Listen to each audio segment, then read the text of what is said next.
did that was perfect, man. But that was All right. awesome. And we live. Yes, indeed. We're live again. We back. My nipples are hard because of this. I'm really excited.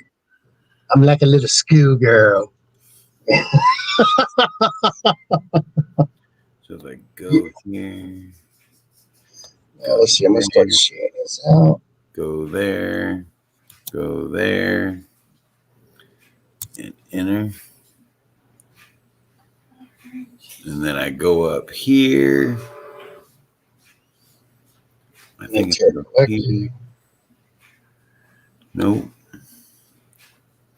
If I start, Crystal, does that mean it's pinned at the top? What's pinned at the top? Is the StreamYard link pinned at the top? No.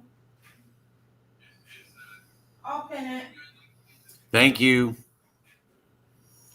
My wife's going to pin the StreamYard link right on the top. So, hi, guys. If you're watching, we're back on with the Save Waverly Hills Parathon today, live through Things Network and the Paralinks or Pun TV. I'm not sure what the name is. I know they had a name change. It's the Paralinks now, right, Howard?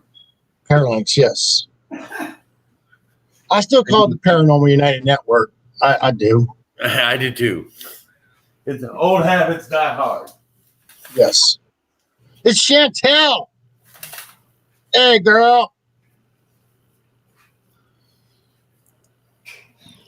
So is that pinned at the top, babe? Yes, it's okay. at the bottom. Oh, at the bottom. Yeah, I see it. It's up there. So if you're watching, you'll see the StreamYard link pinned at the bottom of your screen. If you have a great story about Waverly or a story about how you want to go to Waverly, come on in and let's talk about it. Also, at the bottom of your screen right here, you're going to see www.savewaverlyhills.com. If you go on there, there's a petition for us to try to help Charlie and Tina keep Waverly Hills. And also, there's a spot to donate. And if you donate $25, you can get a one-of-a-kind glow-in-the-dark. That's important. Glow-in-the-dark Save Waverly Hills t-shirt. It's $25 donation plus shipping and handling. Also, www.theseghosts.com. Our good man, Jesse Stewart, is going to be donating 25% of his sales from that website to the SaveWaverlyHills.com site. So we really appreciate Jesse for doing that. He has some awesome homemade, handcrafted equipment on These Ghosts at a great affordable price. You guys go on there, you buy something, he's going to donate 25% of that straight to the SaveWaverlyHills.com GoFundMe account. So we are excited. We're happy to have all of you with us.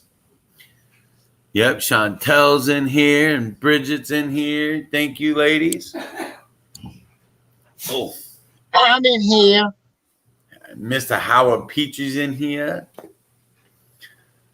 I'm gonna be on here most of the freaking day. I'm gonna have to leave it. Tell everybody I'm gonna be leaving about 2:00. I have a prior a podcast I have to go to, which is it's gonna be on Shadow Whispers, I believe. It's through the Emerald Island tonight. And they're having a Christmas party. I was invited to do their Christmas party with them, and I was going to party in Ireland. Yay! Hope you got something to drink nearby, Howard.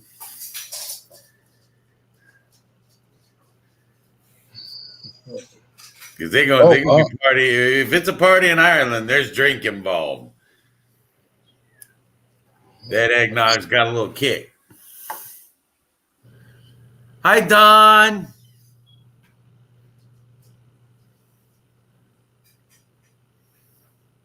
9 p.m. there already, Chantal. Oh my goodness. It's 2 o'clock in the afternoon here for me. It's 1 o'clock for Mr. Howard. It feels Yep, like 1 9 o'clock. p.m.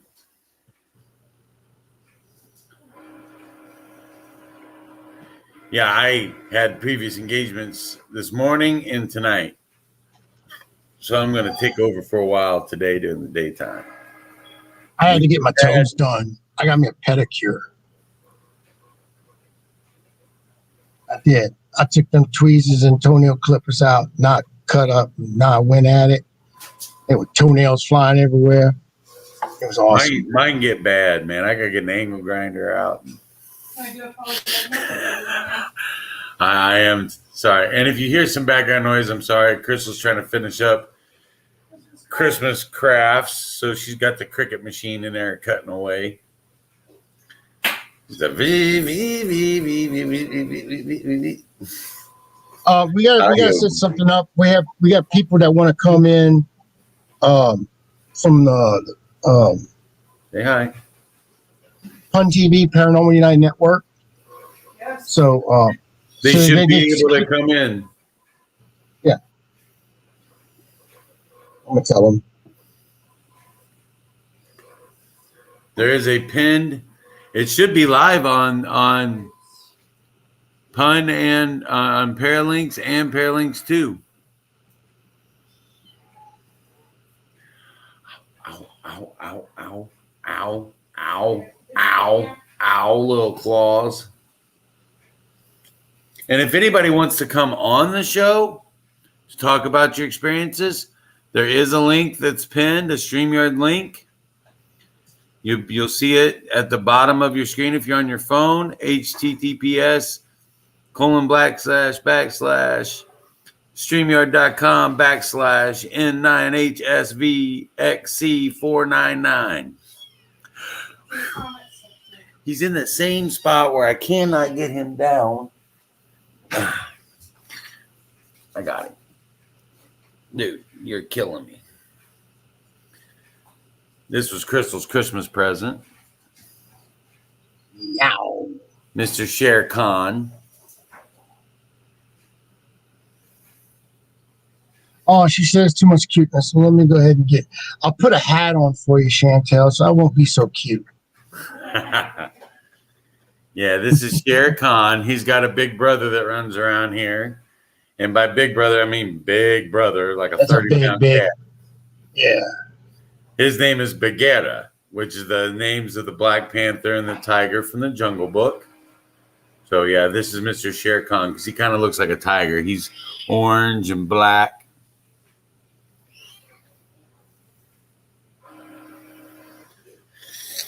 He's 8 I'm just weeks trying to old.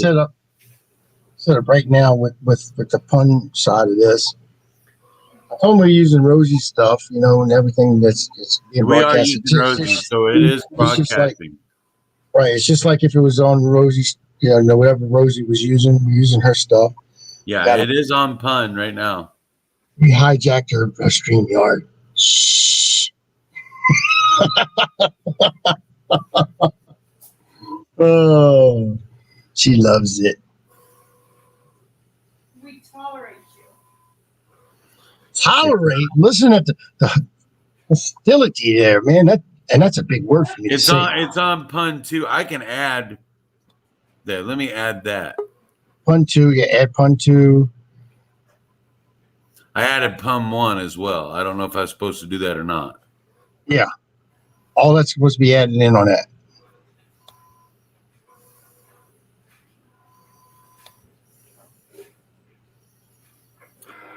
Okay, I think I added Pun. Yeah, I did. I added Paralinks. We have a guest, Yeah, and it's the he Mr. just said Carl that- Albertson, the Wizard of Odd himself. What's up, brother? Let me see. Try it. Let's see. How you doing, Mr. Carl? Oh, we can't hear you.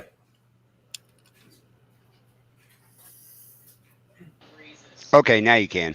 Mm-hmm. Yep. Had the mic shut off on the other switch. I got So, you. Yeah, I'm glad you guys are doing this to help Waverly Hills. I've heard a lot about it. It's on my bucket list. Oh, I tell you, bud, it's one of the best places I've ever been. I absolutely love going there. Yep, yep. Well, we're live up here at BB's Down Home Cooking Restaurant. I'm part owner and manager of. And we've investigated it twice. It's got some spirits in it. And I'm not talking the ones behind the counter back there, too, either. But yeah, we've had two mediums up here that seen them, and we got names through some devices and everything. It's been pretty interesting up here. Oh, yeah, no doubt about that. So, Carl, let me ask you then, you're a business owner.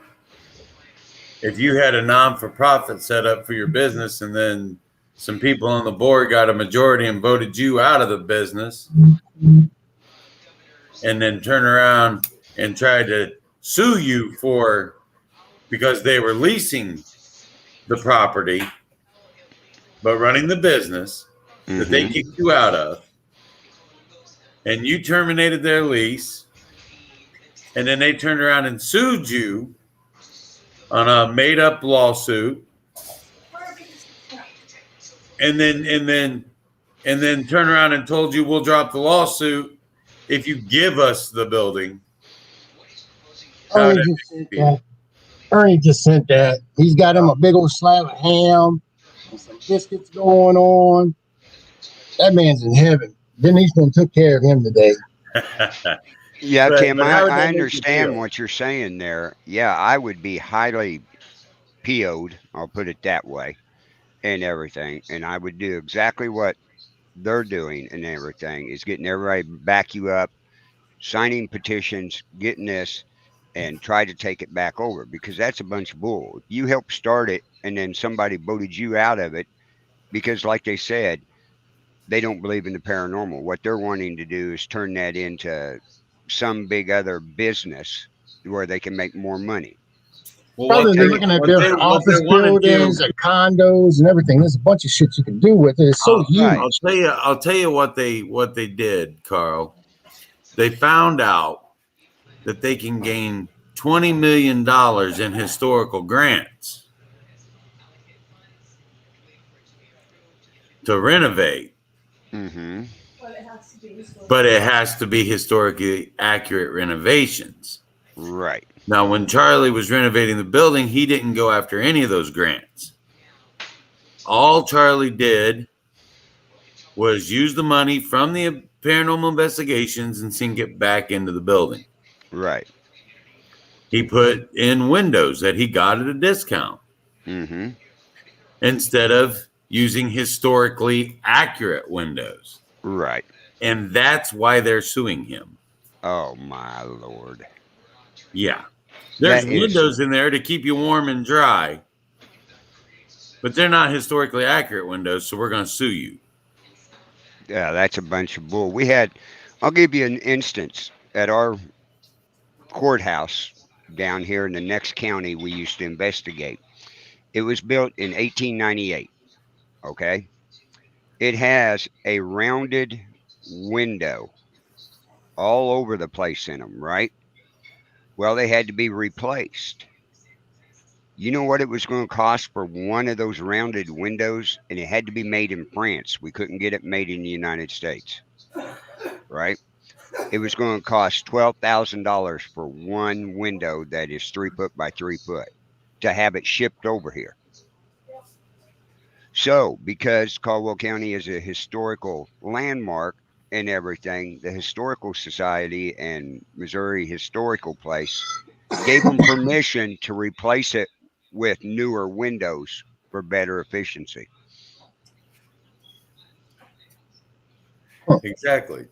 And that's understandable. If you're going back to the original, what it is, the cost is going to be outrageous, and trying to find it can be a nightmare. Exactly. But the thing is, though, they don't care if they replace the windows or not. They're going after the grant money. Yeah. The federal grant money from the National Historic Society. Mm-hmm. I wonder if they Even could though prove they that. are I mean, not. if they could bring that to court and prove that's what they're planning on doing and showing how greedy these son of a bitches are. I mean, And that's why we're that would be doing awesome. that. Right. Thank you all for joining us. I see Alexandra. Hi, and Millie's back. And we got Eileen Jones in here. Why isn't her face on screen? Yeah, where are you at, Eileen? And we have Unveil Paranormal, Clarissa, and Will. I love those guys. They're so much fun.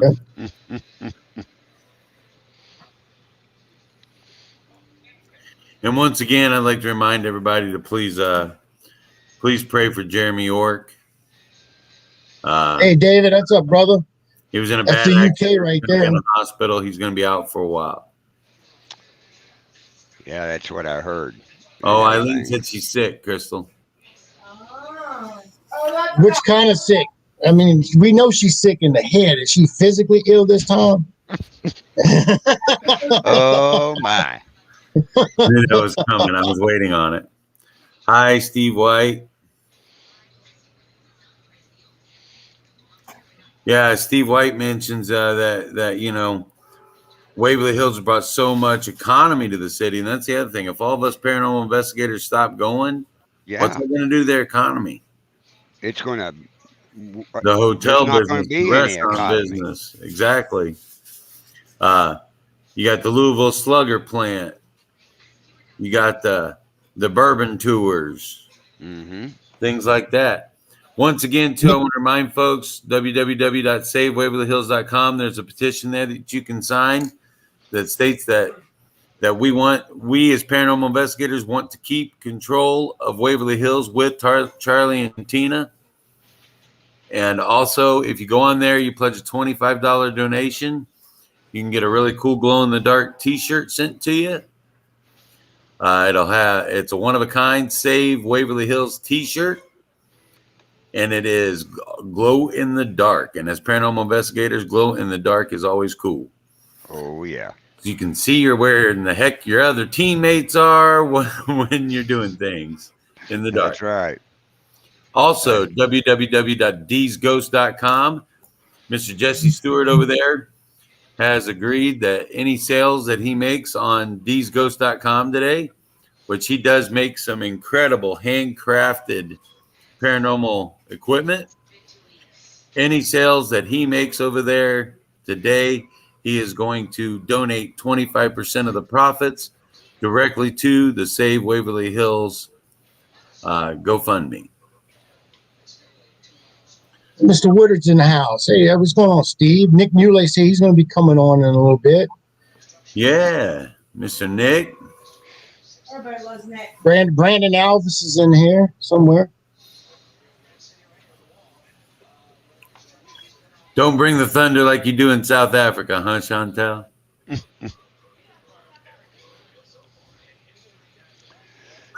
Let's see who else is No on free it. education, burn the schools. No free medical, burn the hospital. Yeah, we ain't burning Waverly. No, we don't want to burn the building down. No. We're not no, telling no, anybody no. to go do that. I'll go out there and I'll streak it if y'all want. I mean, I don't care. We can go Nobody to will the go in gate, that place. signs and Nobody will pick. go to that place.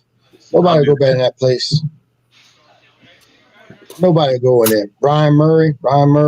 Yeah. I'll go in there and I'll streak this thing. I mean, I'll run through that thing bare ass naked. I don't care. Nobody will go in there after I rub my butt on everything. Howard. Yeah, but over 350 have signed the petition so far. Whoa. It's getting more. We need to keep getting signatures on that petition. We need 10,000 people to sign this. Yeah, we petition. need thousands. We need a lot. That's right. Everybody out there, share this out as many times as you can. Yes, please share. If you're watching, hit the love and the heart button up there. That changes Facebook's algorithm and sends it out to more places.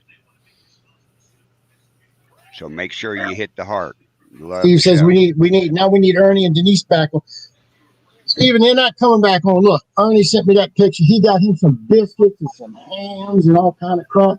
He's done cooked up. Ernie, He probably, yeah, he's gonna eat and go to sleep. That's what think Ernie's you gonna do. will. Well, that ain't nothing. There's a big smokehouse buffet sitting right behind me. There you go. That's what I'm talking about. I Man, just look, got done smoking a bunch of it. I want to see how that. I mean, you own that restaurant and everything, and you're not a big man. You're a slender built man. See me, if I own that restaurant, I'd have to shut the doors because I'd go out of business. I'd be eating every day. I eat, but one thing about it, I burn it off as fast as I eat it. Howard and I be having to walk around with wheelbarrows out in front of us. Hey, If I had a there's smokehouse, I would have to walk with a wheelbarrow in front of me. right, That's right. Put but my there's belly in it. smoked brisket over there. There's smoked tenderloin, smoked chicken, pulled pork. I think that's what we Man, you got get on me there. hungry. You're killing me. Jackie! Go smoke some meat. I was thinking of Red Fox. It's a big one. Big It's one. a big one. It's a big one, Elizabeth. I'm coming to join you. Find it at www.savewaverlyhills.com. Yeah, Millie, you can find the petition at www.savewaverlyhills.com. It's right there on the screen. If you just put that website in, it'll take you straight there, and you can sign the petition right there. Right. Oh, you get Man, Howard and I on any kind of show together, we're going to talk about food. We're going That's to eat. That's just the way it is. I was showing him pictures of my pizza last night. There's a place in Fort Wayne that makes Chicago deep Man, dish look at that. pizza. See me, I'd had to have two tables. I'd had to have one from where I sit at and another one from my belly. we also got a band coming in tonight. Oh wow. Live Oh, yeah. music. Live Yep. music and pulled pork, man. Where's he at? I would live there. I wish you. Where you Mr. at? Lowe's- You're down in Arkansas? No, I'm north of Kansas City. Kansas City. I knew it was Yeah. Like 16 hours. I know. I was there in September. I watched Carl. I wish I would have known you then. I would have passed through there. And I know you all went out to Salina, Kansas. yeah, Yeah. I would have stopped in and ate. anyone in Kansas right now, go down to where? Go down to Carl's place. What's the Yeah. name of it, Carl? BB's Down Home Cooking. BB's Down Home. The name says it all right there, man. Yeah. Down Right. Home Cooking. I mean, everything is, well, it's either made from scratch or the meat we buy. I do all the smoking outside, so we got a lot going on. This cat. And we're the only restaurant in town that delivers within 15 miles of this location. That's good. But I'll tell you what's really cool, being veterans and everything, right? This is a veteran-owned business, Christine and stuff. Christmas Day, we will be open and giving free Christmas meals out to anybody that comes in. We delivered 400 Christmas meals last year. That's awesome. I think that hats off to you for doing that. Right. We're in a small town, 1,800 people, but we delivered to 5 or 6 other small community towns around the area last year. That's awesome, Carl. We appreciate what you do there, buddy. Yeah. Millie, you keep hearing me in the background. I'm working on other She's stuff screaming. today. But I'm listening. I'm trying to support. I'm working on the side. I've got a lot going on. I stepped in for Jeremy. I'm kind of running the network right now, so I got a lot going on my plate. But And I'm the voice in the background. And she's got a new little baby she's trying to take care of. Right. Listen, there's Ricky Hellard on there. Yeah, I saw Ricky. What's up, buddy? Come on, Ricky, come on. But folks, share this out. Let's save Waverly Hills. You see down there, waverlyhills.com. And like you said, www.savewaverlyhills.com. dzghost.com. Now he's giving some of D's the Ghost. These ghosts. dzghost.com. Yeah. He's giving some of the proceeds from all his sales. I to think help. it's like 25, 30%, something like Yeah, that. He's I giving heard out. I heard you guys talking about it last night. I thought that Yep. was awesome. That was Yeah. awesome. He's a good man. Jesse, he's done so much in the paranormal community. I mean, they had the ghosty girls that they had their equipment stolen, Mhm. and he supplied them with new equipment, no cost to them or whatever. That's the type of man he is. I mean, Wow, that's I was awesome. I was at Salina, and I was looking at this little camera, and it had an infrared. It was an IR camera and everything, with stand and all. He says, "You like that?" And he walked up to me in the parking lot, and I said, "Yeah, it's awesome. Here, take it, try it out." Wow. Leave And me now good he's review. And then now he's sending me one of the first things because I've checked everywhere and I could not find one. I mean, I went to Ghost Stop, Paranologies, and all these places and looked for this, and it's Jacob's Ladder, and nobody makes them. And Mhm. now I talked to Jesse makes them now, because I put that idea in his head. He went back and it shocked the shit out of him about 3 or 4 times. But Yeah. he got it right. And he's building them now, so you can actually order those from him. Carl, he told me last night he made a 6-volt, a 9-volt, and a 12-volt. Oh. And he said the 9 and the 12-volt were about to kill him. So he went with the 6-volt. Right. Yeah, that 12-volt would mm-hmm. That'll make your ear hair stand up. Yeah. Wow. No, those are really cool. No, I'm glad he's doing stuff like that. And he said he did try it on an investigation, and it did put energy out into the air for the ghost to draw. He said the activity picked up after he turned it on. Mm-hmm. So yeah, he said he thinks it's going to be a real game changer on the show last night. That's good. Yeah, I got to check out his site and see what all he's got over there. I got to order some other new equipment. And Howard, I don't know if you saw that show last night or not, but I gave you props on it. I did watch the show, and thank you very much. You're welcome. I did watch the show. Thank you very much. Al Martinson's on here. Let's see. Al Martinson. I told him he's going to have to name it Howard's Ladder. I would just call it Yee, Yee,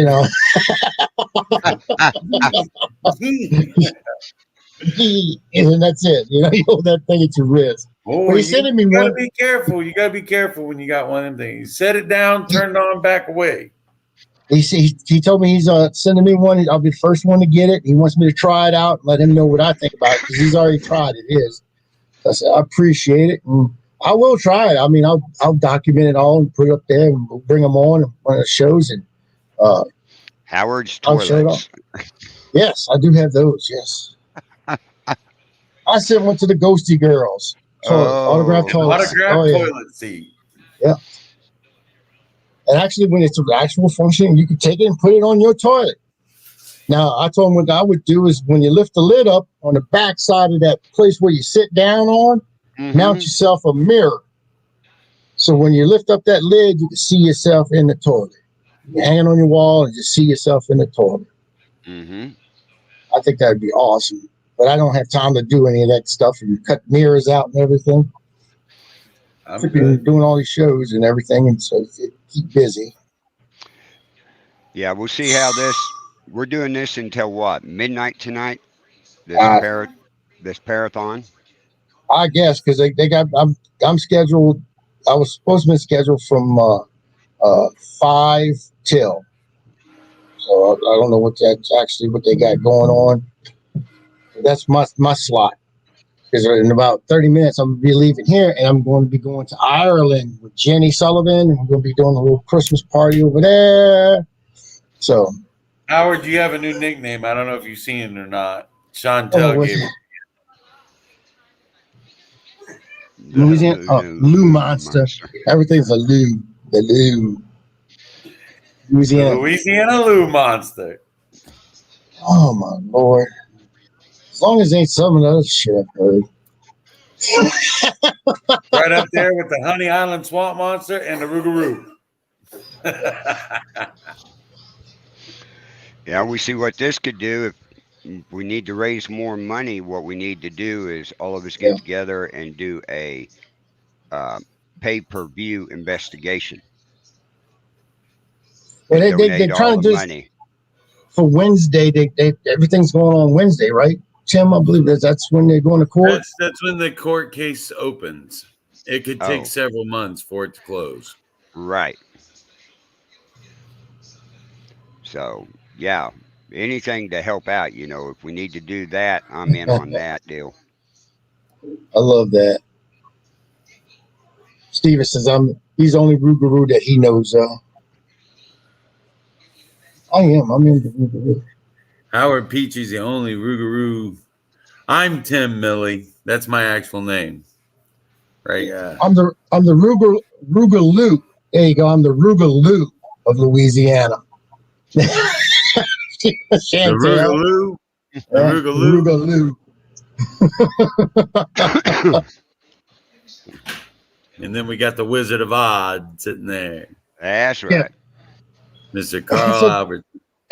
So if you go to the website, Save Waverly Hills, you can either do just a donation of, it doesn't matter if any amount, or you can donate $25 and they do send out a t-shirt. It's glow in the dark. So what paranormal investigator doesn't like shit that glows in the dark? I mean, we love that stuff. So you get a shirt with that, and plus you donate to a great cause. It's something that, like I was talking to Ernie about, this is our Disneyland. This is our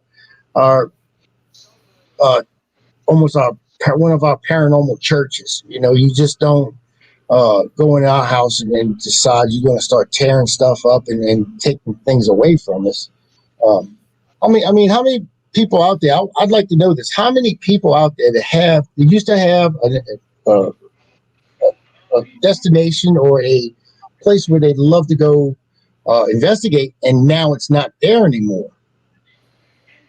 This is like that happening to us, everybody. So, I mean, that's what I'm looking at. I'd like to know how many people out there who actually has that now, has had this happen to them, where they had a paranormal destination and it's not there anymore because business came in and decided they would just want to tear it down or take over. Or so, I mean, I'd like to hear your thoughts and comments on that. Every day. Yeah, we had an old abandoned hospital downtown Kansas City that we were investigating, but the group that owned it was turned into condos. So as they kept building the condos, our investigations got shorter and shorter until we couldn't go in there anymore. Crazy. And it was awesome. Will Payne would say Revenant Acres, I'm sure. Yeah. It's definitely happened to me. I know that for a fact. But the point of this is raise awareness, make sure people know what's going on. This group that is taking control of Waverly does not believe in paranormal. They do not believe in the metaphysical at all. So if you're a psychic, medium, sensitive, empath, anything like that, and you go in there and you start to feel something, they're told, according to Ernie, they're told that you're either drunk, high, or that you're having an anxiety attack, and they need to take you out of the building and get you a glass of water. Well, that's me. I mean, I am having an anxiety attack, and I need to get drunk and high to get over it.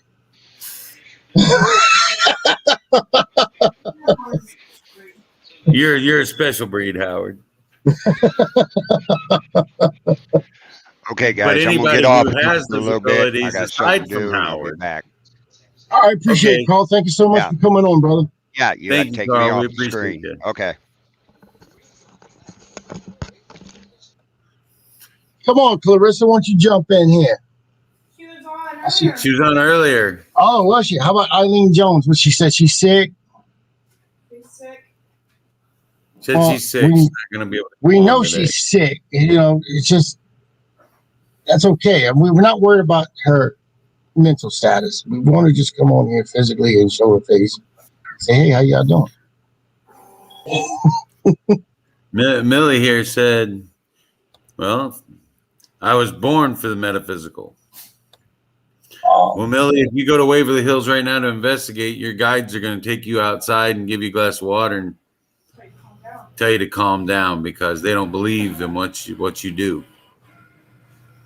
Okay, I just got a message from Ernie, and he says Charlie's coming over to be on the podcast. I'll let you know when he gets here. Awesome. We would love to have Charlie on here. I might not be here when he comes on, so you know. Eileen said her meds are kicking in. They're about to knock her out. Girl, I'm gonna drive over to your house. Howard and Ernie would love the opportunity to knock Eileen out.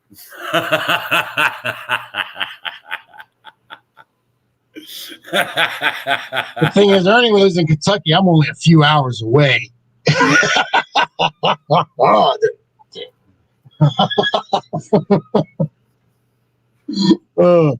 I said, let's all go to Chantel's house. No, Eileen, definitely get better. Please get better. Yeah. Someone text her when Charlie's on. Eileen wants somebody to text her when Charlie's on so she can try to watch. No. The link's pinned. Who's that? No. Oh. I'd like to get some more. This guy doesn't need any introduction. What's up, buddy? Doing good. How about you? Good. What's up? How you been? Been doing pretty good. I just got off work not too long ago, so I thought I'd jump on here for just a couple minutes just to see how things have been going since you guys started. We've been holding a lot of viewers today. The signatures on the petition are going up. Yes. Once again, if you're on here and you would like to sign the petition, www.savewaverlyhills.com. Please go on there, check it out, sign the petition. Of course, I already signed it. Just signed it last night. Yep, me too. And also, if you're looking for a new piece of paranormal equipment, www.deesghost.com. I like saying it like that. Deesghost.com. Deesghost. Ease. Nick of the corn. He's giving a percentage of everything that he makes from today's sales to SaveWaverlyHills.com. So Here's Miss Adrian Hart. Hey, Adrian. If you would like a really great piece of handcrafted paranormal equipment for a really good price, and it's way cheaper than the other sites that you can go to and order this stuff, www.deesghost.com. That's your man. And I'd like to know where go ahead, I'm sorry. Custom built piece. Contact Jesse Stewart with deesghost.com. He can probably do something for you custom made. Yes. Say you got a little stuffed Slimer doll at home, little stuffed Slimer from Ghostbusters, and you wanted to make it into a REM pod. He's got the know-how, the ability to make that into a REM pod for you. So something like that would be really, really cool for you guys to do. Courtney. And like I said before, if you haven't signed the petition yet, www.savewaverlyhills.com. Sign the petition. A $25 donation on there will get you a free Waverly Hills, Save Waverly Hills t-shirt, one of a kind, glows in the dark. Your teammates will be able to see you where you're at when you're out investigating, so that'd be really cool to have. Hi, T-Dog. Hi, Adrian. Megan A. I'd like to know where Eileen Murray's from, because I like what she said up there at the top. Oi. Yeah, oi. From, I know who she is. She's from Scotland. Yeah, Eileen need to stick together. She's from Edinburgh. You know, Eileen, I bought my wife land in Dunfermline for her birthday this year. So she is a Scottish lady. I bought her some land. Ryan Daniel Bloom. Scottish lady. Here's Miss Claire. There she is. Hey, Will. This is supposed to be Will. Ryan Daniel Bloom. Hey, What's up, Will. guys? Here's Miss Claire. How's it going, Nick? It's going good. How about you? Hey, What's up, Will. guys? Here's Miss Claire. How's it going, Nick? Oh, there's like a lot of echoes going on right now. Yeah, I could hear that. I was like, wait a second. Is that coming from you guys? Or You still got it on There's like a Facebook. lot of Like echoes that. going on right now. I have my Facebook video still on. I'm sorry. We had like a lot of playing in around each Yeah, other. there's Your a Facebook- 5-second delay. What video you was watching? Is it your video of the Yours. show? Of the show? Video. Oh, yeah. I thought you was like one of those people that like you do your show and you kind of watch the video and go like,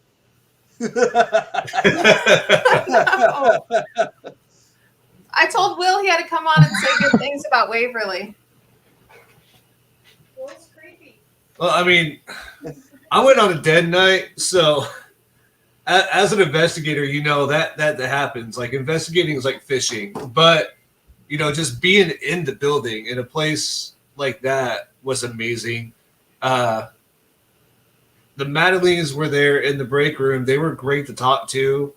Like they were just great people. The security guards and the tour guides, they were amazing because it was like a public investigation type weekend when I went. And there was one group there that were causing problems, shining laser lights at other group members and stuff from another floor. And we said something about it, and they literally escorted those people off the ground because they were basically tampering with other people's evidence. And they were being like super loud anyways. They've already had a couple of complaints on them and stuff. I mean, the only thing I actually got there, I just found it on my phone, but What's I got up, a picture Daniel? from there. I can't explain. You can't really share that, can you? No. You can hold it to the thing. Like Yeah, this. I'm going to see. I just had to take a screenshot on Twitter because I haven't saved this picture in a long time. But, like, I don't know because the picture I got from Waverly doesn't look like the spirit was nice. But this was on the 3rd floor. We were in the opened area, and this was through the window of one of the nurses' stations. Trying to get it. Yeah. I wonder if that's Charlie. Is he on the 3rd floor? Is Charlie on the 3rd floor or 4th floor? William. Yeah. William. He's on William the and third his floor. dog are on the 3rd floor. Yep. That might have been William. It was just kind of like glaring at me through the photo. William's story, I tell you what, you might think, to me, it's one of the most saddest stories I've heard in Waverly Hills. Yeah. You know, to me, that actually broke my heart. It's I where I love found listening some of to my other best people's- evidence is in William's room. Yeah. I love listening to other people's experience from there, and it's definitely a place I want to go back to for sure. But that's not one of the stories the new people are wanting to tell people. Right. Yeah, that's what we They're talked I evil. about. got a lot of the old stories. I got You the know? old stories. So, you know, they're the more legit stories I got.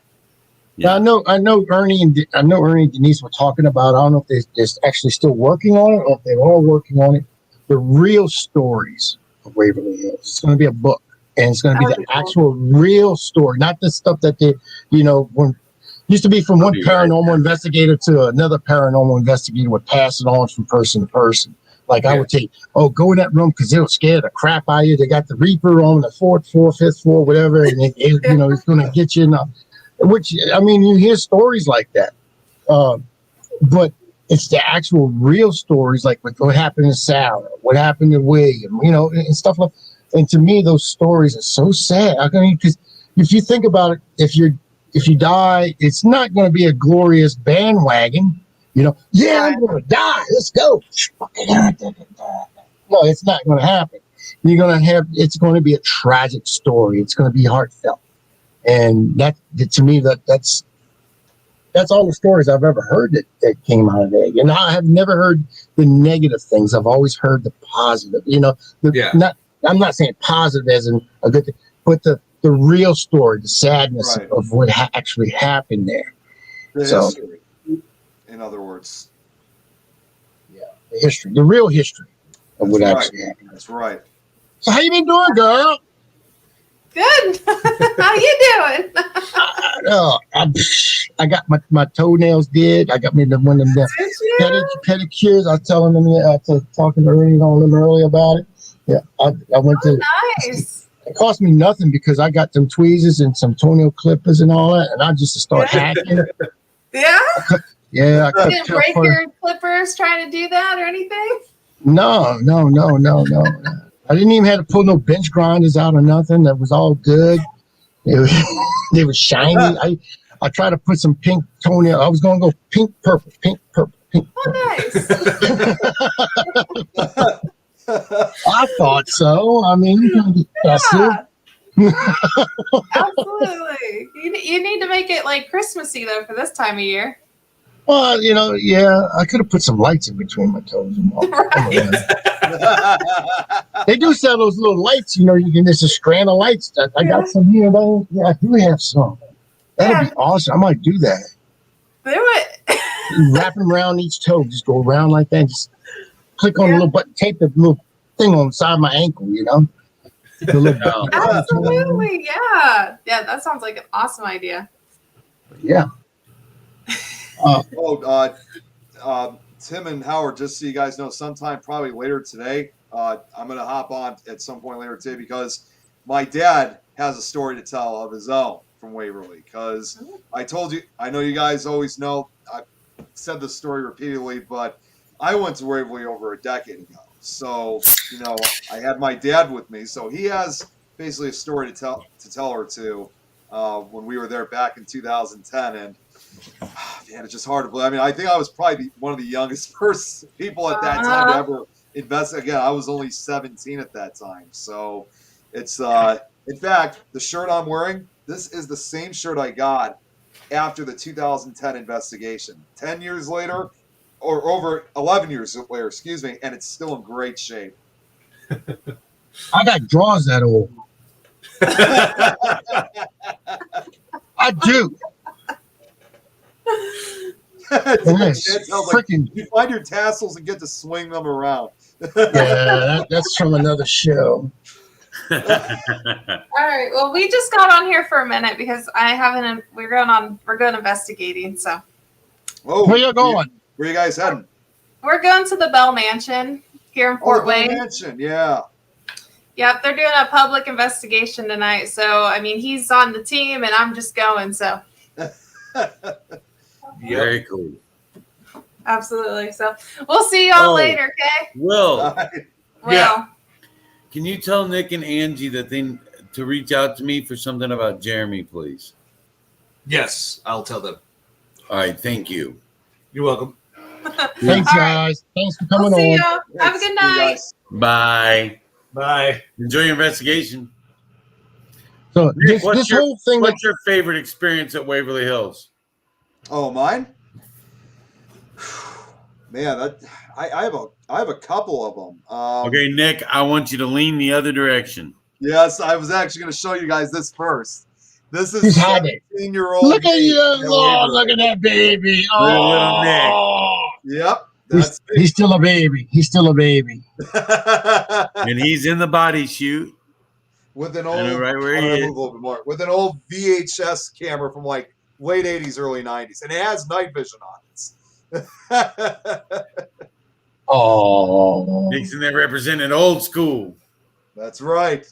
That's right. And this was still at a time when, I didn't have, like all the tools. I mean, all I had was the camera, the EMF meter, dowsing rods, pendulum, crystal, EVP recorder. That was pretty, laser thermometer. That was pretty much all I had at that time. So I still had a relatively. That's pretty much all anybody had at that time, Nick. Yeah, right. So it was kind of, it was kind of unusual for someone my age to have them, but I still managed to get them regardless. So, but I guess I'll probably say my favorite experience was, I think it might have been the first time I was there in 2010, and my dad will probably explain a little bit later about this, but we were walking down the hallway, and at that time, by the way, unlike when we were there earlier this year where it's been cleaned out, fixed up, back then the whole place was still in disarray. There was dust everywhere. There were broken staircases, so where we had to go was relatively limited at that time. But we were just walking down the hallway, and at one point, my dad, he wanted to stop in one particular room. Now, we've all been there, and pretty much all the rooms in the hallway were pretty much the same. And he wanted to stop at this one room. It turned out it was the morgue. And I'm thinking, well, that's kind of strange. Because before he found out it was the morgue, it's like, what made him want to stop in that particular room?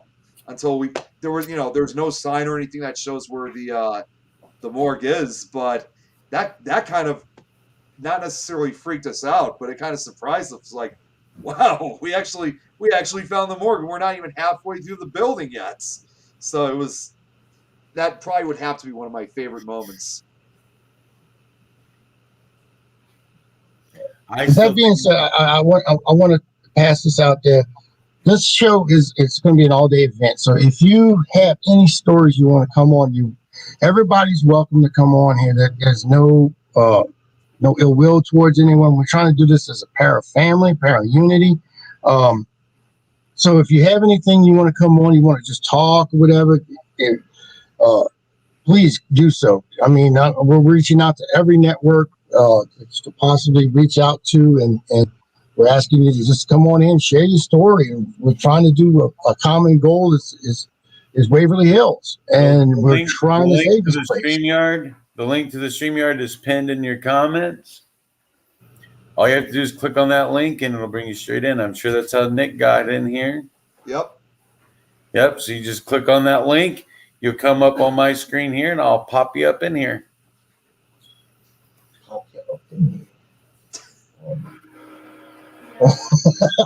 Yeah. Yes, Don, that's true. That was, I swear, that was like one of my top paranormal experiences happened at Waverly. You guys, and I wouldn't have caught it. I wouldn't have caught that without Ernie. Ernie was our tour guide, but he walked across because they were sitting there at the second floor by the restrooms and the vending machines. He's like, hey, nobody's investigating the kitchen and dining room. So Ernie and I went over and sat down in the dining room, and Crystal came and joined us. And that's when we saw that shadow person standing there in the window. And we would have never have caught that if it wasn't for Ernie Pack being passionate about the building, about what he was doing.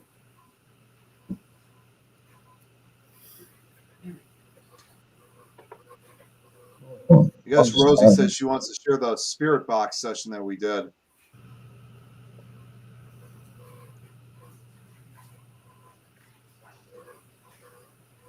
Some of my comments right now. Absolutely, Rosie. Been reading the comments. There is actually something else I want to show you guys involving Waverly. I'll be back in just a second. And just to show, Charlie Mattingly is on his way to Ernie's right now. He will be coming on here in a little bit. Yep. Howard, you're supposed to be on another show in 4 minutes. She ain't sent me the link yet. So whenever she's ready to do her show, she'll send me a link. She may have hit that Irish eggnog a little early. Yeah. It happens. I just saw some of her pictures on there. And she's out there with the girls. Looks like at the pub or something. They'd be like, Nick, here's what Chantel said. I loved it. What's that? I'm going to put it up here. He's still there matching. Okay, I think that just made my day. Thanks, Chantel. Chantel is from South Africa. Yep. She was. She wants to come here, and I want to go there. Yeah. Paranormal consultant. She's someone that we met. I actually met when I was still doing Paranormal Mysteries. She was watching our show for a while, And of course, obviously now she's, expanded to the rest of our network. So, and if you guys probably saw in the comments, she said, what did she say not too long ago? She said her life will only be complete when she gets to chase tornadoes with me and investigate with me, Waverly or anywhere else. Because here we bound to no corporate sponsors. None. None. So one other thing I want to show you guys. I don't know if you guys saw my most Not to cut you profile. short, Nick. I just got the link sent in to me, so I'm gonna be leaving for a little while, and I'll be joining y'all as soon as I'm through with this. All All right, brother. All right, Save guys, Waverly. and save Waverly. Yeah! Hey, Waverly. Freedom. Freedom. We can't let them take away Hey, Waverly's Howard. freedom. Howard, do me a favor and tell Ernie that the link is posted right there in the comments. It's pinned. So if he Okay. just pulls the show up, the link will be right there and he can bring Charlie in. Okay, no problem. Thank you, brother. All right, talk to y'all later. All right, see you in a bit, Howard. So one of the other things I wanted to actually show was, and I don't know if you saw the most recent profile picture I just recently used, but because of the experiences I had at such a young age, I actually dedicated my story in this book here called Encounters of the Paranormal Value. Let me turn off the green screen because that's kind of preventing it from happening. It's called Encounters with the Paranormal Volume 4. It was originally written by Mike Ricksecker, but it's a combination of different stories from different folks. And this was my first ever story I ever put in a book. And the story I have is called A Paranormal Career Begins. So I would also encourage people to buy the book. It tells more information about what my entire investigation was like at Waverly. So I even have it in a book. So I don't know if that's something. That's awesome, brother. Yeah. So I was hoping Denise and Ernie were going to be on. I thought I'd show that for them. Paranormal consultant. I'll go through it real quick here. What we're trying to do is there were so Charlie and Tina had started a non-for-profit for Waverly Hills, and that non-for-profit had a board. Well, a couple members on the board started getting, as people left and stuff, they started bringing their friends and their people into the board, and eventually they kicked Charlie and Tina off the board and kicked them out of the property because this non-for-profit historical society has a lease with Charlie for Waverly. Well, Charlie basically said, look, your lease is, I'm pulling your lease. You need to vacate the premises. And they turned around and filed a 158 count lawsuit against Charlie and told them that he would drop the lawsuit if Charlie and Tina would just hand them the property. Because basically they want federal grant money, and these people are making salaries. Charlie and Tina never took a dime from Waverly. They never took a dime for Waverly. They lived on the property. And all the proceeds went back into the building. They never took a dime of federal taxpayer money, nothing. Now they're trying to take all this money and get all the money for themselves. It's a money play. It's dirty. And they don't even believe in the paranormal. These people do not believe in paranormal. They do not believe in the metaphysical at all. If you are a psychic or a medium or empathic and you start to feel something, they're instructed that you are drunk, high, or having an anxiety attack, and they're to take you out of the building and give you a glass of water, which is a real slap in the face to anybody who does have those abilities. So, hi, Beth. Yeah, One of my favorite ladies in the world right there, Beth Allen. She was one of our tour guides there at Waverly, and she made it. Her and Ernie and Denise were our tour guides there last year, and they made that building special. Charlie and Tina make that building special. Mm-hmm. People that believe us and don't call us crazies behind our backs make that building special. All right, paranormal consultant, let me tell you, here's what you can do. You can go to www.savewaverlyhills.com. It's right there on your screen. There you go, Nick. You can sign a petition on that website. So you can sign the petition. You can also, for $25 donation, you can get a one-of-a-kind Save Waverly Hills t-shirt that the proceeds goes towards Charlie's ability to fight this lawsuit. And then also, if you get the t-shirt, it also glows in the dark. Or if you're looking for some new paranormal equipment, because who's not ever looking for new paranormal equipment? Our friend Jesse Stewart over at dsghost.com makes handcrafted, custom paranormal equipment at a reasonable price for paranormal investigators. He has pledged to donate 25% of his profits to go toward the GoFundMe for Charlie. www.dsghost.com. So definitely go. If you don't want to buy anything, you don't have the money to donate, we understand it's Christmas time. People are a little strapped right now. Just help spread the word. Share this out and help spread the word. And on top of that, go to savewaverlyhills.com and at least sign the petition. That's free.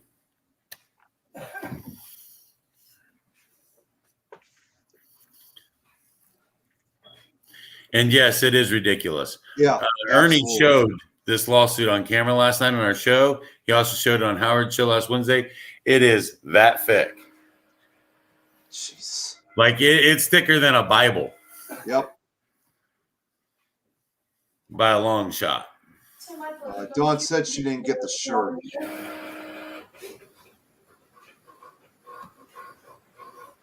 On what? Text or message? Yeah. Unless she just made the purchase. I mean, like anything, it would probably take a couple days for it to be shipped out. Oh. I actually have some pictures of Waverly while we were there, Nick. What's that? Crystal just sent me some pictures of Waverly while we were there, so I'm going to try to... Really? Okay. What's that? I put the oven in. If you'd like to tell Oh, yeah. Yeah, give me just a minute here. I'm trying to pull up some of these pictures.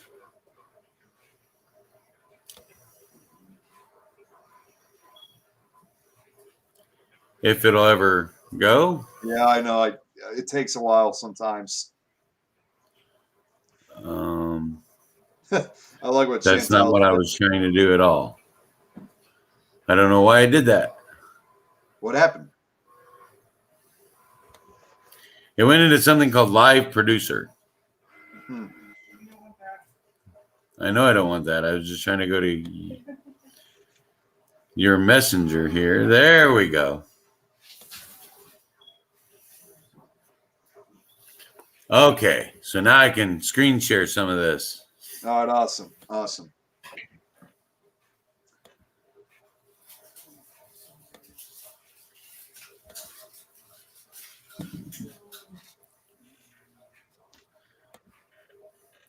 So there's the Waverly Hills plaque out front from when we were there last year.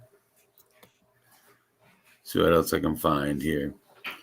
There's the draining table in the morgue. Yep. I have way more. Well, I just threw you some. Come on. There we go. It's going to drive me insane. The fountain?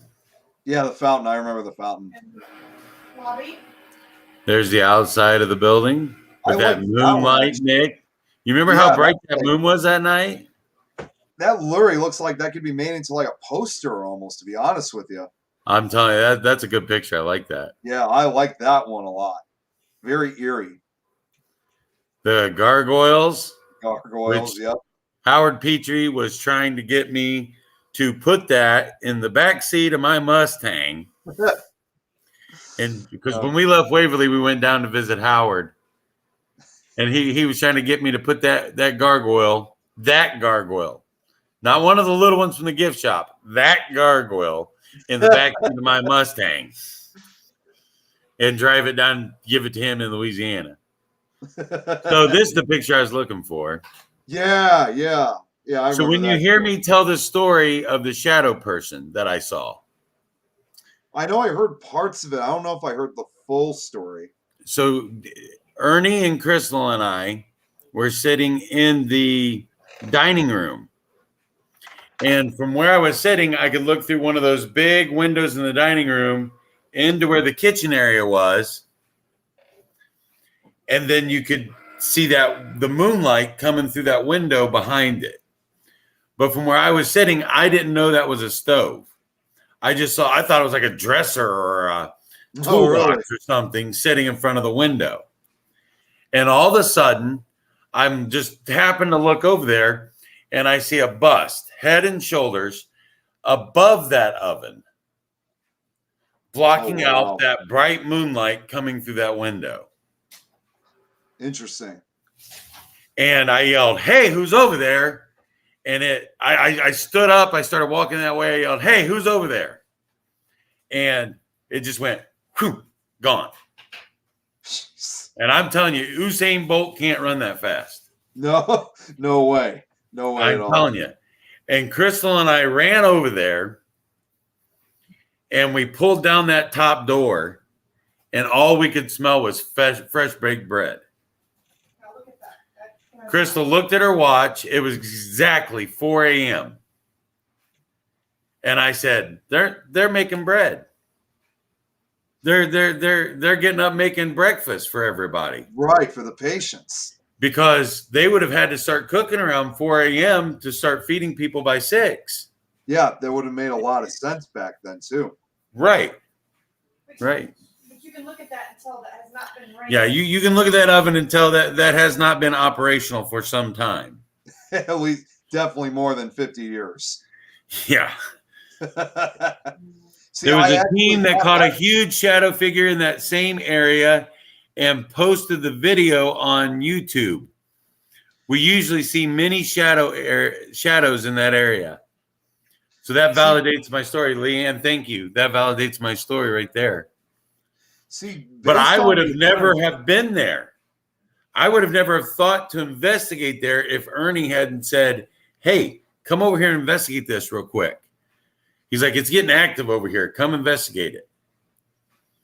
We also had a shadow, those big windows. Yeah.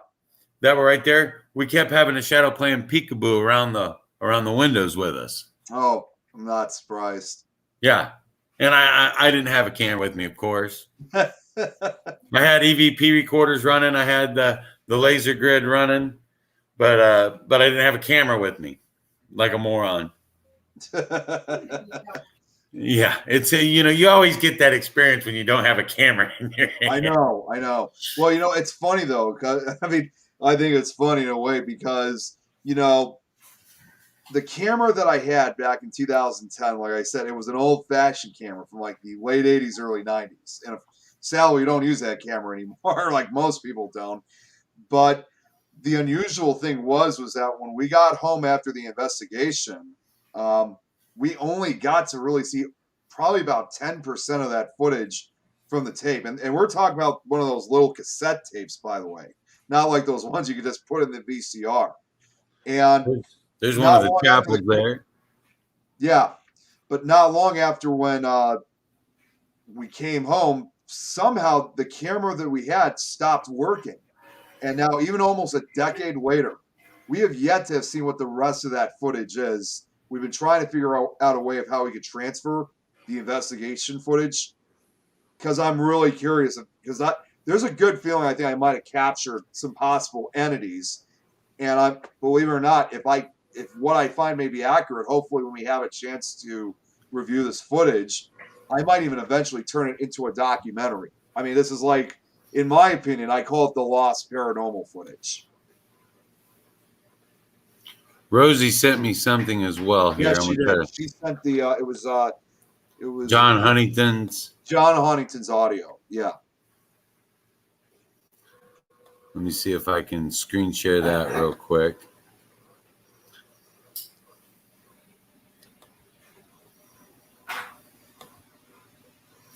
Yeah, pull it up here.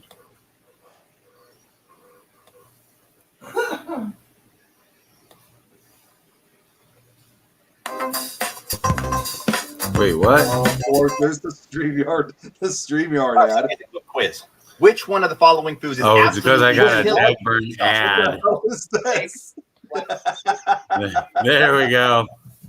Okay. Thanks, Rosie. We bow to no corporate sponsors, right? Indiana, almost in Louisville, Kentucky. And tonight we'll be investigating Waverly Hills. I had a crazy trip in here. The flight was so scary. I thought for sure I was gonna die. Like, people were praying. Can you hear it? The guy said, Yeah, I can hear it.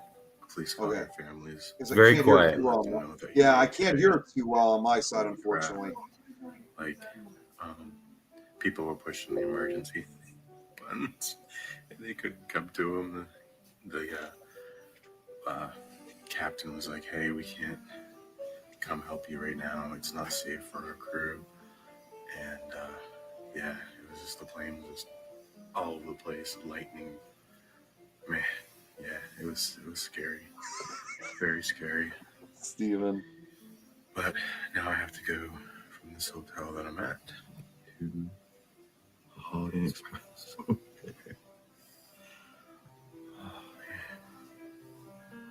I'm Bobby Maxie's the next day. It's going to be fun. I'm here in front of Waverly Hills Sanatorium in Louisville, Kentucky, with Josh, Seth, Casey, flying the drones right now, and I'm so excited to see what this group gets. This group is just always full of so much energy, and it seems to work really well with every investigation that we do. So I'm really looking forward to this tonight. Oh. We lost Tim here for a sec. Where did he go? I don't know what just happened, but we somehow lost. Yeah, I've definitely been ghosted. He didn't tell me anything about it. I was actually going to be getting off myself for a few minutes. Hopefully he comes back, but the other problem is that if I don't want to leave because I don't have the controls of inviting anyone back in. So hopefully he does. Oh, he's okay. All right. Yep. Okay. Yep. I'm seeing right now. Okay. He's coming back. Oh, it was their Wi-Fi. I was going to say, I hope their computer didn't die. So, all right then, Tim. You kind of disappeared on us. So try coming back in when you can. So but yeah, I guess at this point it is. I guess it is up to me at this point. Oh, I just found out, Tim, when you come back on, Ernie is also in the backstage area. Where am I from? Yeah. Oh, wait. Okay. There you go. I don't know what happened. I think it's because it showed an ad. It kicked me out for a second. Okay, without further ado, I want to bring these guys here on. Because it showed an ad, it kicked me out for a second. Hello. Okay, without further ado, I want to bring these guys here on. Because it showed an ad. Yeah, I don't know how they have that. We got audio issues, folks. Hey, everybody freeze for a second. There's like 4 versions of the audio going on. I'll be back. That's not working. I think it's on Nick's end. Well, see, the thing is, okay, want to come back, go out and come back in then? Because I know. I think it's on Nick's end. It wasn't on my side.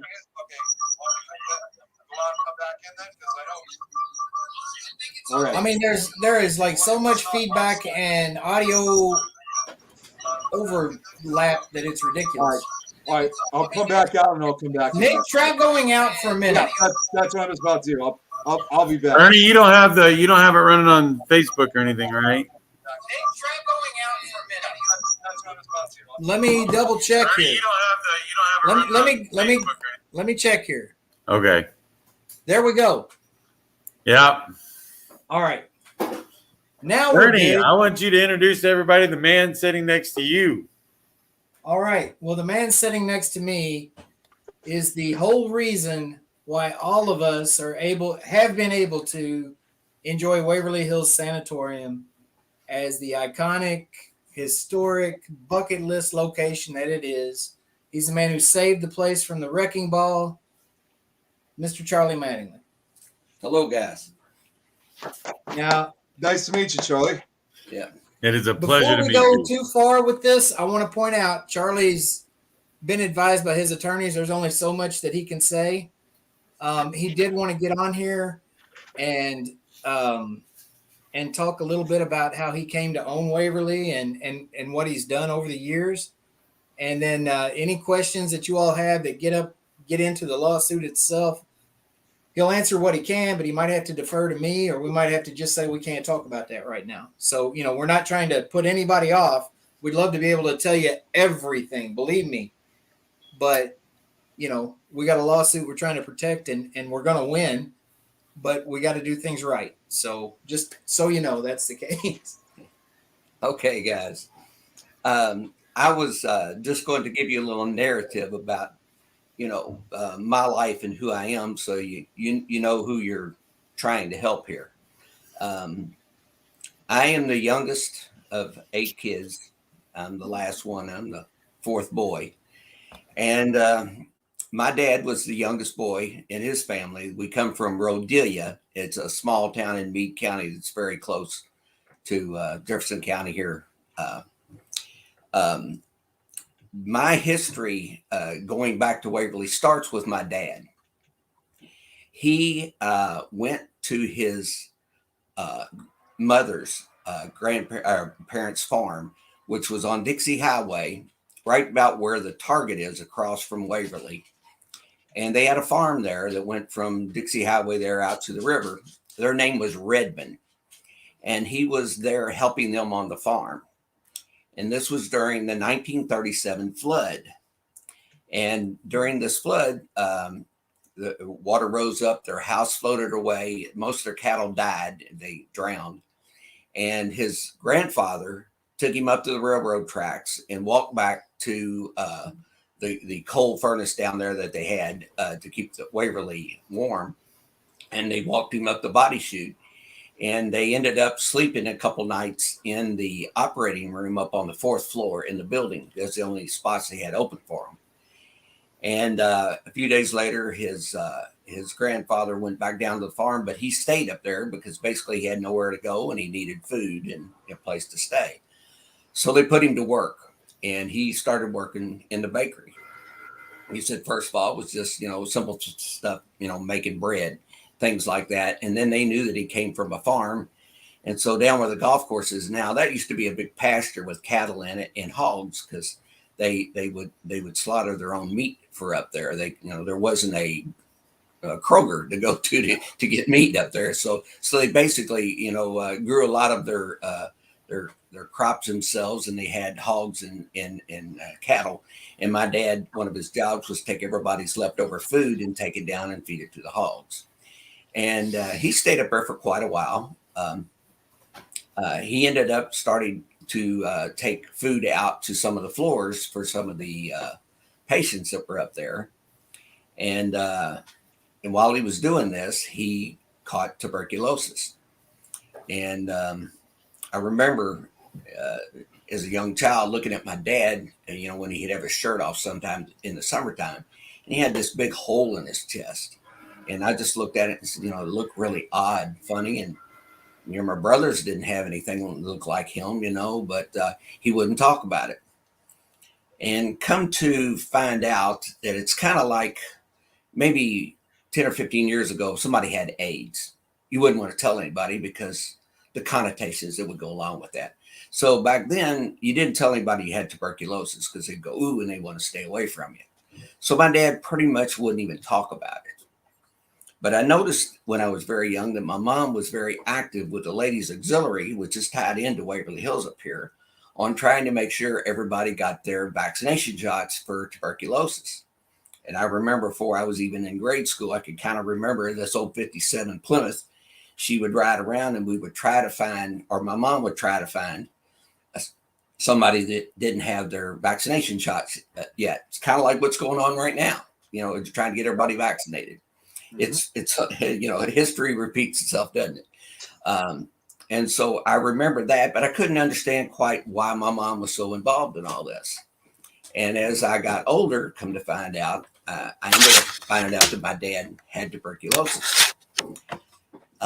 So anyway, one day I happened to see this ad, and it was a picture of Waverly Hills, and I had never even been up there. And it had a wrecking ball beside it. It said, "Save Waverly from the wrecking ball."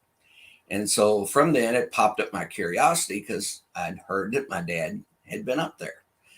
So I got a hold of my dad and talked to him about it. And he said, "Oh man, that place was the most beautiful place there ever was. When you come out from the country, you never seen such a place, you know, 4 stories tall." That, you know, he came from a farm house, a farm shack, whatever you want to call it.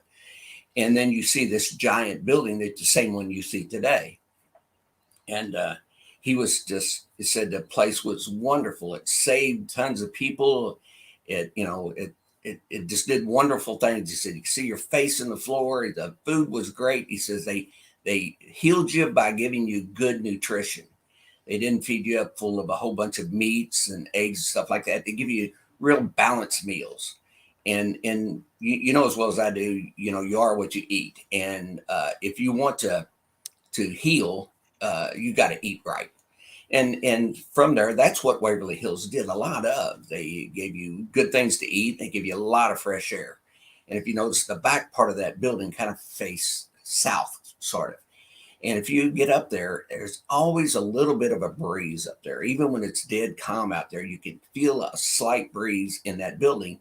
And it was kind of made for that. And so from that, my dad was just thought Waverly was wonderful, that it did wonderful things. Well, when I went to go look at the place, because I saw it was for sale, and I thought, nah, there's no way I can afford that thing. They're asking like $1 million for it. And this is a long time ago. And I don't exactly come from money, you know, Catholic family, 8 kids, come off a farm, you know the shape we were in.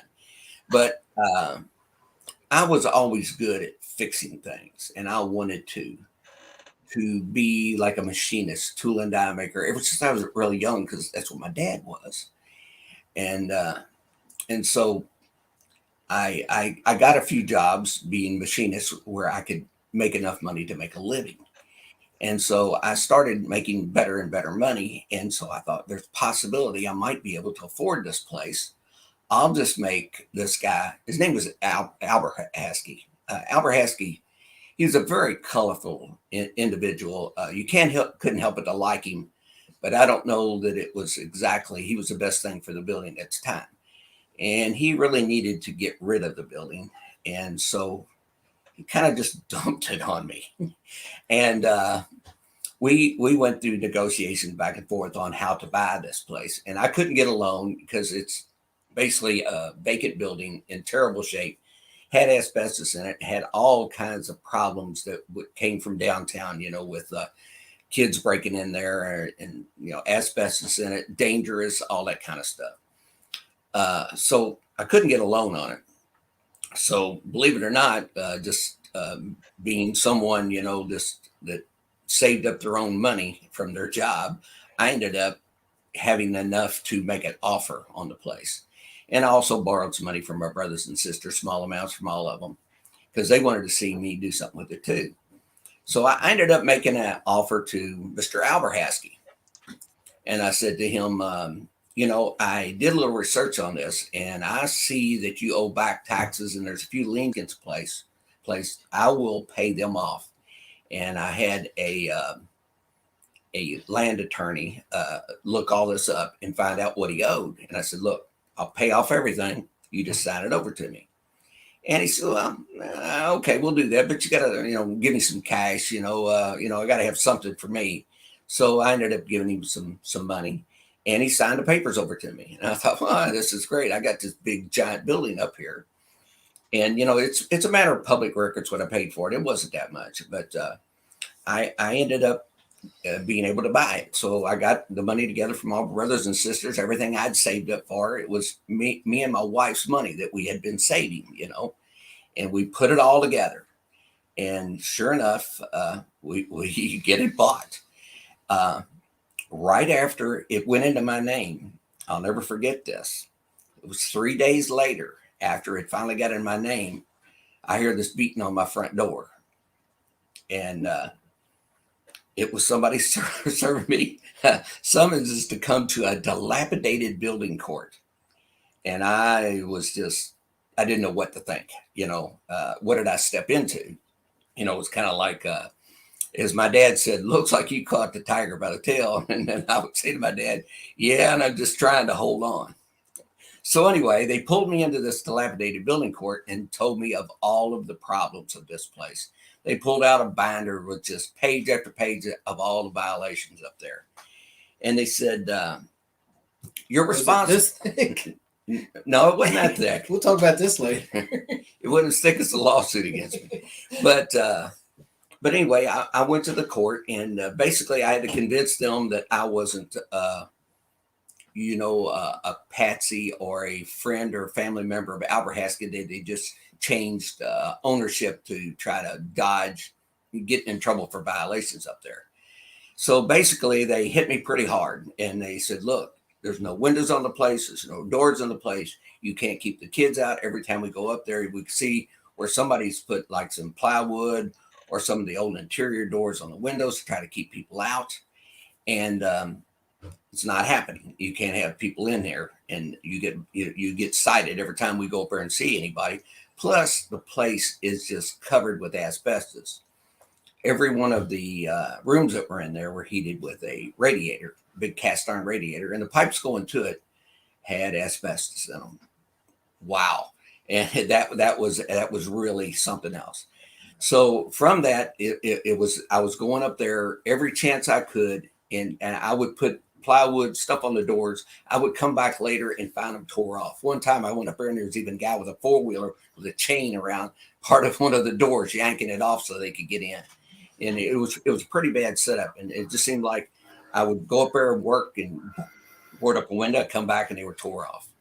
But anyway, that went on for quite a while. And slowly I gained more and more control up there. And then it got to a point where the city says, you can't let anybody in that building because there's asbestos. No one can go in it. So I went, wow. So I started checking around with people to abate the asbestos. And come to find out, boy, was much more expensive than the whole building was. So I get this bright idea. I'm going to go to class, and I'm going to learn how to abate asbestos myself. And then maybe, I can find a contractor and I could work for them, helping to get this out, maybe get a break on the price or something. Well, when I go to class, then they tell me, said, you know what, you go to one more class and you can become a contractor. And I said, cha-ching, here we go. And so I take the other class, and I'm going to abate the place myself. And then it ended up, I kind of partnered up with Albert Haskell's youngest son, who said, look, I really like to help you with this. So I paid him to help me, and I would work my job. At that time, I just got the best paying job of my whole life at Ford. I would get off work at maybe 12 o'clock at night, something like that. And I would go up there and work through the night trying to get up all the asbestos. And it was quite a chore to do. It took me quite a while. And I had some help from Albert Haskell's youngest son. We ended up encapsulating all this stuff, rolling it up in plastic bags. And we had a semi-trailer full to the top with all these bags of asbestos in it. And then one day, I got them to take the semi-trailer out to the waste management right out of Outer Loop. And I rode with them and took my checkbook This is all personal funds. Everything that's happened here is all personal funds. And I paid to have this asbestos drop there, where you have to sign a paper saying you are responsible for that asbestos for life in case it has to be moved or anything else. But, that usually doesn't happen. So anyway, I get the place abated and I go through 3 or 4 inspections where they're going in there and they're testing for asbestos everywhere. And I end up finding out that it's really hard to get rid of all the dust. So I ended up finding out that there was water that used to be up there on Waverly Hills, where there used to be water tires up there. So I go all the way up to the top of the hill to find that by where this water tire was, and there's this 12-inch main up there, giant. And I ended up finding this big manhole to go down in, and I find this giant valve that the whole top was off the meter, and it was shut off. But I saw the valve there, and I go to crack the valve, and sure enough, water comes out of this thing. So I end up looking around and found out that there was a 1-inch line right in front of it that already had been ran down to the building where they temporarily had it for like a trailer down there that they used to keep guards in to keep people away before I bought it. And so I saw, okay, I got this water here. So I ended up hooking to this water and taking it all the way into the building. And I had to dig up a hill through woods and take a 6-inch pipe, just PVC pipe that I'd actually got used off of a job. It's the kind of 6-inch pipe where they got rubber ends on it. You'd have to drive up on there. It's how they do water lines. And I got it to get close to the building and found one of their old fire hydrants, hooked to that fire hydrant, and then went in there, and I started up on the 4th floor with that fire hose blowing all of the dirt and dust out after I cleaned it up out one end of the building, where I would catch all the drain water that come out of there, so the asbestos just didn't go on the ground. So I would dig that ground up and then go dig deeper and then bury it. And so that's how I got rid of the very last of the asbestos, the dust and everything. And it took 4 inspections before I got it all, because they would find some asbestos back behind a wall or something like that. It took quite a while. And so, but once it was done, it was like, yay, I can now let someone come in the building. I could bring in anybody to help me work on stuff. It's just not me in there. And so that started right around the first Halloween that I was there. We couldn't keep people out of this building. It was surrounded by people wanting to get in there. And I would chase people off in the front. They'd come around the back. Then I would have to sleep or go to work. And then that building would just be full of people. And it's just like, I can't do this. So I ended up saying, well, if they want to come this bad, I'll just start like a little haunted house type thing. It's Halloween. People can come in. I'll get the money from it. And then maybe I can have some money to work on this building to reimburse myself for all of this time and money I put out. Well, I did that. And then the city didn't like it, because they said, you don't have an occupancy certificate. And there still isn't one on the building right now. There's no occupancy certificate on the building. They took it from there. But I asked them, pretty please, would you let me, let people in? And they said, well, if the fire marshal says so, you can let people in that building, but it's up to the fire marshal. And I said, fine. And I did whatever they want. Fire marshal comes out and says, we're not letting anybody come into this place as a haunted house unless you fix the sprinklers. And I said, well, look, the sprinklers are only on the 1st floor, part of the 2nd floor where the 2-story section is. And the rest of it is what you call a dry system. And I said, and that's completely been vandalized, stolen, everything else. But I think I could fix the 1st floor.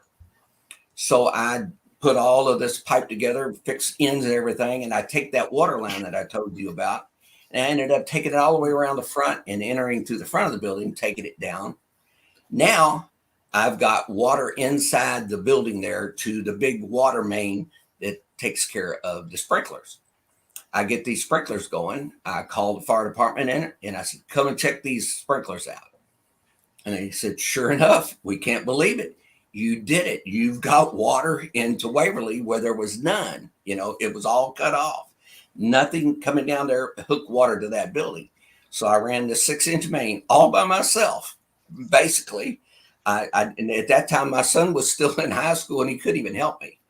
And so I'd have some helps of friends. I ran all this in and got those sprinklers working. And they said, okay, we can't hardly believe that you did this, and especially by yourself. We're going to let you have the haunted house. And so that was the first year that I got the okay to do the haunted house. And they let me do that for, I think, 4 weekends in the month of October. And then after that, I couldn't let anybody in, which they called that a binding element. And so I got past the binding element part so I could actually do a haunted house. The first haunted house I did was actually illegal, and they cited me for that. And they brought me into court, and they were going to do whatever they were going to do to me. And I was trying to explain to them, I couldn't keep people out. This was the only way I could let people in with them possibly not getting hurt, where we can watch them coming in. If I say, okay, you can come up here on a Friday, Saturday night and walk through, I think it was charging $5 or something to get in. And I said, and then we can make sure that you're not going to hurt yourself, jump out of a window, fall out of the building or whatever. And we could, take care of the crowd a little bit, and maybe make it a little safer. But they didn't like that much. So I basically, and they said, we're going to fine you. How much money did you make? And I didn't make that much. It was something like $6,000-7,000. And I said, I made about that much. And they said, well, we're going to fine you that much. And I said, well, I'd be glad to pay your fine. But the problem is I've already given that money away. It's gone. And they said, what? I said, yeah, I gave it to Crusade for Children. But I could probably send them a letter back asking them if they'll give me the money back so I can pay your all, fines in your court. And they looked at me and they said, Mr. Mattingly, we believe you're learning how to get things done. And so that's when they set up for the next year for let people into the building. So that's how the story of this started. And how this whole thing was set up, I decided to myself that anyone that helps me do this, we were going to earn the money ourselves to rebuild a building.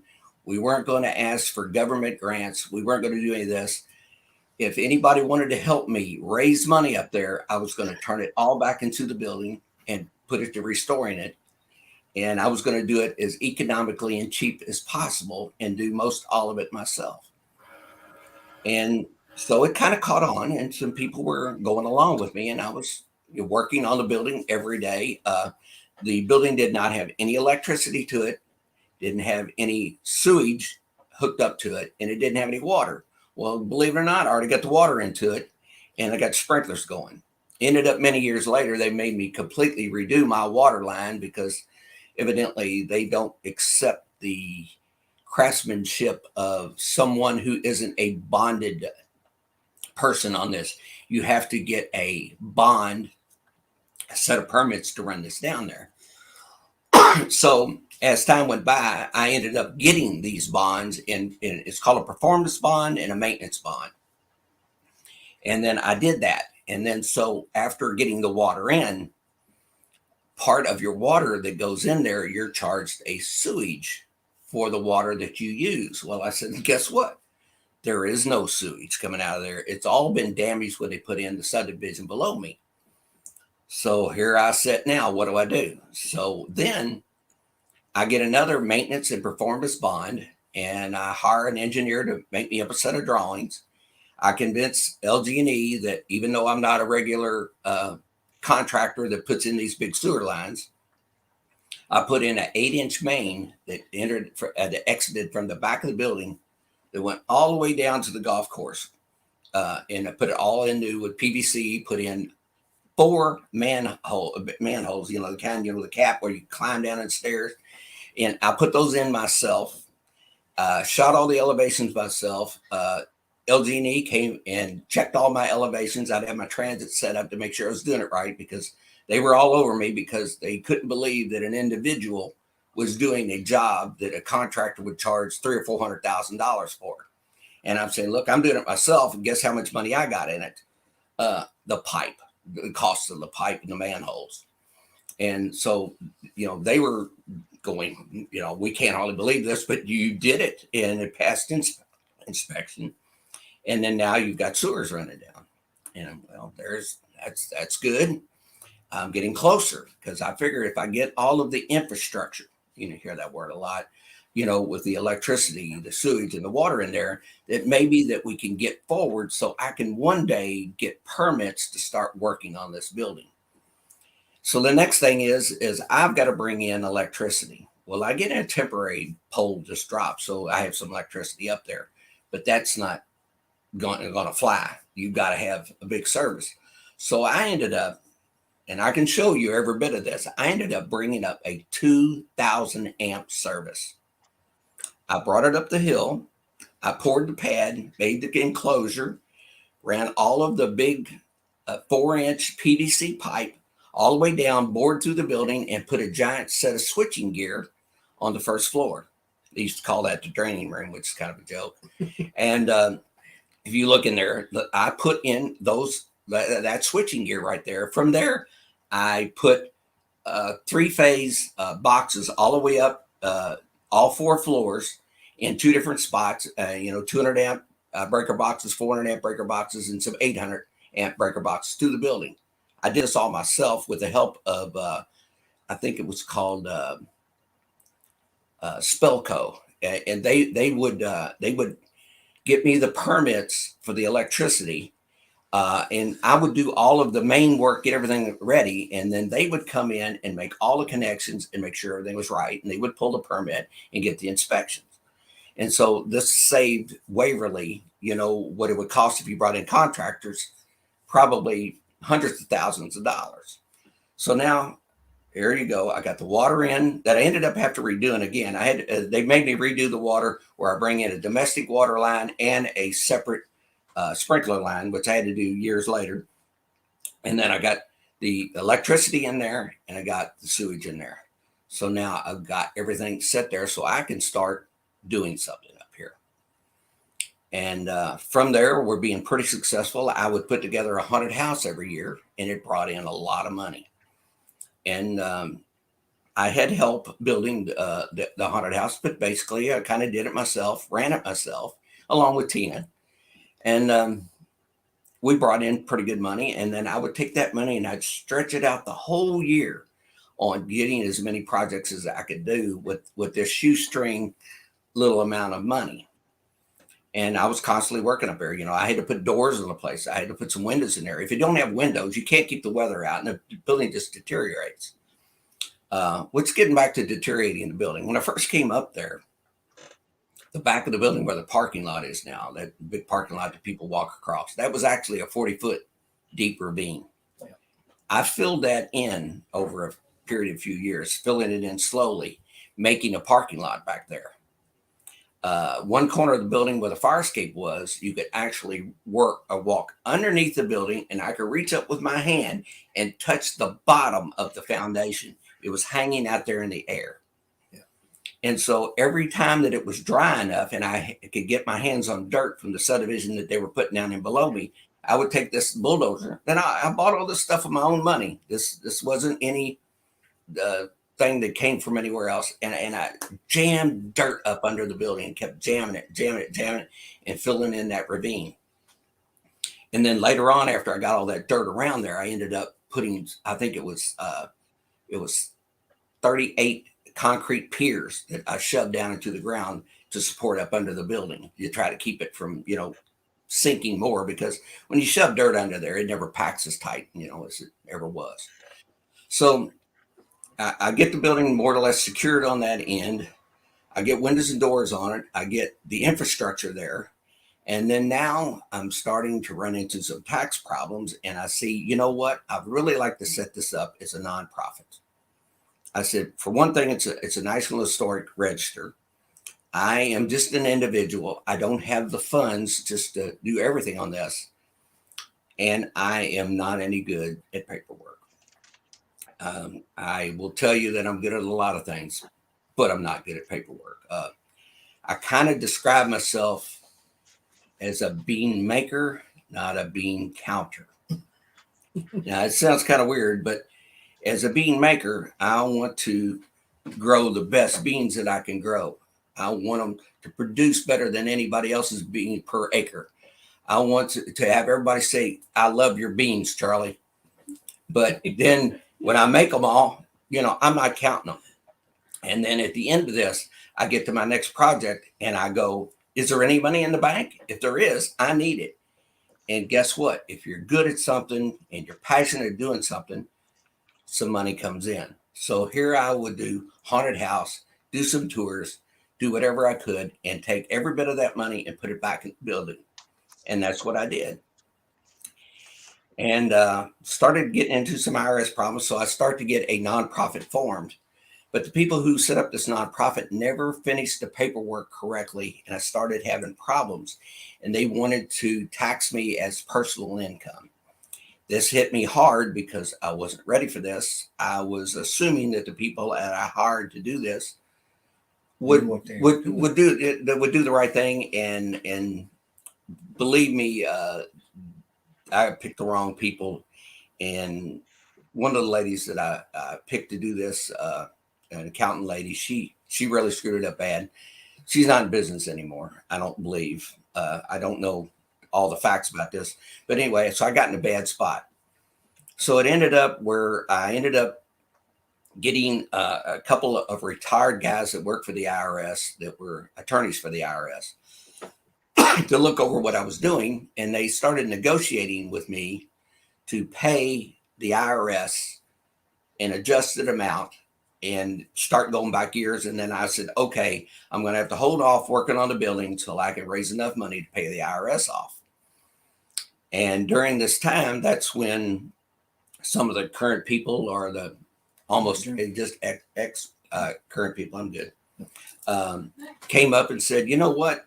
I believe that we can get some lawyers and we can get this back to the nonprofit. And I said, well, look, I'm already making payments on 2 of the years just to, have it for a for-profit in my name.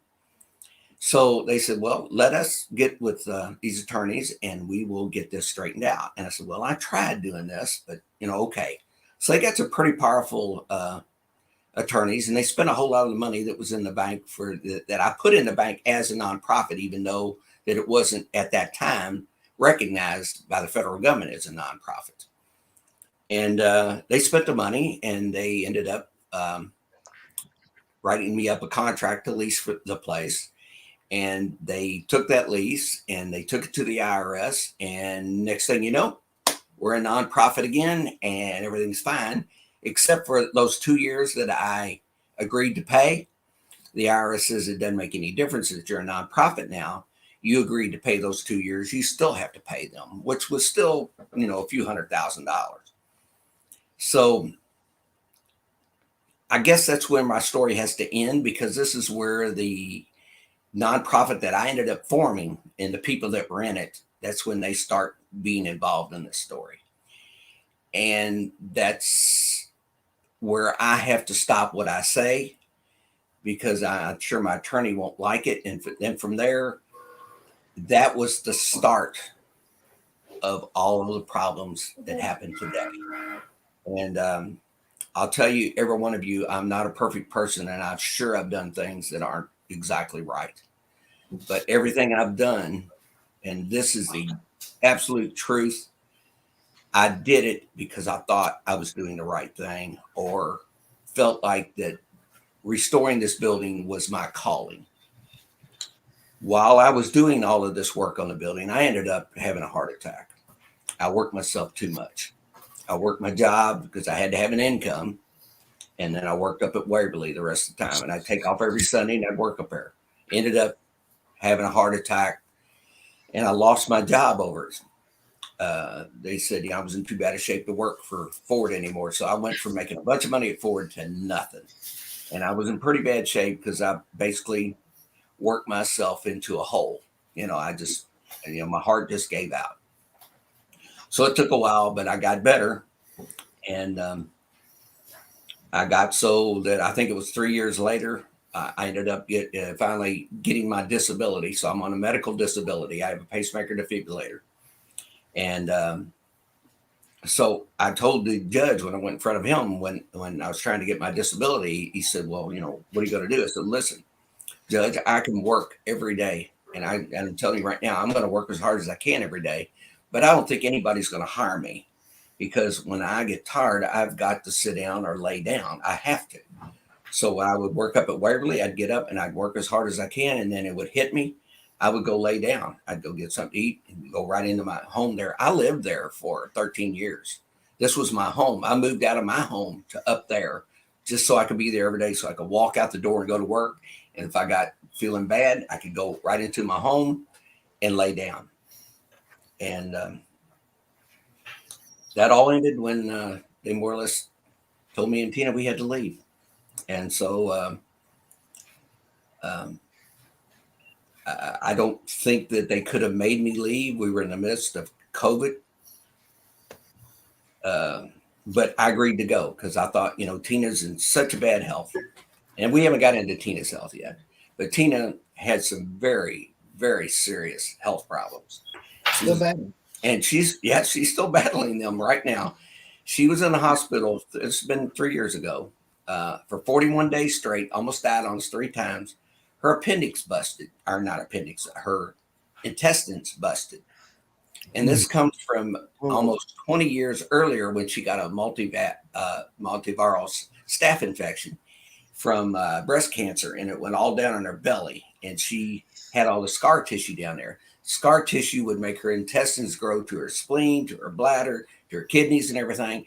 And when it all got bound up there, it wouldn't work right until it just exploded on her and she went septic. So they went in there and tried to fix her. There's nobody in Louisville that's good enough specialist to handle this. That's why she was in such bad shape for 41 days straight at Baptist East Hospital. And then after we got her out of the hospital, she was in pretty bad shape. They said, look, do everything you can to get her feeling better, and we're going to go up to Cleveland and get her operation reversed because she had all kinds of hernias and stuff around her. Well, I guess I might as well say it. My wife's going to get mad if I say this, but she had a colostomy at the end of this. And so her colostomy was failing. She has hernias all around it. So we finally get her in better shape. It takes a long, long time, and got her into Cleveland Clinic where that's about the only specialist we could find that would work on her. So we were up there for 3 weeks. And then when we finally got her out of the hospital, now she has an ileostomy. And if you know anything about that, that's worse than a colonostomy. And they said, wait a few months and then maybe we can reverse that and work and do some more operations on her. She never got better. She's just now getting better. And we got her on the list 2 weeks ago. And now we will be going to Cleveland on February the 18th for her next operation. So Tina, in my opinion, has taken a turn to actually get better instead of no turn at all. And so she is battling a lot of health issues. And I believe that the health issues was a contributing factor to how things turned out with the new people up there operating the place. And then here's the other part is, once again, I tell you that I'm not the smartest person in the world or know everything. But while all this was going on, I went under tremendous amounts of stress. I was trying to keep everything going up there and then keep Tina happy and because she's in really bad shape. I end up, my health just goes to pot. It's terrible. And I ended up somehow or another in a position where I didn't make insulin. And so my blood sugar was sky high. My pacemaker, and we don't really know the exact reason why, but my pacemaker, it actually wore the battery out about 3 years before it was supposed to. And we don't know exactly why that happened. But one of the theories is that while my blood sugar was so high when I'd sleep, it was pacing me out, keeping me alive so I didn't go into a diabetic coma. And I was full of brain fog and in terrible shape. But when I finally got Tina away from the hospital and got her into an area, I had to fix up an old house that I used to have. And I had to gut it. It's a long story, but the place flooded and I had to gut the whole house. But I fixed up, a bathroom and a kitchen and a bedroom for Tina in this house. because I was kind of forced off the hill up at Waverly, so I had to do something. I had to put this house together. So I did that, and as she got more at ease and being at home in the house there, I said, man, I've got to see a doctor. There's something wrong with me. Then when I did go, then they did blood tests on me. Said, oh my gosh, your blood's way off. We think you got cancer. Man, your blood sugar is sky high. How are you staying alive? And I said, hey, buddy, I'm in terrible shape. Do something for me. So from there, learning what my problems were, then I went back to what my dad told me at Waverly Hills. Nutrition, it's what you eat. It's how you take care of yourself. You are what you eat. So I've become a vegetarian for about 4 months and went on this Texas Roadhouse diet. And no, it's not Texas Roadhouse diet because that's big steaks. But I went on a vegetarian diet and fasted for 16 hours a day every day. And sure enough, I brought my blood sugar way down. I'm still on insulin because I still don't produce enough insulin. It's called a type 1 diabetic. I'm not the other kind that's resistant to it. And so my health is much better. I went on this diet. They checked my blood again, and they said, my God, your blood looks fantastic now. What did you do? And I said, I remember what my dad said about up at Waverly, about how they fed you the right foods. And their foods up there weren't out of a can or anything like that. They were grown there. The people that canned them, made from scratch. Yeah, they canned them themselves. They didn't open up a tin can. And so I tried to follow what my dad had told me. And sure enough, my health is actually in pretty good shape. I'm actually in a better place where I can start to answer all of the claims that have been lodged against me. And Tina is actually at a point where I don't have to be around her all the time to take care of her. She can take care of herself. I saw her when we went out to eat the other day. She was out on her own driving herself. Yeah, and this is something that's happened before. And so since she's got a little bit better, she's just wanting to visit all her family and see them, because basically we've been keeping them away. And now that she is finally getting to a point where we're going to get her another operation, she could possibly get a lot better after that operation. We are trying our best. Our goals in life is to get our health back so we're strong enough to fight what's happened up there. And that's about I probably already have said too much, but all I can do is invite every one of you all to, when this stuff comes out in court and once it's a court record, I would love to comment on everything that you could ever bring up. But until then, and our discoveries and everything are done, and these lawyers are done fighting back and forth, which is absolutely crazy to me. This is the first time that I've ever had to hire a lawyer to kind of countersue a person. Believe it or not, I haven't hired lawyers, to sue anybody. This isn't me, and I've always thought that you could negotiate with somebody and come up with solutions. Well, this is one time where I can't, and I wish I could, and I wish that everything would work out, but they're not.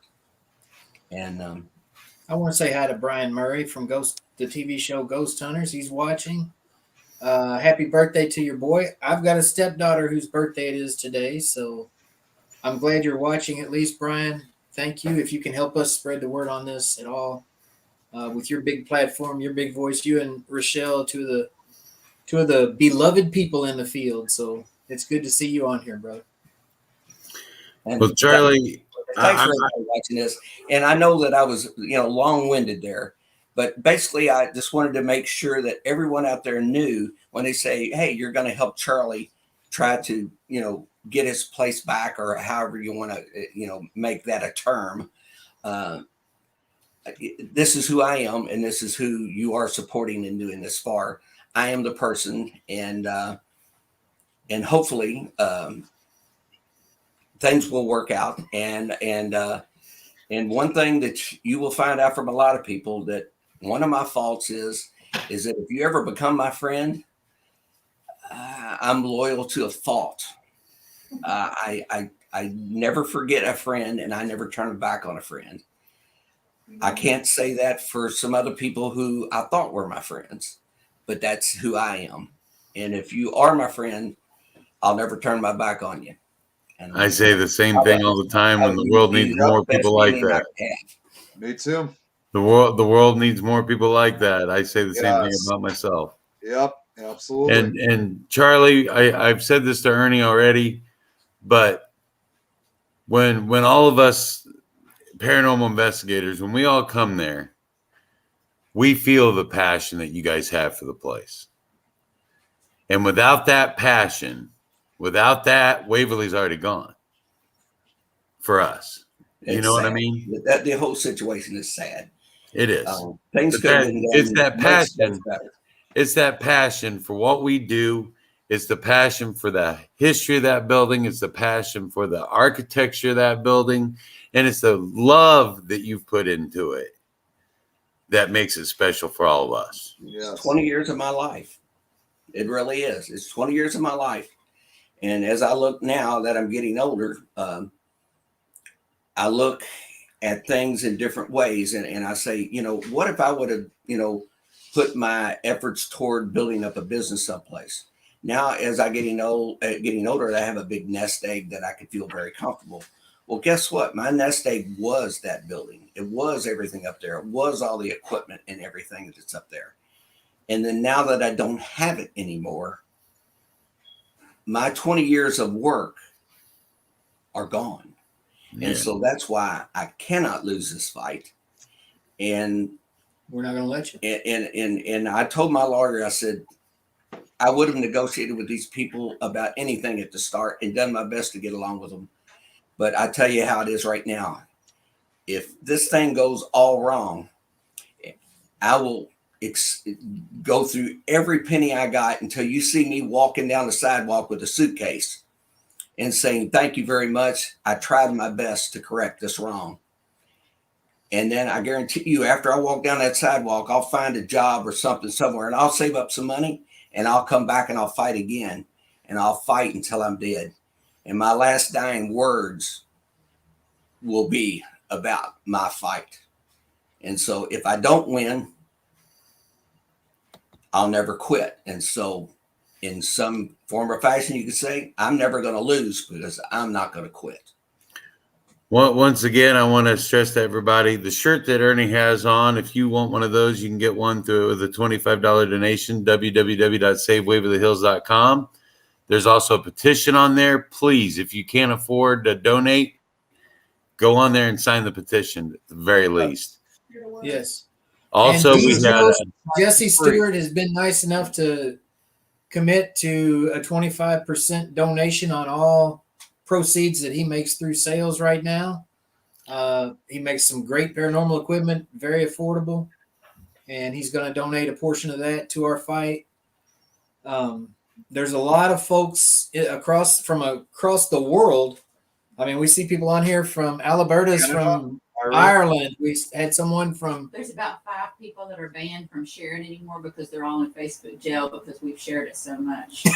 Yeah. I've seen that over here in the chat. We got people sharing this out so much that they're getting banned from. We're Facebook. streaming this on two different podcast networks. So really, we this all came as a brainchild from my wife, who's sitting right over there. She kind of thought of this up, and Rosie helped put it all together.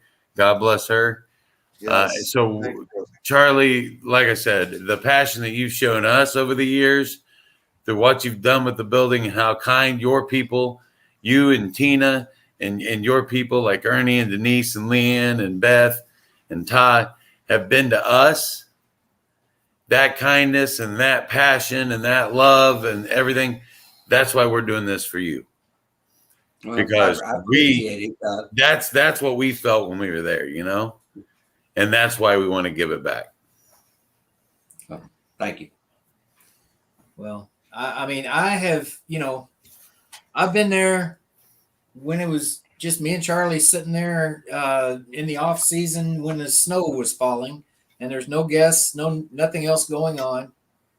And just me and him sitting around there watching the security cameras, making sure no one was trespassing. And I can tell you, even during those times when there's absolutely nothing going on, no money to be made, no nothing, Charlie's wheels were turning in his head on what he needed to do next as soon as the weather broke.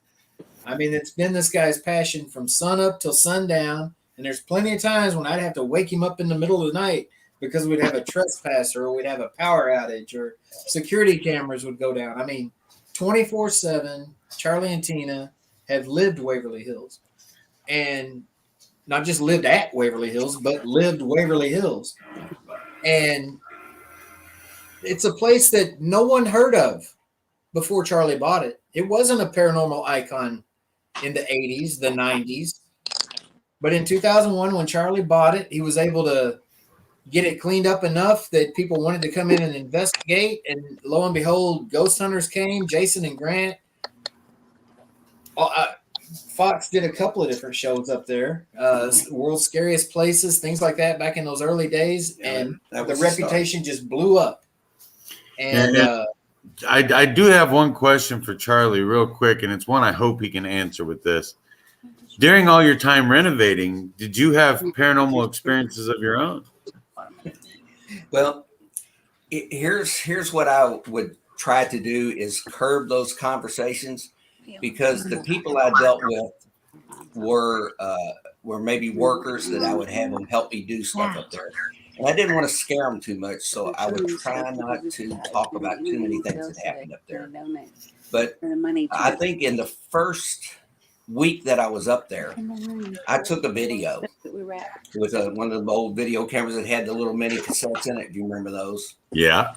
And I took a video of all of the destruction in the building and all the trash that was piled up, and just the terrible shape that everything was in. I tried to document it all. And I just got done walking through the building and doing that. And then I take it, I look at my tape, and my tape has just got anomalies all over it. And it just kind of looks like different hues of light in it, and maybe like almost like little lightning bolts across the video. And the video that was before that is the video that I took at my house. It was perfectly clear. And I looked at that and I started showing it. People said, "Would you look at this?" And then so at that time, I went home, and Fox, the World's Scariest Place for Fox Family Network, called me up and said, "Hey, we've been trying to get a hold of the owner of this, which has been Al Berhasky." And he said he won't return our calls. He says, "We've heard some kind of rumors about this place up here. What can you tell us?" And I said, "I'll do even better. Let me send you this little cassette." I sent it to them, and it took about 3 days. They received it. And as soon as they got it, they called me up and said, "We're going to be on a plane, and we'll be out there in 2 days." And I said, "What for?" He says, "We've got to see this place." And these are producers out from California. And that's when the wheels started turning in my head. This is how I can restore this place. I can let the building restore the place, because the building is going to bring the people in. It's going to convince people to come there. And if a TV show comes, this could be the start of how I generate money to restore the place. So from that, I tried not to tell too many of the workers or people I work with too many of the stories that were up there. But yes, believe me, tons of times I had some people in there like helping me clean stuff out. And before you know it, they're screaming and running out the door, and I'm trying to calm them down. This is no fooling. There was an old light that was just hanging from a cord, one of those clear old time bulbs. Mm-hmm. There's no electricity up on the hill yet. I ain't got no electricity up there yet. And they were in this one room digging it out, and it was just full of debris. And I mean, this room was terrible. And I hired these two guys to kind of help me. And they were in there digging, and this light kind of just comes on real dim and goes off. They throw my shovels up in the air, and they go running out the building and left. And it's just like, oh man, it happened again. See, the sad part is all of us paranormal investigators would have thrown the shovels and started grabbing equipment and trying to film it. Exactly. Yeah. We would have screaming from the building. We'd have been trying to film it. Yeah. Eileen Jones wants to ask. Eileen, she was on the paranormal documentary, The House in Between. She's fairly well known in the field. She's a sweetheart. She really is. Right, Eileen? Anyway, she asked if you have a favorite spirit there, one that likes to mess with you the most. That would be the one I identify with. Ralph? Yeah, that's Ralph the maintenance man. And I've been called Ralph the maintenance man. There was even a T-shirt where I'm with Broom, and they're calling me Ralph. And I also did a little video a long time ago with a radio personality that was up here. And I think I ended up calling it "Where is Linda Lambert?" At the end of it, because Linda Lambert ended up losing her job. But I did a small little video with her because that radio station would come up every Halloween morning and do a live show up there. And that would bring us in lots of customers and people that wanted to come. So, I mean, there's so much I could tell you about all of the things that's happened up there. But in general, I don't think anybody's come up there and spent a lot of time and not had some experience. It's just almost impossible. I've had very few people that's told me they've never seen anything. And if they have, maybe they were just busy working or they weren't there very long. Or they're in denial. Could be that too. I used to say on the tours all the time, we have a lot of skeptics come to Waverly Hills, but very few skeptics leave Waverly Hills. Who's that? Charlie's a busy man. It's not that we keep the skeptics there, it's that we convert them. My conversion on people is this. I would try to keep from acting like I'm too far out there. And I would say, okay, let me explain things to you like I like things. I am into logic. Have you ever heard of the equation E equals MC squared? And they said, yeah, I've heard it. Do you know what it is? And, I'm not sure that I know everything about it either, but I said, it's kind of saying that energy never really gets destroyed. Matter can turn to energy. Energy can turn into matter on and off. It's like a constant cycle. Yeah, it's a constant cycle.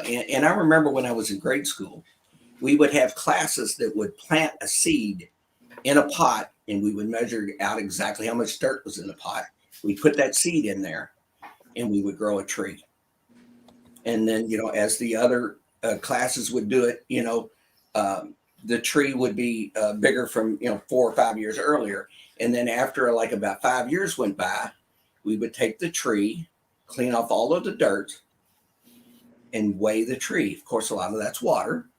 And then we would weigh the dirt, and the dirt would have to be close to the same moisture thing. And we'd see that the dirt weighs just about the same, maybe a little less. Where did that tree come from? That's matter. That tree is wood. Where did it come from? Sunshine, which is energy, grew that tree. It didn't come from the dirt. Some of it did. Can you guys hear me? Yeah. And so E equals MC squared. All right, now let's get back to a spirit. Now you're a person and you're full of energy. Now you're a bunch of cells, and none of them work unless electricity is telling every muscle where to move. It's going through your brain, telling you how to think. And every one of these little electric impulses, are you. All right. When you die, what just happened to that electricity that was in you, that energy? Where is it? Well, as matter goes, you kind of turn into dust. Your water floats away and it dissipates. But what happened to that energy? Did it get destroyed? Can't. That's a picture. That's a picture my wife took of Waverly there. We're all stardust in the moonlight. That's a cool picture. It is. Yeah. I was explaining that should be for a poster for a documentary film. Yeah, that's a really cool picture. I mean, and then Ernie, there's my oven. There's your oven that you had fun with. Yeah, and my dad actually cooked bread in. Yeah, well, I saw a shadow person's bust right up, block that window out, the light coming through the window. We all saw it. Yeah. Ernie was sitting with me, and I never would have investigated there had Ernie not told me to. Yeah. That kitchen is one of the more active parts of the building. The kitchen and the cafeteria, that smaller area that used to be the children's cafeteria, some of the most active parts of the building, and the Yeah, current people are still coming to regime eat. up there is turning that into office space and taking it away from the investigations, and it makes no sense. Yeah. Guys, Yeah, unfortunately, I do have to leave early, but I'm going to come back later tonight. Tim and Rosie, you guys will be still on later tonight, right? If I'm correct, or I won't be on. someone will be on. okay. Howard will be on at 5. Yeah. Okay. All right. Well, I'll be on probably around that same time too. So, but I just wanted to say quickly, Ernie and Charlie, I just donated, so you guys got my share. So, and I also said too, my dad actually might be coming on to because he's got a story to tell of his own when we were there 10 years ago. So you guys will be meeting my dad for the first time for hearing his story back when I was in high school when we first went there. So awesome. All right, brother. I'll catch you guys a little bit later tonight. Thank you for everything. Absolutely, Nick. We love you, brother. Love you guys too. Take care. I just wanted to show a couple pieces of the equipment that Jesse sells. The D's Ghost, Jesse.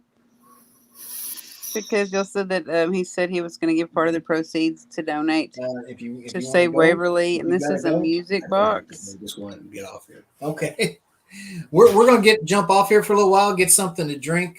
But I'll be chiming back in off and on. Ernie, Charlie, you're always welcome. Before this is all over, we'll do it. But he's a busy man. He's got things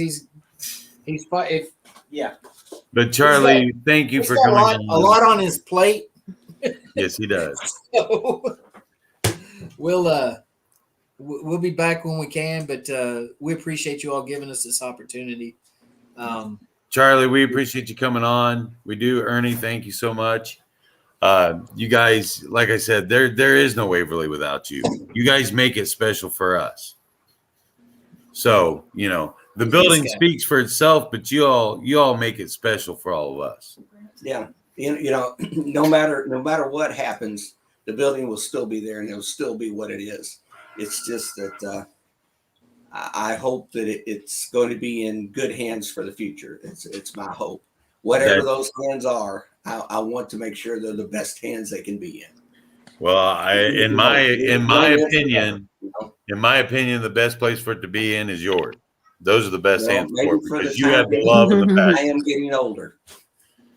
Yes, but God knows that you have the love and the passion for it, and we do too. So we're here to support you. All right, we'll stick together then. Thank you, guys. We'll be talking soon. Everybody keep sharing, donating, get these awesome shirts. And sign the petition. Join our mailing list. We'll see you soon. Peace out. Bye. I was going to send the link to Jason real quick because he messaged me a while ago and he's like, "Why aren't you on there right now? You were supposed to be." And I said, "Well, Howard wanted to take over." So I was like, Howard had to go do another show for a little bit. He'll be back on later on. Rosie, give me 1 minute. I'll be right back. Okay. I'm just going to send this link to Jason too.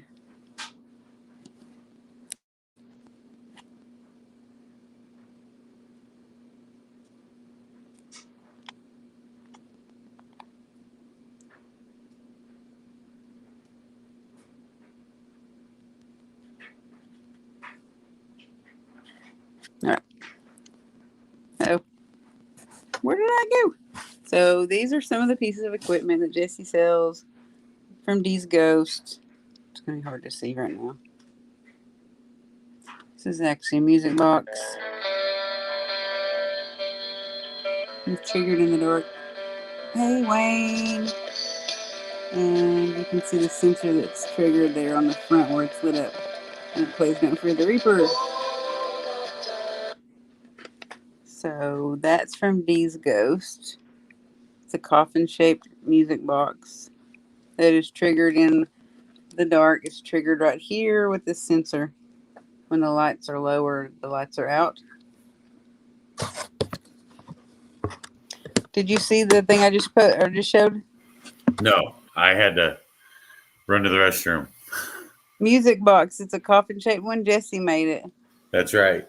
And if it's dark or it's pretty dim, there's a sensor here that is triggered by movement. It's a motion detector, and it plays music. Can you hear it?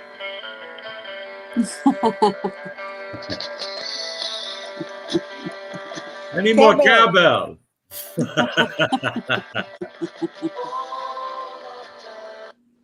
Yeah, I ordered that from him. And then this is it's a coffin, but it's a REM pod. And so, obviously, I don't even know if I put batteries in this one. Let me see. No, because this would trigger touching this part. It's the sensitive part that's triggered that makes the REM pod go beep, beep, beep, beep, beep, beep, beep, beep, beep. Like I said, Jesse over D's Ghost makes some amazing stuff. He makes and he makes custom. He said, okay, what just happened? Stephen did. He was dancing and I was playing the music. It's intermission. And then there's one piece I haven't gotten yet, and then can you see this old looking antique trunk? This is a music box too.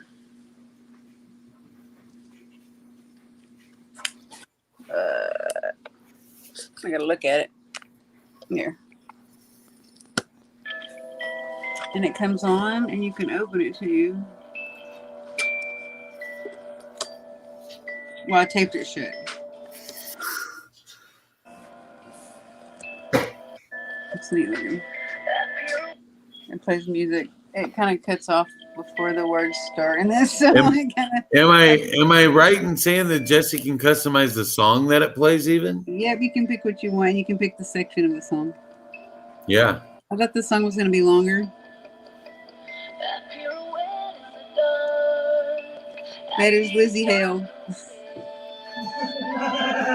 That's Crystal's music right there. Did she hear it? Yeah. Tell her Lindsay Sterling and Lizzie Hale. Yep. Better me. Yep. Yeah. She knows the song. Yeah, that's the antique music box. I put that song on that, and then the standard one, the coffin one's the Blue Oyster Cult. Like I said, he makes these custom pieces, and you can afford. He makes them affordable. He makes them cheaper than you can buy them on Go Stop.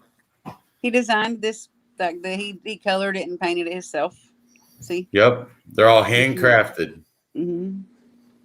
And here's the two lights on this one. This little green light. Mm-hmm. That go off when it's when the rim's triggered, but it has no batteries in it. And then the little yellow music box. And if you go to www.dsghost.com, you can find these items and more. And find something that a piece of equipment you would love to have. Yeah. Jesse's going to donate 25% of his proceeds directly to SaveWaverlyHills.com. And he's sending me the parrot ears, which is the thing that you can. It comes with headphones, and you put them in on your ears. Or noise cancellation headphones, shaped like a coffin, like those, but it has a very super sensitive, like a hypersensitive microphone coming out the top of the coffin that has a 360 degrees sound. Yeah, like all the way around. So it doesn't have just a special area like those. I don't know what they were called, but they have. It's a multi-directional microphone. Is that what it's called? Okay, like the spies use or whatever. Yeah, it's like that, but it doesn't have a focal point or it doesn't have a cone around it so that it's focused in a direction. It's just open to everything. So waiting on that too.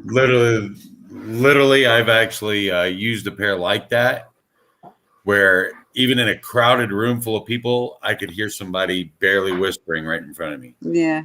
So they are amazing piece of equipment.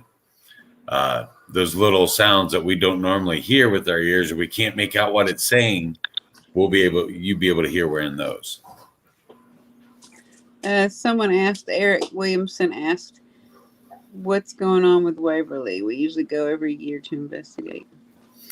Eric, so basically what happened is Charlie had set up a non-for-profit organization for Waverly with some other people.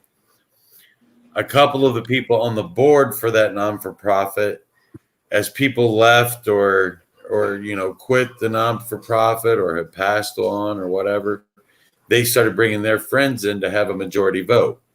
They voted, took Waverly from Charlie and Tina, who are the rightful owners, and basically what they did was say they filed a lawsuit against Charlie that is totally frivolous because they are wanting to make money off of Waverly, which is exactly what a non-for-profit isn't supposed to do. Yeah. So that's I the wanted whole. to get some grants that would be several $1 million. With any good conspiracy or any good bit of little story there that you always want to follow the money. So that's what it's all about. These people are in it for the money, and Charlie and Tina, Ernie and Denise, Leanne and Todd, Beth Allen, those guys were in it for the love of the place, the love of the building. But basically these other people have pushed Tina and Charlie out. Sorry. And they are, whoa, extreme close up. But no, basically what they're doing is they push Tina and Charlie away, and they're not letting the true story of Waverly be told. They're not paranormal investigators. They don't believe in what we do. I've heard other paranormal investigators tell me that their time was limited more, but they still had to pay full price. No, they're not very professional. For a 6-hour investigation as opposed to an 8 or 10 or 12-hour investigation. They were not allowed access. This was on a private, not a public. They were not allowed full access to the building because some B horror movie person is actually on the board now, and he was shooting film there, so he would not allow them to come in. That's a bunch of bullshit. They had to be quiet in certain areas. They couldn't make any noise. And then they were completely restricted from certain areas because they were shooting this movie while they were there and they had paid full price. So, yeah, that did not come from Ernie and Denise. That came from another paranormal investigator. So basically what we're doing is we're trying to raise awareness for Charlie and Tina. We're trying to give people the chance to come on here, talk about your Waverly experience. If you've had a Waverly experience and you would like to come on camera and talk about it, feel free to, at the pin to your comment section is a StreamYard link. Please feel free, click on that StreamYard link, go through the steps of coming into StreamYard. You'll pop up down here at the bottom of my screen, and I'll add you straight onto to the stream, and we'll talk about it.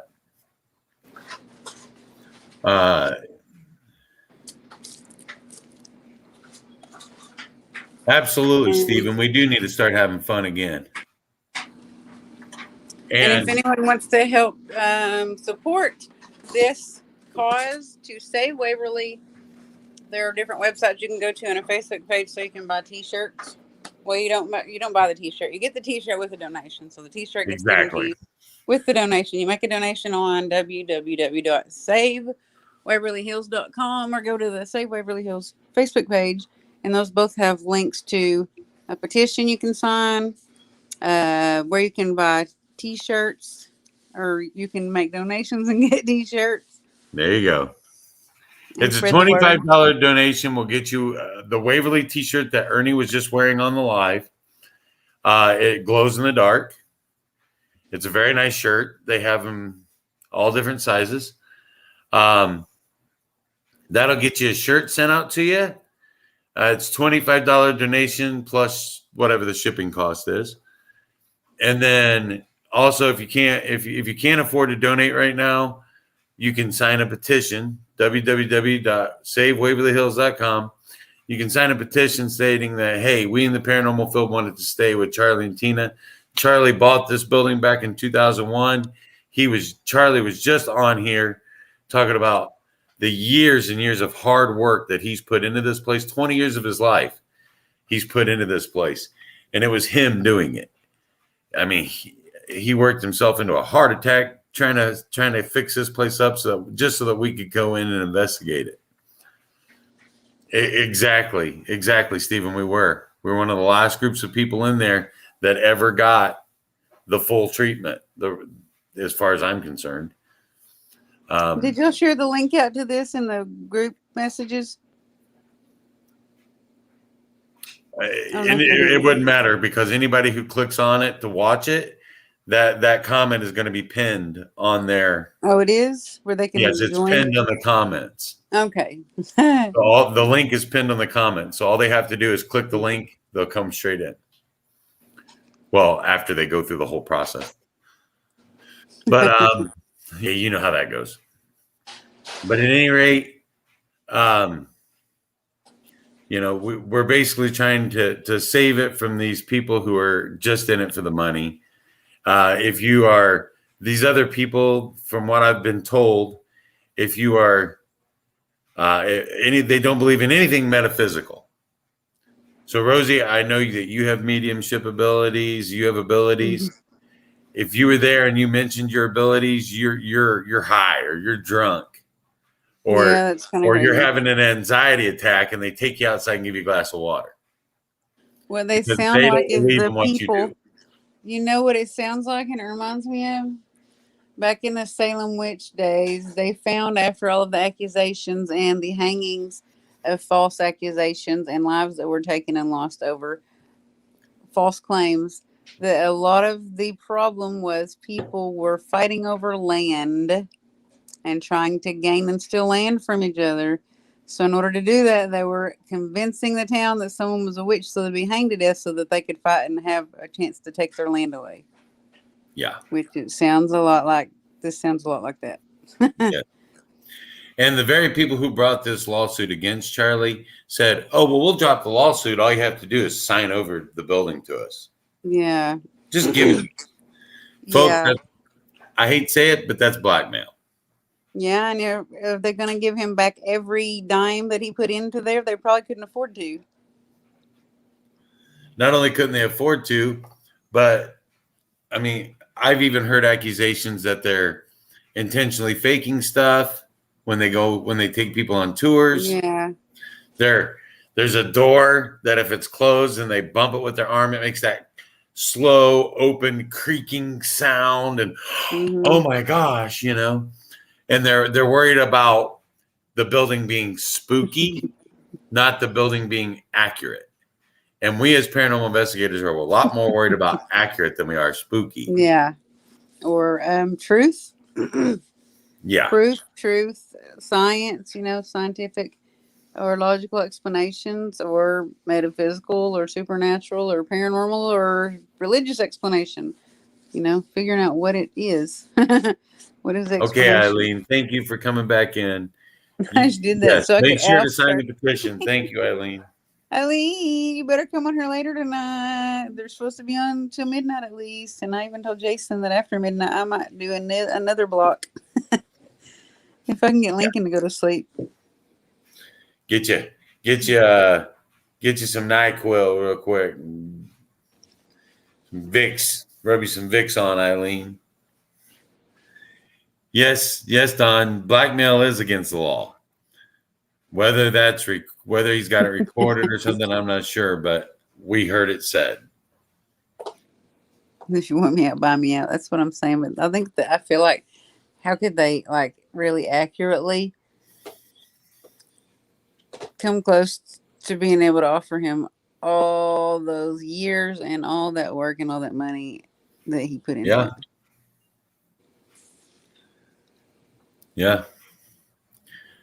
But the truth is, they call themselves a historical society. They're not. I'm trying to get Jason in here. They are a non-for-profit organization, not a historical society. They do not have a professional historian on the board. So just putting that out there. But at any rate, yeah. And then the amazing equipment that Rosie was showing, www.theseghosts.com. Anything you buy from there, 25% of what you buy is going to SaveWaverlyHills.com. Coffins. And I'm just saying, ladies, He has a little small, it's a movie replica Annabelle doll. Annabelle doll. And it is limited. There's a limited number of these. It looks like Annabelle from the movies, and it's an actual working REM pod. And it's awesome. Yes, my wife is making me order one. And Jackie has one too. Yeah, Jackie has one already. She's already ordered hers. She's got one on the way. But he, like I said, he does do custom stuff. Like if you have a favorite doll or a favorite teddy bear that you like to take on investigations with you or something, I don't know, or a favorite, thing, he could probably take this little snowman here and turn that into a REM pod. And yes, that's the snowman from Elf. My wife got the Elf Advent calendar this year. You know what? You got the little elf too, huh? The little dude that's the elf? I don't know if we got the Will Ferrell elf yet or not. We got this one. I think it was like 2 days ago. Yeah, that's him. Yep. And then you got all these little helper elves, I guess. This one. Yeah. This one. I'm running out of fingers. Beverly Rosen says hi. Oh, that's my cousin. Hi, Bev. Yep, she's my cousin. Is it? Yep. That's her. I was gonna say I don't recognize her name. She's a newbie. Yeah. I'm sticking this in all the chats anyways, because I'm about to have to go and I don't want you to be left with nobody so I can finish getting ready for this Christmas party, but I want somebody else to come on here first. You're okay. I can talk left, right, and center. That's a good talent to be by yourself to do that. Once again, if one of you would like to come on and talk about your experiences at Waverly, talk about if you had, Tina or Charlie as a guide, or if you had Tina or the Pax or the Eskews or Beth Allen, and how they helped you on investigations, or how they did things for you, or how much you love the place. Even if you've never been there and you want to come in and say, that you just want to come in and say that you want to, how much you want to go to Waverly, how much you wish that people like Tina and Charlie and the Pax and the Eskews and Beth would mean for your investigation, or how it's always been a bucket list location. There is a link right there on your comments. It's pinned to your comment. Just click on that link, come in, allow StreamYard to use your camera and mic, and you'll pop up on my little screen down here. I'll click on it after you enter the studio, and you'll come up and we can talk about it. So anybody at all that would like to come on and share their experiences with Waverly, we'd love to have you on. Anybody. I put it in all the groups, I think. We're doing this to try to give back to Tina and Charlie what they've given to us all these years.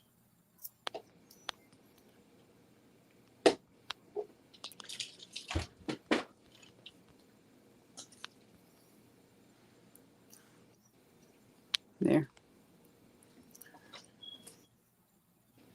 Yeah, you better watch out, Rosie. There's been a bunch of people get put in Facebook jail already for sharing. Oh no, I'm not sharing. I'm putting it in the group chats. I gotcha. And sending it to a bunch of people in Messenger, so you can't get in trouble for that. It's a secret. Not if you don't do it. You'd have to do it a lot. They would have to report you. Because I already sent it to like 40 people, the first one. And the banner. Yep. From this morning. So I'd have plenty of people to talk to. I was like, I am not going to sit here by myself. I'm going to send it to everybody I know. I just scroll and scroll and scroll. I'm gonna screen share some of those pictures I did earlier. Right. For people who've never been there and never seen the building, these are just a few of the pics that I have from it. I'll send some later to whoever's on to later once I I was maybe. looking for a video, but I think it's on Paranormal United Network Paralinks. I think it's on their page that day that we all do live segments on their page from Waverly for an hour. Yeah. So I'm fixing to pop off here because I have to be at that party in about an hour. All righty. But I'll send you some stuff if I find some real quick. And then you still have that video of John that y'all didn't watch the whole thing because you. Yeah, I'll try it because it kicked me off earlier. Yeah, you got knocked off. So, I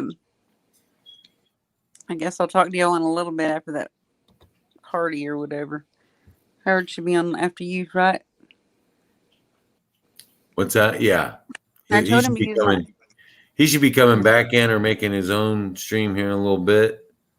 See, I told him to use my email address and I'll give him my passcode. Oh, okay. Because there's not any reason to take it down from being streamed to like 6 places to like 2. You know what I mean? Yeah. When it's already set up, I don't care if he has access to this dashboard at all. There's not anything he can do on here except stream crap live. What's he going to do? You know? Yeah. Pretend he's me. But we got let's see. This is the stone out in front of Waverly Hills Sanatorium. For those of you who don't know, we may have some people in here who have no idea what Waverly Hills Sanatorium even is. For anybody in here who doesn't know what Waverly Hills Sanatorium is, it was built, I know, in the 1920s, if I'm not mistaken, right? Built in the 1920s as the nation, really the world's #1 tuberculosis hospital. It was an experimental hospital that treated many, many people. And it closed from being a tuberculosis hospital in 1961 after the cure for tuberculosis had come out and the vaccines were coming out. So, and that was in 1961, then it closed. Bye, Rosie. But Waverly Hills Sanatorium saw a lot of death. It really did. They know of at least 11,000 people who died there, but they believe the numbers could be close to twice that. After it was a tuberculosis hospital, it was a nursing home, and the nursing home had to be closed down in the early 80s or late 70s, early 80s due to abuse allegations. But that's the Waverly in a nutshell. And I say if 11,000 people died there, 60, 70,000 people probably survived tuberculosis simply because this place existed. A lot of people walked out of Waverly Hills and weren't gurneyed out. This is another room in Waverly that is in the morgue area. There's one of the fountains from Waverly. Well, possibly. Let's see here. Room 502. One of the most iconic rooms in Waverly. And that's where the Packs have learned their story with Sarah. Okay, my dogs are going nuts. This is probably my favorite picture of Waverly Hills, and it's one my wife took, so I'm biased.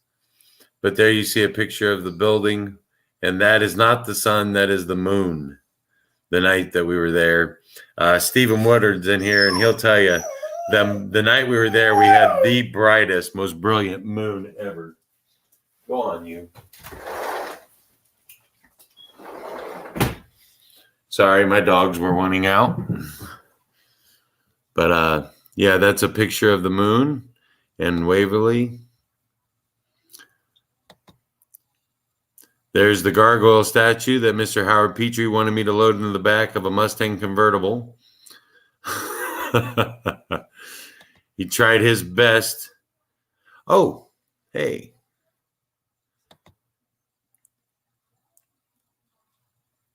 Oh, I don't know if she's there anymore.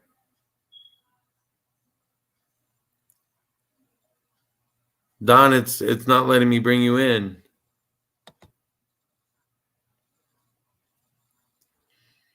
I'll wait and see if she can get her picture up there. This is the original oven from Waverly. One of the original ovens that they used to cook healthy nutritional meals for the patients. That is in one of the chapels with the organ there. This bed belonged to a young lady. Her and her sister were both there. Oh, Donna, you there? There she is.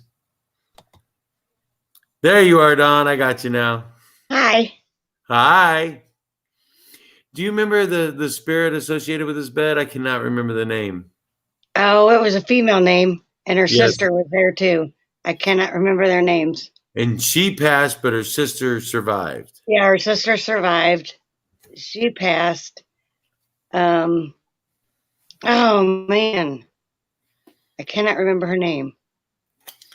I can't either, but it's such an awesome place. Oh, I know, and it keeps calling me back, and I so wanted to go back, but I can't as long as Ernie and Denise aren't there. There's me in the morgue. I have a picture of me in that. I didn't think I could get down there, but I did. Yeah. Yep. I'll never get back in it, but I got in it.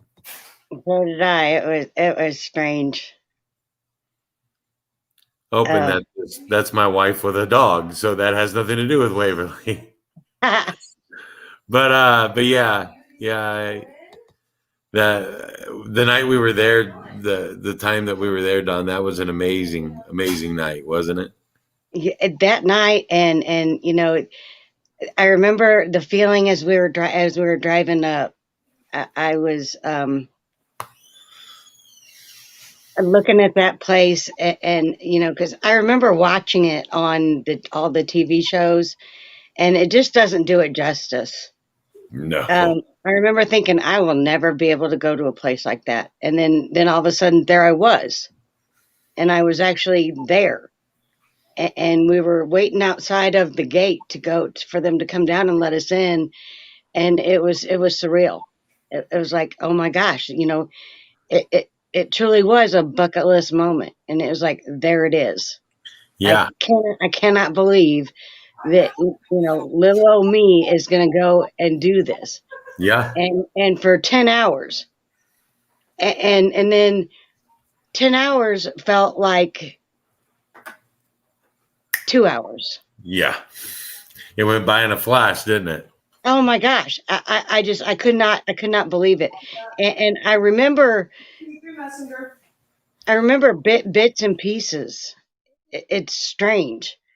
It is so overwhelming and just awesome.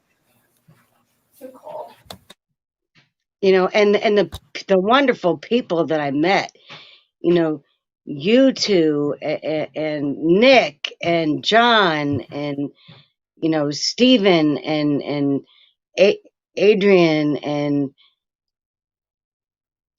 Holly and the awesome and Ace and just the awesome people that I got to investigate with. It was a dream come true. It really was. It really was. And- There were so many and- great people there that night. Stephen Woodard was there, and Crystal and Adrian.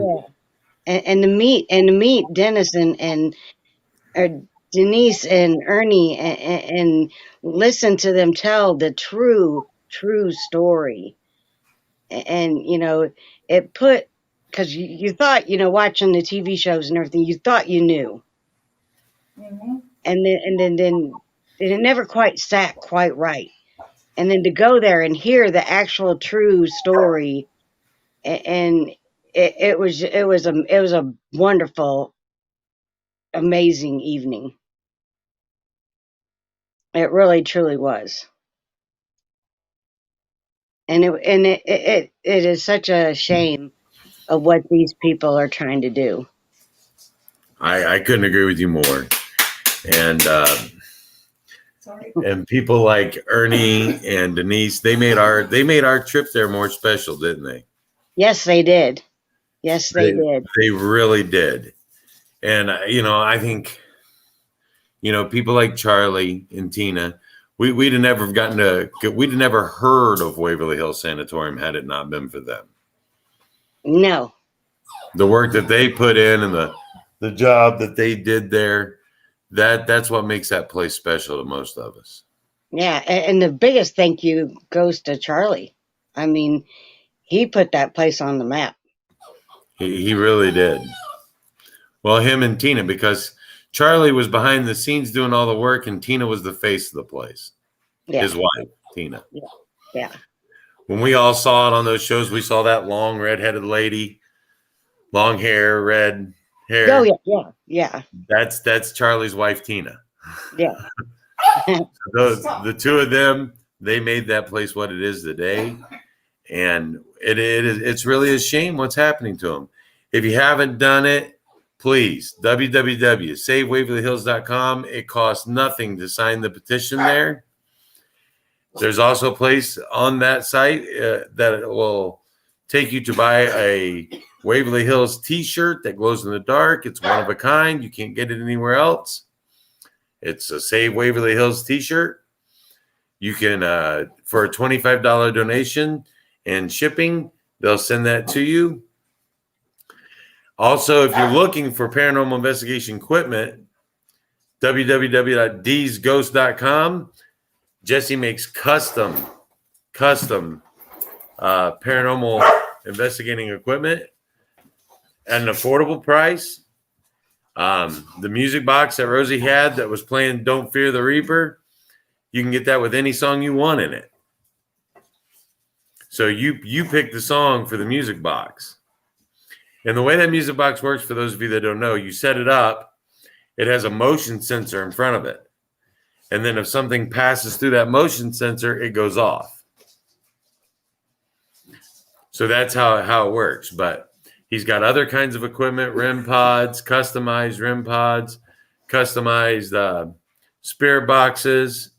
He's got the parrot ears, all kinds of really cool stuff there. Anything you buy there today, a 25% donation will be made to the SaveWaverlyHills.com. So if you're looking to buy some equipment, that'd be the place to go. And it takes 2 minutes. Yeah. To sign the petition. Absolutely. And it's to really help out Charlie and Tina, and to prevent this tragedy, because this is just unbelievable. Yeah, it is. It's really sad. Yeah. It is not fair. And I just cannot believe these bullies. Mm-hmm. All because they want a little extra money to line their pockets with. The greed of people is just outstanding. It's just mind-boggling. Unbelievable. Who do we got coming up next? Coming up next is going to be Howard Petrie. Nice. As soon as he gets off his show, I'm going to run this until he gets off his show, and then he's going to come in. Thankfully. A long day. It has been a long day. I got up at 9 and started this, kicked it off with Rosie, and at 9 o'clock my time. Then I had to get off for a little bit because I had some job stuff to do. And then got back on, and I've been on for a few hours now. I'm still working. But we thank all of you for coming in and watching, sharing. It's been shared just about everywhere, I think. Yeah, I got put in Facebook jail. I'm working my way there. We're sorry. We didn't want that. We didn't want that. Oh, I don't care. It was first time for everything. That's right. I would. We were hoping. I'd rather do it for a cause like this than anything. So. Yeah. Absolutely. And like we said, you know, as long as we have people watching today, we're going to keep running this because it's important. We're trying to get it out to everybody. Charlie needs 10,000 signatures on that petition. So we need you to go on there and sign. He needs to be able to show this to a judge and say, look, these paranormal investigators, they're not going to come back. They don't want to support these people. They want to support us. We're the rightful owners. We're the ones that have put the work in. We're the ones that made it special for them. And that's why we're doing this today. Is to show, well, the real reason we're doing this today is to give back to Charlie and Tina, Denise and Ernie, Leanne and Todd, Beth, the love they showed us when we were there. That's why we're doing what we're doing. Exactly. It's their labor of love that put that place back where it needed to be.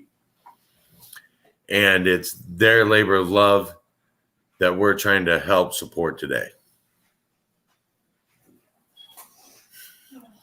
Exactly. Steven said, welcome to the club, Don. Yeah. And what kind of personal experiences did you have at Waverly? Oh goodness. I went off kind of on my own, and I was over, I believe it was on the third floor where no restorations or anything had been yet. I think it was where the offices were. Okay. And I think I ran into that dark thing that they all talk about. Yeah. And I seen something crawling up the wall and go across the ceiling, and I kind of got out of there because I was by myself. I was actually trying to find the bathroom, and I got lost. How easy is it to get lost on those staircases? Extremely. You know, I got lost, I don't know how many times, and I got short little legs, and I'm trying to hurry up and get through to where, back to wherever I could. Ernie and I actually talked about this because certain staircases go to certain floors, like up to the fifth floor, and certain ones don't. It's very easy to get confused about what floor you're on and what floor you're going to because the building is such a big place. Oh, I know. I'm begging people to go to the bathroom with me. And because on my old paranormal team, that was a joke. They were going to get me a T-shirt that said, I got to pee. Because I've had two kids. I've had two kids 22 months apart. And when I got to go, I got to go. And I take a little pill that makes me do that. and so all the time, I will have paranormal experiences when I'm by myself. I know not to try to go to the bathroom by myself. Yep. And every single time. Well, Ernie and I actually said that it's almost a phenomena. Ernie, look at how many, over 11 years, how much time Ernie has spent in that building. And he said there's times he thinks he gets off on the second floor or out of the stairwell on the second floor, and he's on the first floor. Next time it's third floor. Or next time it's third floor. I don't know how many times that happened to me that night. Yeah. And we think there may be some kind of paradox there. There has to be. Within the building itself that causes us to get confused about what floor we're going. And I mean, I'm sitting there counting. Okay, I'm on the fifth floor. I'm on the fourth floor because you can go down the landings, Yeah. I'm on the third floor. I'm on the second floor. I go to get out, and I'm on the first floor. I just chalked it up to being a blonde. That's what I chalked it up to. It wasn't just you. I'm a bald, and I had I had the same experience. And I didn't say nothing because, you know, I didn't want people to think that I was, you know, that much of a blonde. I chalked it up to myself as being a blonde, but I don't Steven know. said that you did the double Estes method with Ghost Tech in the operating room. Yeah, I did. And And I that, was hearing that's things. I was hearing things, but I that, guess I was doing it that's with recorded Crystal. on the live stream from when we were there on the Paralinks page. Yeah, I never seen it. Yeah, that's also recorded on there. You can go back and watch it. Oh, really? Yeah. Well, I Everybody's heard about my one personal experience. There were more personal experiences I had while I was at Waverly. One of them that I don't talk about that I'm about to. A few minutes ago, you saw that picture I had up of me in the morgue, laying in the box. Mhm. And while I was in the morgue, Crystal was actually standing outside taking a picture of me being in the box, you know. And I said, something's pulling my foot. And she goes, what are you talking? I said, something is pulling on my foot. And I actually got overwhelmed a little bit with the feeling of this place isn't for the living. You know, that's just what was running through my head. This place isn't for the living. This place is for the dead. You need to leave that box alone. And I felt that tug on my foot, and I had that feeling, and I got out of the box. You know what I mean? That's why I said I'll never lay in that box again, because that was something that was kind of near and dear to my heart at the time. It's one of those personal experiences I don't talk about a whole lot, but it's just one of those experiences where you never forget it. You know? You know, yeah. You know, and another one of my favorite is when we all went down in the body chute. Yeah. And Did we the REM pod went experiment? the REM pod experiment. You know, that showed there were so many different teams down there, and you know, all working together. And I remember just sitting there halfway down the chute thinking, how neat is this? You know, there's so many different pieces of equipment here. How many different places have these pieces of equipment been? How many people have worked with these different pieces of equipment? Yeah. It was one of those experiments, one of those times when everybody came together for one common cause, and it was really a beautiful moment. Yes, it was. It was a beautiful weekend. And then to have few days. Then to have the REM pods go off in succession. Yeah. All the way up to the top. That was cool. That was so awesome. Yeah. That really to be a part of that was just something that I will never forget. That those 3 days was just magical. Yeah. I cannot put it in words to explain how that, what that meant to me, you know, and I think everybody else felt the same way. It was just, the time just flew by, you know, and the wonderful people I met, you know, you guys, Rosie, Jason, you know, Stephen, Crystal, Bart, Tessa, you know, Phoenix, all of them, you know, everybody, we all just worked together so wonderfully that it was just wonderful. I couldn't. Stephen, if you take both nights, oh my gosh, I don't even know that I can count how many different teams we actually had there. I think there was 11 or 12. Yeah. Because remember, you guys made the T-shirts. Yeah, I'm trying to think. Crystal's sitting over here trying to think. She's been trying to finish up some Christmas presents all day today. That's why you hear the machine running in the background. That's her. Yeah. She's making the same. She's using the same machine she used to make those shirts, and she uses it quite a bit. But yeah, I want to say there were. Yeah, she just said I want to say there was 12 teams there between the two nights. No, 13 between the 2 nights. 13 between both nights. Yeah. Because even because I went on the first night, and even I met people from the other teams from the second night. The last night I was there because they come in town. Yeah. So they kind of overlapped. So yeah, some of the other members of Things, and then some of the members from Shadow Seekers. Yeah. Mm-hmm. And afterwards, once we all came home, talking on the phone, on Facebook, talking and comparing, nights and experiences.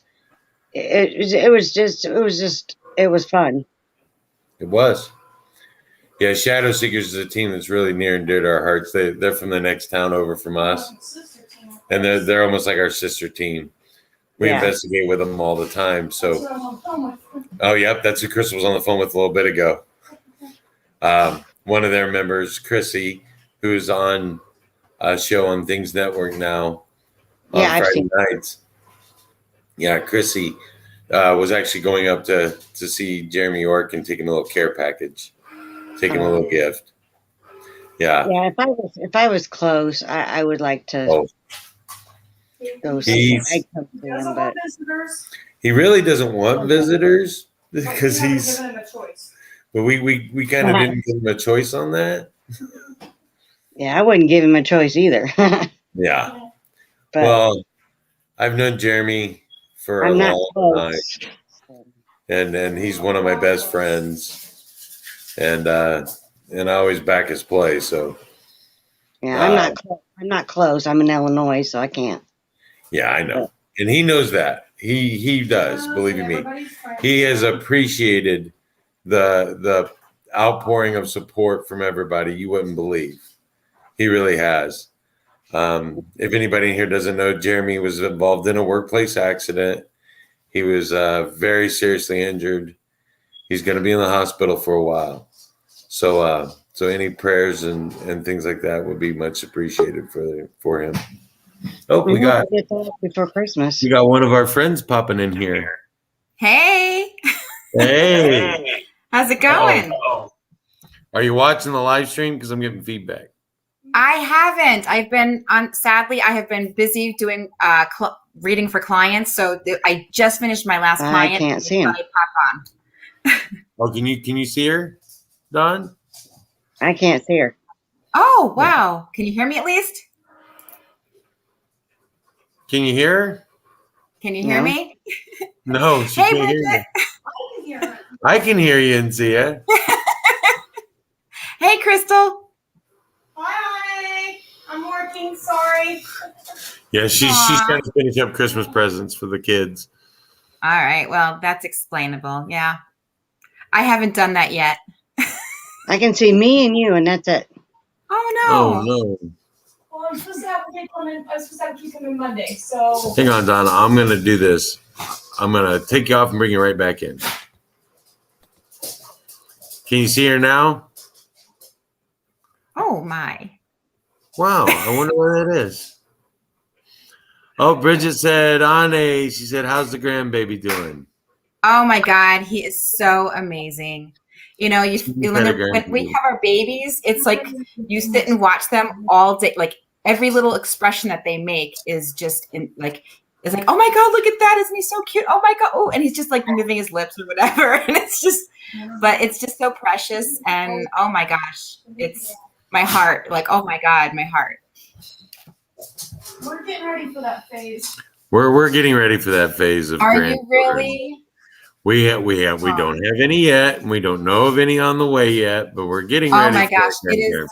It is amazing. It's so different. And my girlfriends would warn, like, they were always telling me, like, it's so different being a grandma. Just wait. And I'm like, well, yeah, I want to wait, but it happened. So now I'm just like, oh my gosh, now I know what they're talking about. You just love them so much. But then when there's like a dirty diaper or they're crying, you just hand them over. Hang on, Ane, I'm going to take you down and bring you back up and see if I can get everybody on the same page here. How about now, Dawn? Can you see her now? Nope, she's got like a circle going around. Oh, you see her frozen on your screen. Mm-hmm. Okay. I will just bow out and let her come in. So it's Ane, right? Ane, yes. Okay. Sorry, Ane. Sorry. Bye. I wish you could see me.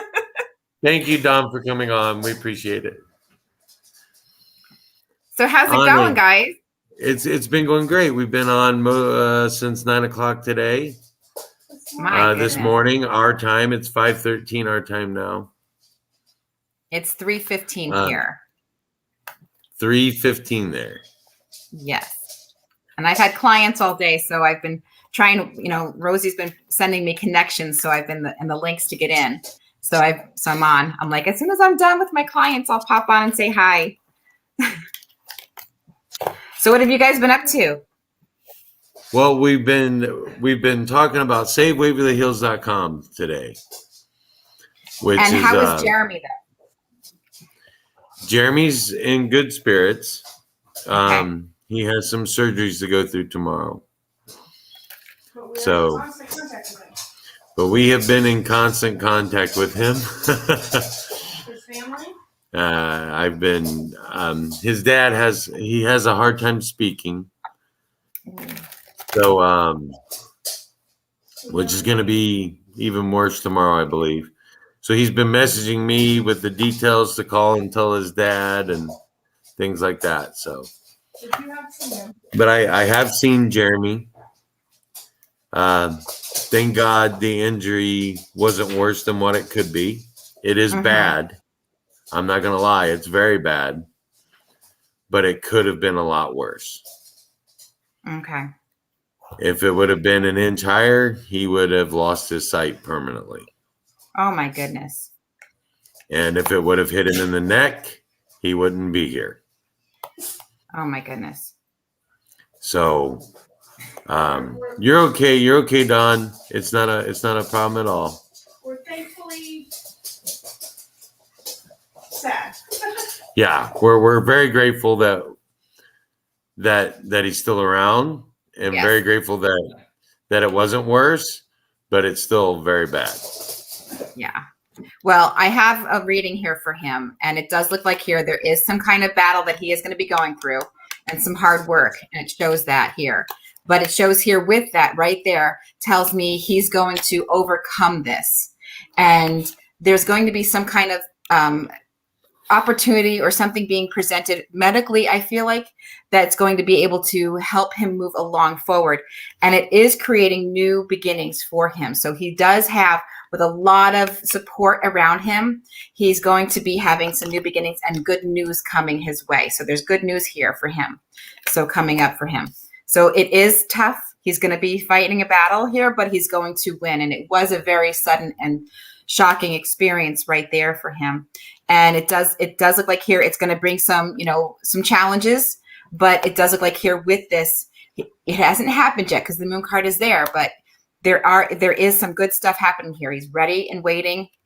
It's going to be starting, the fear is there, but and it does look like there might actually he might even have like a legal situation here that might, he might look into. So, but the Sun card is on it. So even though this was a tragic incident, he's going to pull through because I'm going to end it with the Sun card. And that is joy and happiness. And especially when it comes to this situation.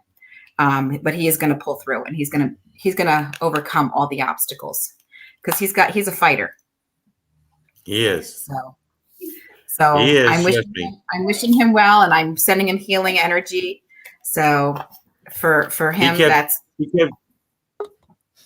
he ask for yesterday? Yeah, I don't remember. Any paranormal equipment we can take. Oh yeah. He was asking me yesterday to bring him up an EVP recorder.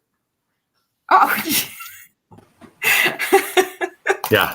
Hey, yeah. When I go back up, We're back. when we go back up and see Jeremy, we're gonna take him an EVP recorder. Good. He was asking me for an EVP recorder. Yeah, the fighting spirit's there, definitely. He's not nothing's slowing him down. Nothing's gonna break his stride. No. And we told him to let it break his stride. And we told him, we're like, dude, we got this. Just chill. Take time. Heal. We're like, no, not Jeremy. And now I'm focusing on the what's the gentleman's name that's dealing with the Waverly Hills? Charlie Mattingly. Charlie. Okay, let's see what we got for Charlie. So, because Jeremy's he's gonna fight his way through that and make it just fine. A lot of new beginnings though are happening for him though. But let's see what we got here for Charlie.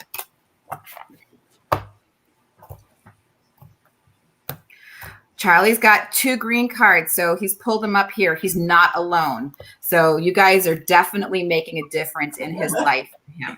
So, and you've got the green. So that represents a financial situation, and he's not alone.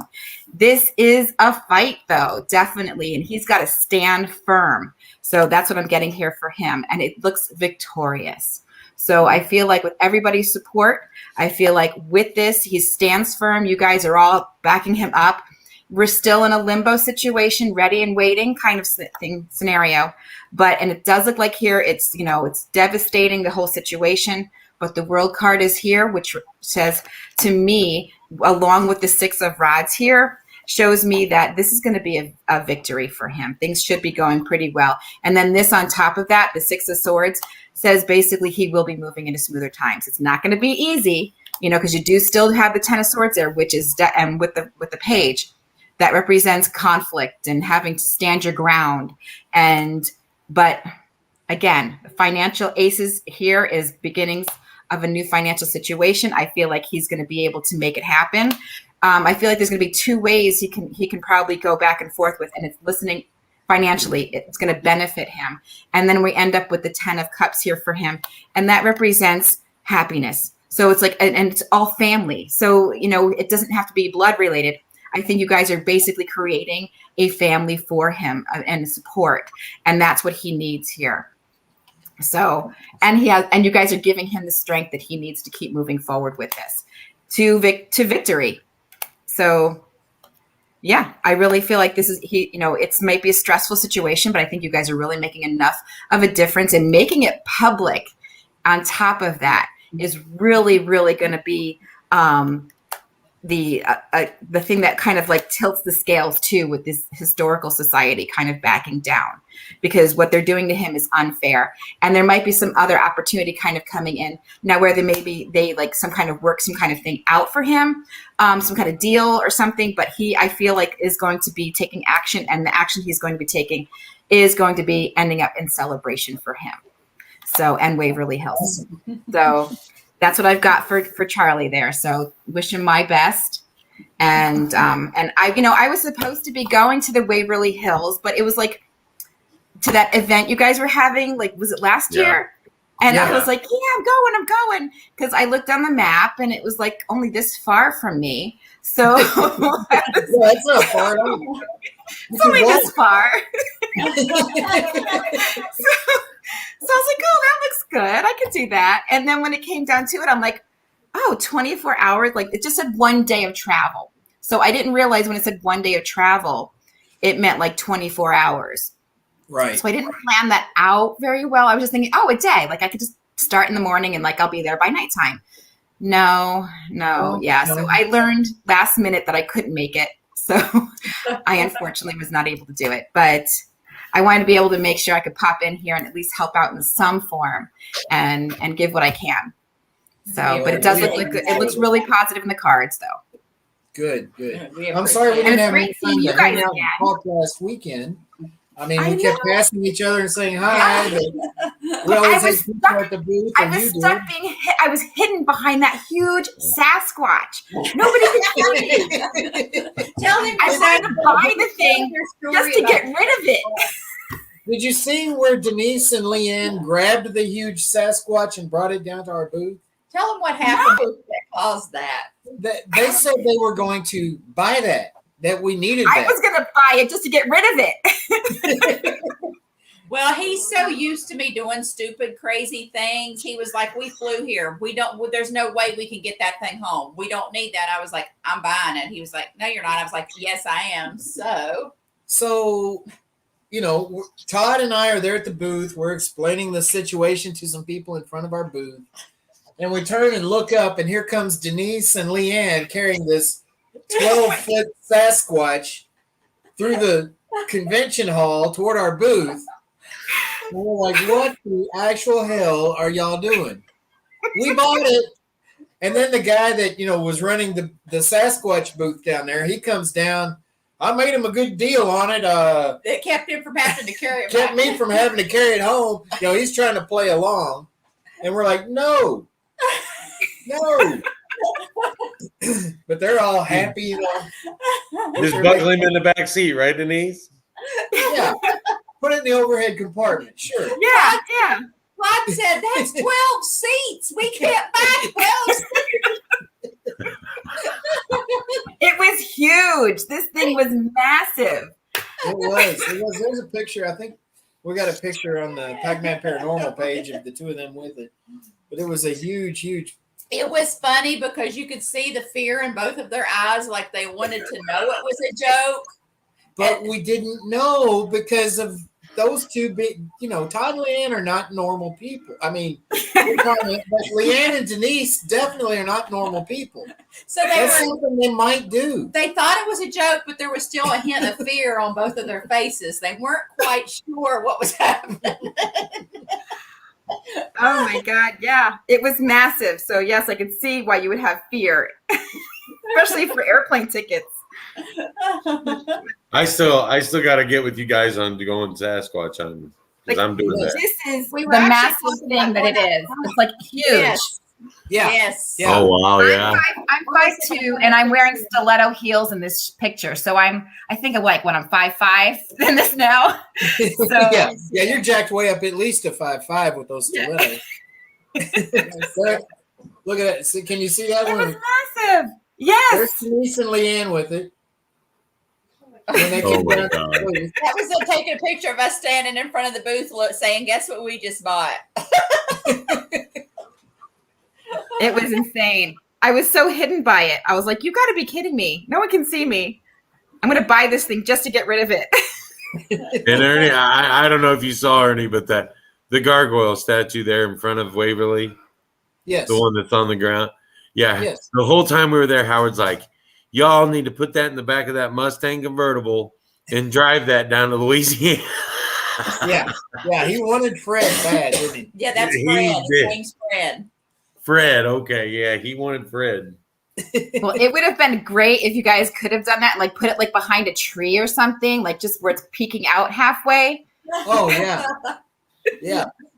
There's actually a guy here in Huntington that made a cutout of Sasquatch. And it looks like he's like running. And he set it right in front of his pond to scare the geese away. Nice. And I'm driving down the road one day and I just stop. It's right up the road from my house. I just stop right in the middle of the road and I look and I said, only in Huntington. Well, I'll tell you what, you come down sometime, Tim. If you're ever out this way, we'd love to take you out there too because it's an amazing experience. We'll go out in the woods with Greg Yost. They call him Squatch Man. And I mean, we have had some incredible encounters in the woods of southern Indiana while we're out there with Squatch Man. I mean, one night we had 7 trees get pushed over. And Beth said leave Fred alone. Yeah. But we'll set that up sometime soon, Tim, because I know you're not too far away. it'd be a bit of a journey for you because I mean I know it's just this far on the map. But Yeah, it's just this far. Just this far. It could be more if it's north of you guys. It would be less than 4 hours for me. Right. Yeah, it's about 45 minutes. Well, Henryville, Indiana. Okay. Oh wow, Indiana. That's a long drive. Yeah. It's just like that. That's Yeah, about how you got the phone zoomed in and out, you know? Yeah. Oh, and look, Ireland's just right there. I'll tell you. Just hop over to Ireland too. No problem. Yeah, while I'm there, I'll swing up to Ireland. It's only that far. Hop, skip, and a jump. Yeah, no problem. Be there tomorrow. We stayed down in Brown County, Indiana. We go down there quite a bit. And we were down there on our first ever time. We were down there for our anniversary in June, and we rented a little cabin. And we were out. The little cabin had a little hot tub in the back, and we were out in the little hot tub in the back, just her and I. It's a PG show, folks. PG now. Okay. And all of a sudden, I mean, right behind us is a hill with wood. You know, it's a state park. It's a very large wooded area. And all of a sudden, out of that woods, we just heard the loudest, like it was a kind of a high pitched holler. We heard it again. Yeah. And then we heard it again in October when we were there with our kids. And I mean, it was so loud, it just echoed. And Crystal said, "Yeah, hot tub time's over. Let's go." Denise would have been running up in the woods. Yeah, he runs away from it. I run towards it. Don't even lie. I don't run away. You don't even lie. I took a tactical position. He ran. I grabbed the 45 and got behind the van because I'm the guy, Dumbass. Denise, that would love to just sit down and have a conversation with Sasquatch. Well, yeah, but when you're out there and one actually starts running up the hill toward you, it's a different thought process that goes through the head, you know? Yeah. If you're a dumbass, you'll run toward it. If you're smart, you grab your 45 and you get behind the van. Just saying. He was Me and scared. him about the same size. We'll square off. He was scared. This thing was big. I mean, you could hear it.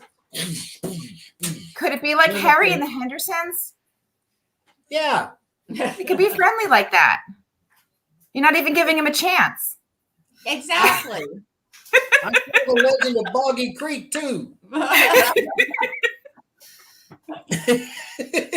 There's about a million. There's about a million other movies on it where Sasquatch isn't so friendly. Exactly. That's because you're playing into your fears. You have to be of love and light. Okay. All right. Well, I just remember what I learned about orangutans and gorillas from watching all those Jane Goodall specials all those years ago, and how a silverback gorilla could rip a man's arm off with just an easy tug. So that's the only part that makes me nervous. I tend to like my arms where they are. Yeah. Yeah.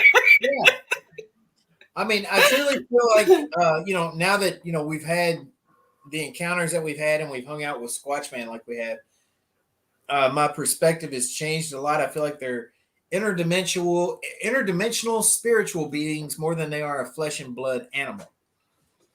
And Well, I was always wondering about that because how does something something so large stay so hidden so well? They clothe themselves. We were in the woods once, and I saw, and we knew nothing about Bigfoot. This we're is all ghost hunters, We ran across this by accident, and so we have learned as we've been out there. We were in the woods, and we were actually hunting for Bigfoot, and I saw this weird thing that the best way I could describe it, I told Ernie, I said, "You're not going to believe this, But I just saw the best way I could think of to say was like Predator, the mirror looking reflection thing running through the woods. I was like, I don't know what that was. And he was like, okay, all right. So, we go a few more minutes, and then he's like, I just saw the same thing. So we're not sure still what we saw. We were still thinking, ghost like activity. And we mentioned a little while later to Greg Yost, Squatch Man, and he says, "Oh yeah, that's called, what was it? He called it shimmer squash. Shimmer squash." He said when they're in the process of cloaking, that's what you'll see. He said they can be completely invisible, or if they're kind of in that transition, it'll look kind of like what you see in the movie Predator, that little pixelated mirror looking thing. And a lot of the video and stuff that have been scrutinized and looked over by scientists for years, that they can't prove wrong. In a lot of those videos, you'll see it go behind a tree and then boom, it's gone. Just gone. It never comes out from behind the other side of the tree. And the camera's going left and right trying to find where this thing went, and it's gone. Yeah. So that makes a lot of sense. But my big thing about Bigfoot video all the time is the knee movement. And I've talked to Ernie about that before. I always look for the specific knee movement, because there's the original video that came out of California, or Northern California, Southern Oregon area. Yeah. The original video, some scientists tried to recreate the way it was walking. And it is almost impossible for a human being to walk with the knee in front of the foot the way that was walking. Yeah.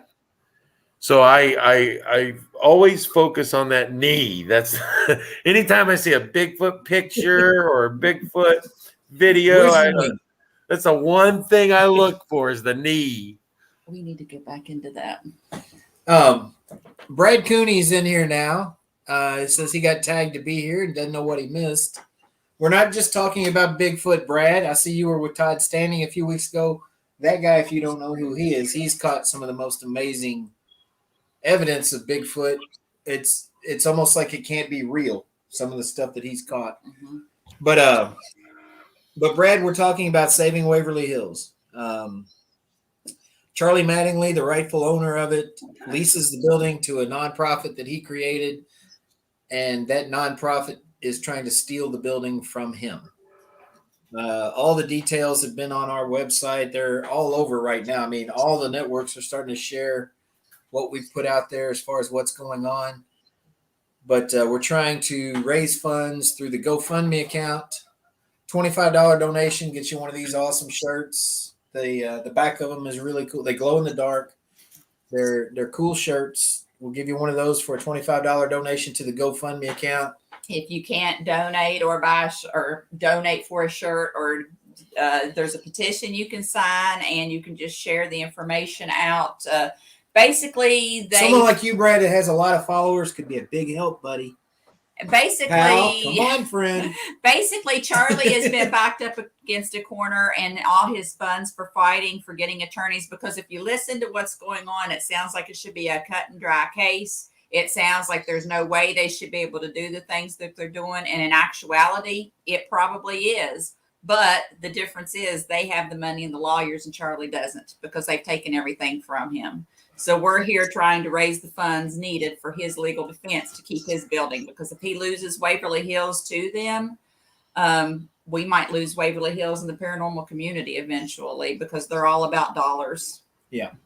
It would be like, for you, Brad, it would be like someone going to Alice and trying to take her house. The Mississippi House, a place that's really exploded in popularity since the documentary. It's hers. It's her property. And imagine if a group was brought in there to host investigations, and then all of a sudden wanted to file liens and file a lawsuit claiming ownership of the building, basically, and trying to kick her out. It's the same kind of situation. That's exactly what's happened. Only the difference is they did kick Tina and Charlie out. Yeah, Tina and Charlie were living there in an apartment that Charlie had built within the building. They kicked them out of their home and are suing them. They've said that if Charlie would just sign the building over to them, they'll drop the lawsuit. Blackmail. Nothing but blackmail. So And we're fighting. Brad, if you're looking for a piece of custom-made equipment, you can go to www.dsghost.com. That's right there too. Our friend Jesse Stewart makes customizable paranormal investigating equipment. Rosie showed a music box on here a little bit ago that played Don't Fear the Reaper. It was in the shape of a coffin. Yeah. Showed another music box that had another song on there by Lizzie Hale. The music that comes in those music boxes, you get to pick. You pick the song that you want it to play. But the way those music boxes work is they're actually motion activated. So anything that passes in front of it, it activates it and makes it start playing the music. And it lights up as well. So that's just one piece of equipment that he has. Jesse makes a lot of different types of equipment, and he keeps it very reasonable. His prices are very inexpensive compared to some of the other outlets that we can get equipment from. And he's donating 25% of the proceeds to Save Waverly Hills right now. So we really appreciate that. We're blessed to know him as a friend. Absolutely. And have him in our corner. We're blessed for everybody that has shared this out today. For those that got banned and blocked sharing it, they started tagging people to get them in here so that maybe those folks could start sharing it. There's been a lot of people blocked across Facebook today because of it. We know that there's certain people watching because people have been keeping us informed all day of people in here watching that we know are on the other side of the fight that we might be blocked from. But we've got spies everywhere too. They think they're the only ones with spies. They're not. So we know that people are watching. Well, we're really appreciative for you guys for coming on, to everybody who's came on today and talked about their experiences. I mean, it's just been wonderful to see this is being streamed across YouTube, Facebook. It's being streamed across 2 different paranormal podcast networks. I mean, this is something bigger than any pettiness we ever have in this field. This is one of the most iconic paranormal investigative places on the planet, I might say. We've had people in here from Ireland, England, Australia, South Africa. Yeah. We've had people from all over the world in here today talking about how even if they've never had the opportunity to come to the U.S., if they ever get the opportunity to come to the U.S., they want to go to Waverly Hills. Yeah. So, I mean, you want to talk about people coming together for a common cause, this is it. Right. And we still have plenty of hours to go. If you're one of these people that's just a bandwagoner and just wants to be on a winning team, don't worry, because one of the best tarot readers in the world has done Reddit, and Ane says that we're going to win. So you're on the right side. But Ane said we need support. Tim, look on your messenger. I'll try. Uh-oh. Top secret information being shared here, folks. We can't. Really? Yes. Well, if you're willing to do that, we're willing to let you. All right. I've been Can I practicing my announce pole that? dancing. Do you want me to announce that? Do you want me to announce that, or do you want Sure, to do you can announce it. Yeah. I just wanted to make sure it was okay with you, and Absolutely. Okay. So right now, if you make a donation, Ane will donate her time tonight during this marathon to do 1-question tarot card pulls and readings for you. So if you come in here and tell us that you made a donation, you're gonna get a reading. But you have to actually make a donation. We appreciate that. Well, I can tell you that Eileen Jones has made a donation. It came across my PayPal earlier. All right. So just let me know your question then, Eileen. So I think she's in here. I saw her a minute Yeah, ago. she said I'm back. She's sick. She is sick, so Aw. Oh. yeah, she said I'm back. What I miss. But I think she did that again. I don't know. But yeah, Ane, that's amazing, and we thank you very much for that. Yeah, Yes, we thank you appreciate very you giving your much. time and energy to us on this because that's appreciated. Well, yeah, anything I can do to help, because that's unfair. We appreciate everybody supporting. I mean, I don't know how many people got to actually have Charlie on here earlier, but if you listen to him talk at all, you can tell that he's just as passionate as the rest of us. And for him, it's not just about the paranormal. This had a whole other meaning before he even knew the paranormal was there. Yeah. Mm-hmm. Right. Yeah, it's personal. Yeah, didn't he have like a personal like a family link to it somehow, didn't he? Yeah, his father was actually a patient there. And the place saved his dad's life. And he wants to save the building that saved his dad. And he's put 20 years of his own blood, sweat, tears, and money into it, trying to keep it afloat. Yeah. Yeah. That makes he's got a connection, and and he's put his life into it. 20 years of your life. I mean, wow. I mean, come on, that's a long time. So. 24/7. They didn't take vacations. They didn't go out of town. Him and Tina were there on the premises 24/7 for 20 years. Well, Zach flew into Vegas one time to film a TV show. One time. I do want to say this too. And I've been saying it all day. Without Tina and Charlie, without people like Ernie and Denise and Beth and Todd and Leanne that are passionate for this building, it's gone. It's already gone. Because people that don't believe in what we do, the spirits aren't going to want to communicate with us when they're gone. Right. I firmly believe that. And they enhance our investigations. They make it worth our time and worth our while to go there. And that's special to me. I'll tell you one of the things, which I mean, it was no secret when Ernie and I first quit up there, and everybody to know how passionate we were and how much we loved it, that we willingly walked away based upon our own morals. It killed us. It absolutely killed us, because everybody knew our connection up there and how close we were with, all the spirits, but one in particular. And since we've been gone, we've had more than one person relay to us that they call when they're running spirit boxes and doing, necrophonics or whatever they're doing, that the spirits call our names constantly. And sometimes it sounds like they're sobbing. And that breaks our heart, because there's nothing we can do about it. Until we win this fight. Yeah. And then we're going to go back up there. We're going to have a big party with all our friends up there. And all y'all are invited. Ernie and Denise, for any viewers out there that haven't heard this story yet, would you be willing to tell it?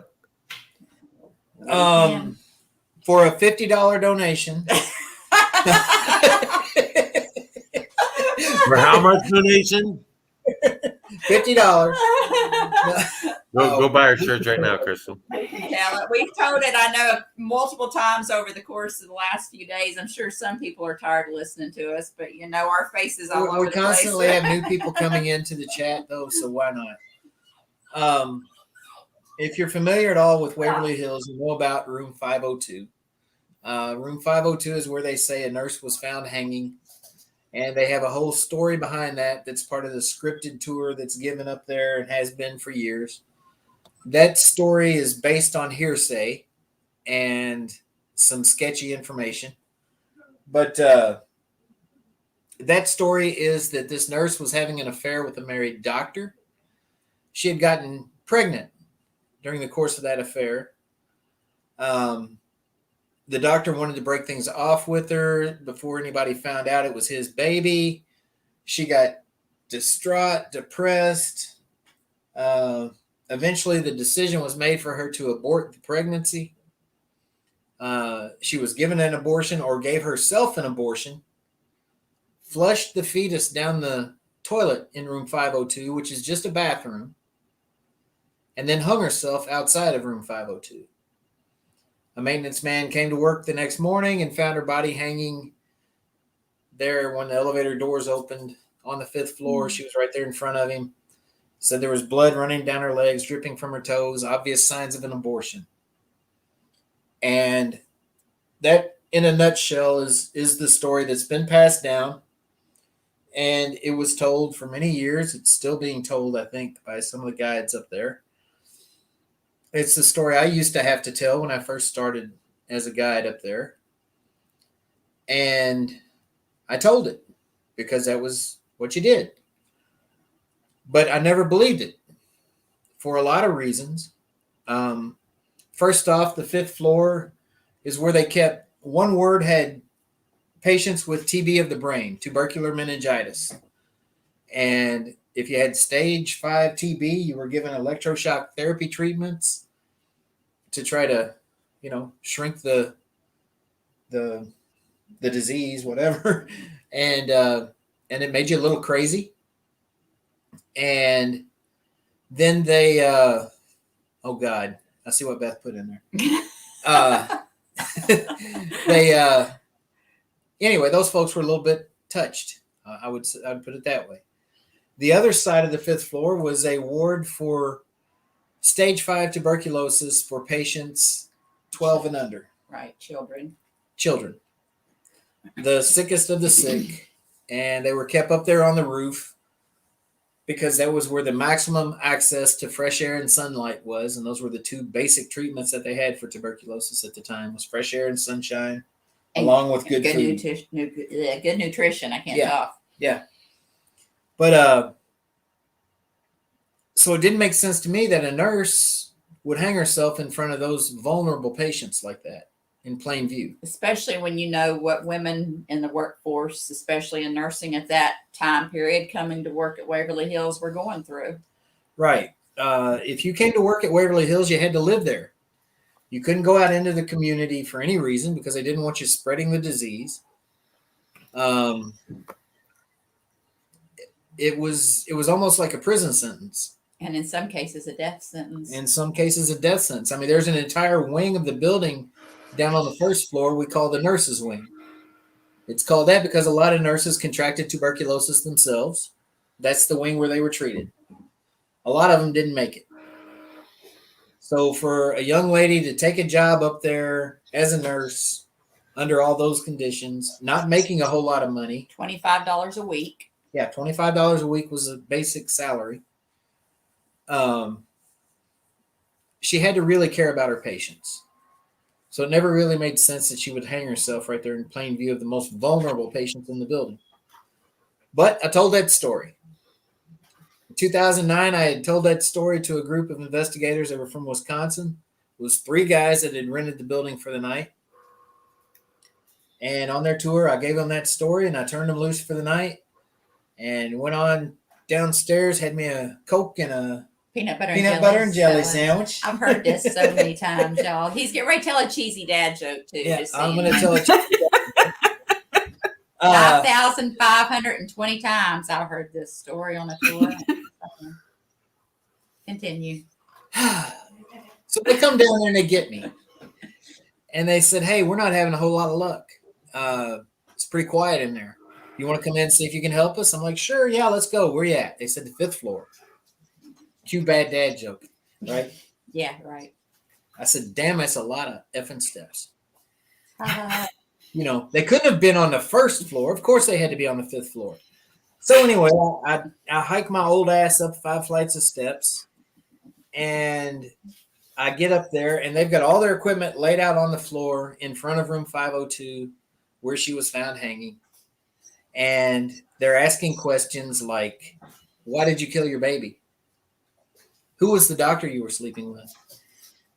Did you know his wife? Things like that. On and on and on and on. And finally I said, okay, guys, can I ask a few questions? Can I talk? They said, sure, go ahead. So I sat down against the elevator door there and I said, hey, my name is Ernie. I'm going to be spending a lot of time up here with you and I want to get to know you. I want to tell your story. Don't believe the story that I have to tell about you is the truth about what happened that night. If you'll help me, I promise you, I'll tell your story. I'll tell your truth to each and every person I come in contact with, every chance I get. But you got to help me. Can you just tell me your name? And no sooner than I said that, I heard a tiny female voice from about 15 feet away over in front of room 504, which said Sarah. And you know how it is when you do this stuff. You ask questions in the dark and you expect maybe something will light up, or maybe you'll catch something on an EVP that you can listen to later. When you get a disembodied voice from 15 feet away, it'll catch your breath. Just put it that way. Take your breath, right? Yeah, take your breath. Make you pee your pants. Make you pee. You might shit a little bit. Speed you up a little. There you go. Yeah, yeah. But we all jumped because there wasn't a woman in the building, and this was very clearly a tiny, petite female voice that just said Sarah, and we all heard it, and we all reacted immediately. And then I, calmed back down, and I started asking other questions, and continuing the line of questioning, and we got a little bit more interaction. But that was the big thing, was just her giving me her name that night. And from that night in 2009 up until we quit at the end of July this year, every chance I got to spend time up there having conversations with Sarah, I did. And slowly started piecing together her true story about what really happened up there.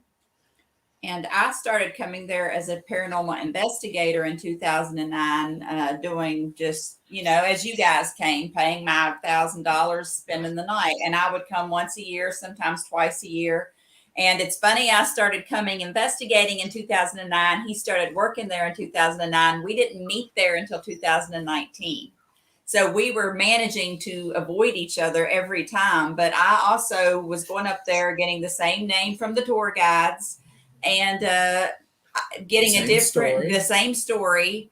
And I was doing my own investigations, and I got the name Sarah, and I got a whole different story from her.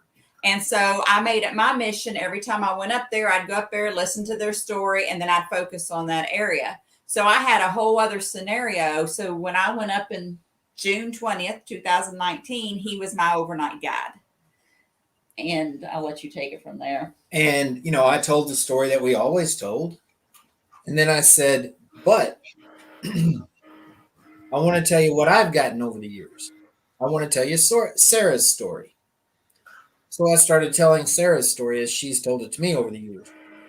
And as I'm telling the story, I look back in the corner of the room, and Denise is standing back there by the elevator doors, and she's grinning and nodding like, yeah, to everything I'm saying. And, I noticed that, and I'm like, okay. So I finished the tour, and I pulled her aside. I said, I noticed when we were on the 5th floor that you were agreeing with everything I was saying about Sarah's story. And she's like, yeah, I've gotten the same story from her. I've been coming here since 2009, a couple times a year. And I've got all that same stuff. So her and I started talking, and, weird things though about how that talking started, because we talked that night about it and thought it was neat that we had the same story about her, but I left that night and didn't even get his last name. And then the next morning he popped up just randomly on people I might know on Facebook. So I sent him a friend's request, and then that led to us kind of connecting and talking some about Sarah. And then I was living in Tennessee. I was driving up to Louisville on the weekend, and we were researching together, and we started calling and doing the Filson Club and doing all the, and you know how hard it is to get into Waverly. I had 4 different sets of tickets given to me. And then I would call him and say, I'm going to be there this Friday night. He'd be like, I'm not supposed to work this Friday night. And then somebody would call out, and he'd be like, they asked me to work overtime. I'm going to be your guide again this weekend. So we started. Weird stuff just kept happening. Kept putting us together. So we ended up married. And it's also. But he'll tell you what Sarah's story, what she's told us over the years. Yeah. Yeah. And we've got 31 different teams. As we've done tours and told the story, 31 different teams have chimed in with different pieces of information to help build the story. We started our own podcast on Paranormal Warehouse last year. And it was before the algorithms changed and Paranormal Warehouse kind of fell apart at the seams in a lot of ways, we were getting 12, 15,000 views regularly, the most popular show on there weekly. And we would tell Sarah's story from time to time, and people would send us messages and send us their own evidence, their own EVPs or their own photos or whatever. And that, fell in line with Sarah's story as she had told us. And so we've pieced it together a little bit at a time over 12 years with all these different teams. It's not like we had one running conversation. It's all paranormal evidence gathered and compiled and then sorted through to tell a story. Sarah's story is that she had grown up near here, and she had an older sister she adored. Her older sister caught tuberculosis and died at the age of 15. Sarah watched that happen, and she knew that she wanted to be a nurse. She wanted to help children with tuberculosis. So that became her dream. And she followed that dream. She finally got her nursing license and applied for Waverly Hills. It was the ultimate research hospital for tuberculosis, and it was right here in her own backyard, basically. So when she got the opportunity to go to work there, she jumped on it. It was a dream come true. She was very petite, very soft-spoken, 22 years old, and they thought it'd be a perfect fit to put her working with those really sick kids on the 5th floor because she was small and soft-spoken and wouldn't be intimidating to them. They could relate more to her like a sister than a nurse or an authority figure. And so they put her up there working on the night shift. Oftentimes she worked alone up there, and she loved it. It was heaven to her. I know that because I ask her all the time, why aren't you in heaven?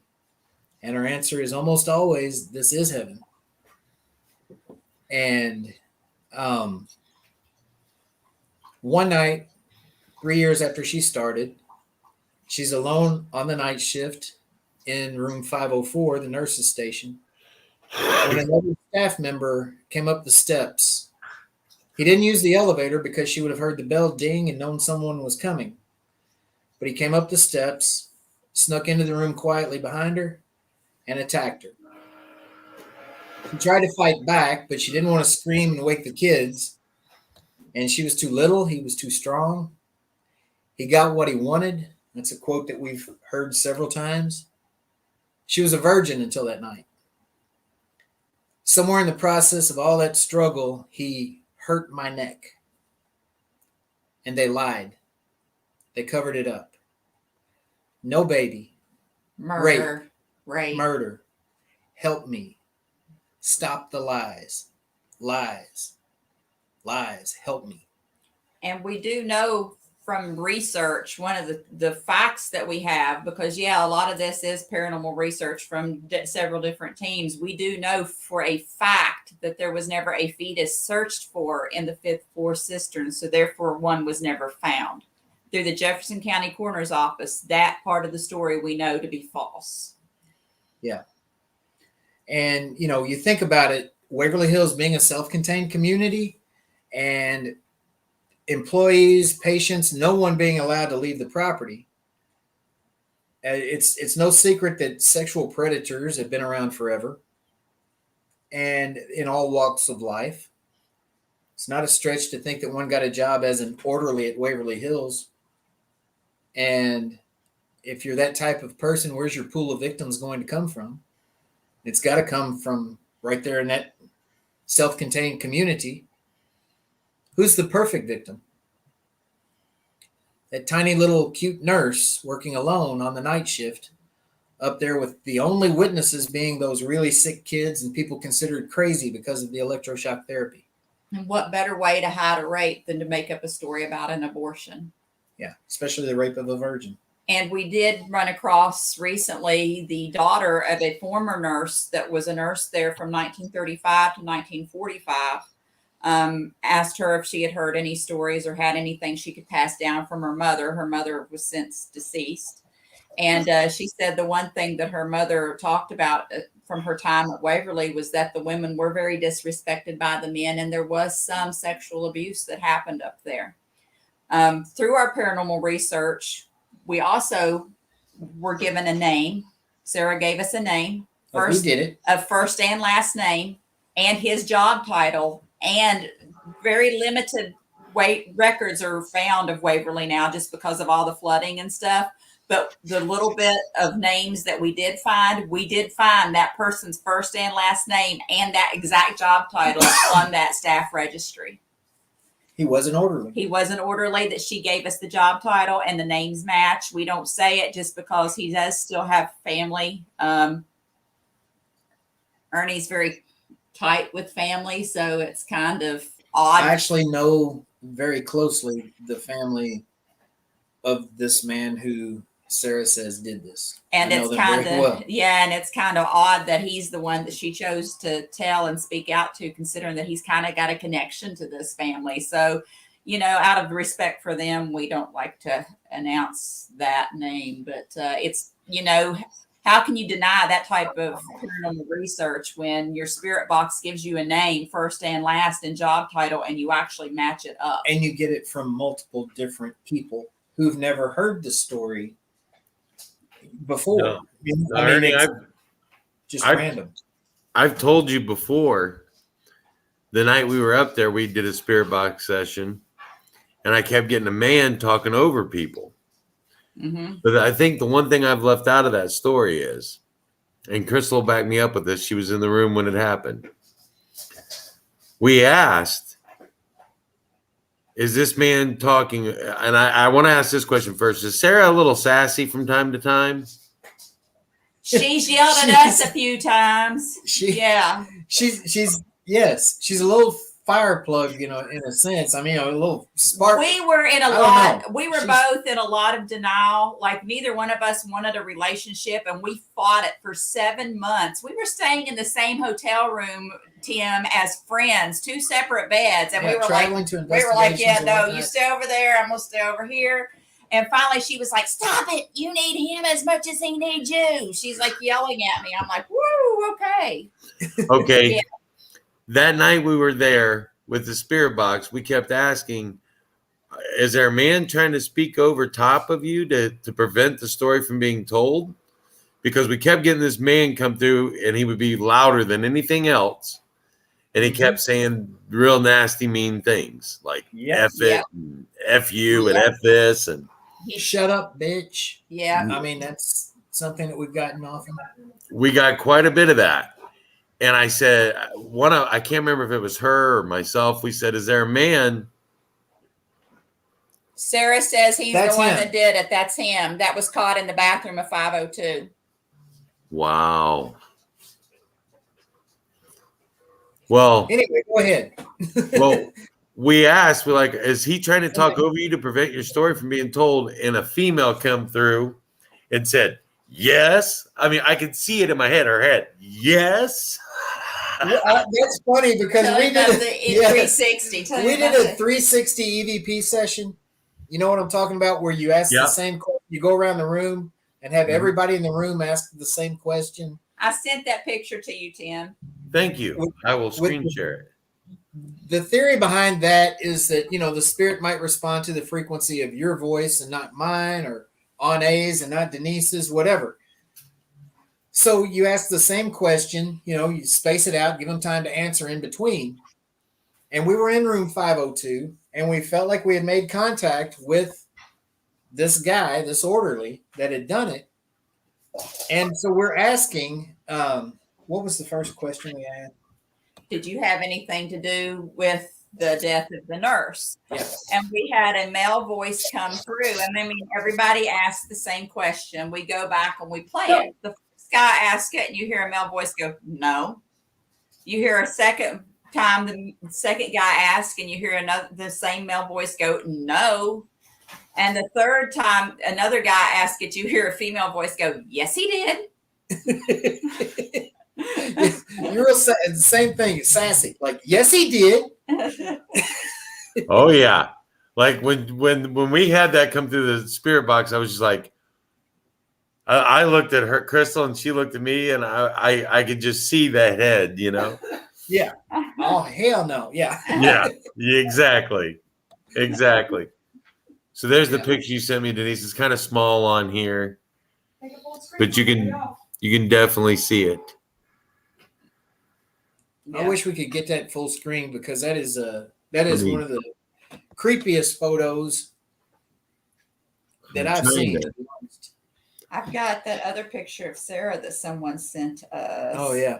We have tried and tried because that wasn't our picture that we took. That was another team that gave us that photo. So we tried. I mean, people that we trust, but we did just because it wasn't our picture. We did try to recreate it in several different ways, and we're not able to recreate it at all. Crystal, do you know how to do this?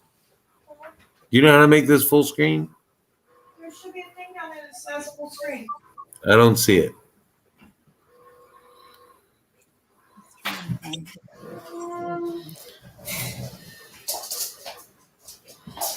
I've got it as big as I can make it on here. I think. Go back to StreamYard.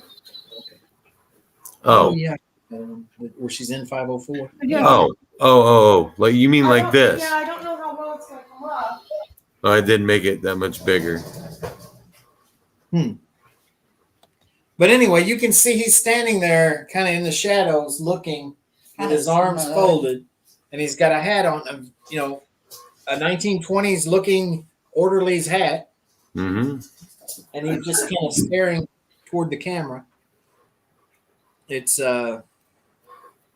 really creepy looking. Once again, anybody who's watching right now, if you come on and you tell us you made a donation, let us know, and Ane will do a reading for you live.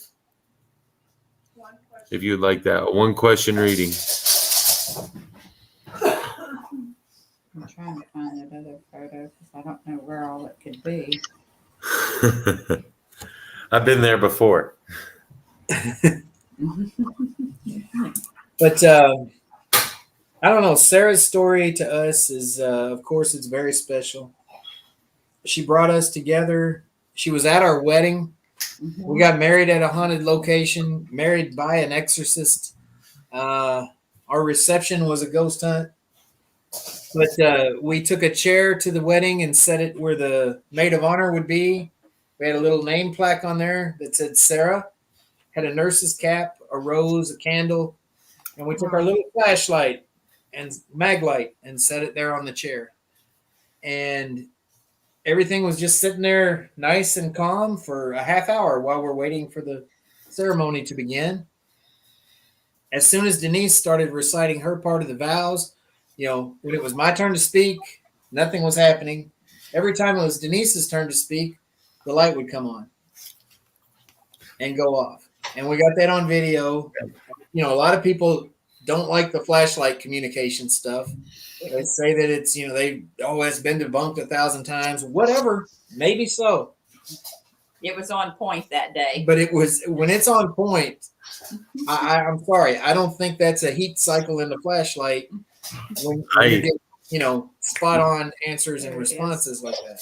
I always tell everybody there are no guarantees in this field. No. Right. Nope. No one can tell me that one piece of equipment is wrong. No one can tell me that one piece of equipment is right. Tim, because I'm there are going to no. send you another picture of Sarah, what we believe to be Sarah. Yeah, this is something that another group caught also, and it's right there where you see her is right under where she was found hanging. I'm gonna try to. Well, she's not right under because that's in the room, isn't it? No, that's in room 504. Yeah, that's where you that's right. This is a different one. Where you see her in this is, I believe, where she was attacked in room 504. See if you can see it on here. I don't know if you can or not. I've got it. I've got it ready to share, Denise. And this is much bigger on the share, so. All right, good. You can see it very clearly. So you're standing there? Yeah, definitely. I mean, that. Yep. Did you see this? That's a typical nursing outfit, too. Yeah. Yeah. We live 3 minutes from Waverly. We can see Waverly from our front porch, and Sarah visits us often. She's here. Is there a tornado at your house right now? Crystal just died. No, I've got an old dog and 2 young dogs, and the 2 young dogs ran in with the old dog and started messing with him, and he went off on him. He let him know who's boss. Sorry about that. He's That's still okay. growling. I thought maybe we were gonna have to come in with a chainsaw or something. I'll be right back. I'm gonna go grab a can of Coke to pour in here, and I'll be right back. I'll go grab it. You gonna do that? I'll Okay. do it. All right. Because you know me and sitting still for Yeah. so long. I got ADHD, y'all. I can't sit still. I'm gonna steal the comfy chair if you're gone very long. That picture, though, I mean, I just keep looking at it like, I mean, that's such a great picture. I don't know who got it, but Yeah. Yeah, No. we had been on a podcast and had told Sarah's story. And as soon as we got off the podcast, this lady started sending us messages and said, "You've got to see this picture that we caught in room 504." And so we said, "Well, send the damn thing," you know. And she finally sent it, and we were like, "Whoa, that is Sarah." Yesterday because there was going to be a show at that time, and I think it was when Blake was on. Yeah. Going to be on. Howard, you got all kinds of feedback going on. I'm There on we go. now. There we go. All right. Thank you, What's Rosie. going on, brother?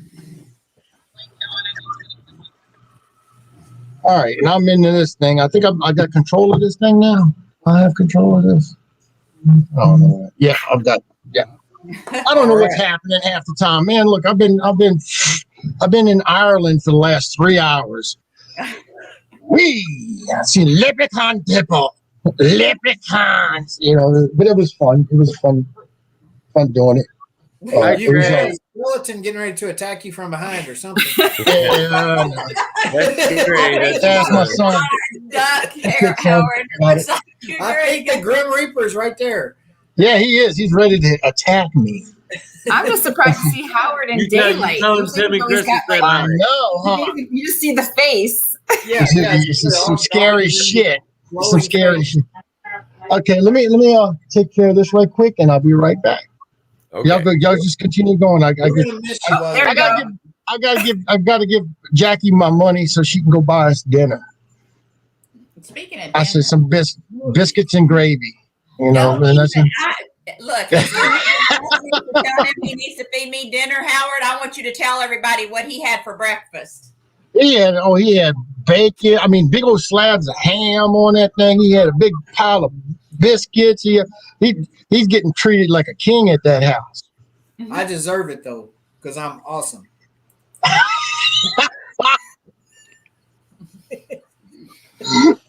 All right, I'll be right back. Give me a few minutes. We're gonna have nachos and buffalo chicken dip tonight. I forgot about that. What are you feeding me? What are you fixing? I ain't fixing nothing. Get your ass in the kitchen and fix us something. You better remember who you're talking to. Okay. I got banned. I'm already in Facebook jail for trying to strangle you.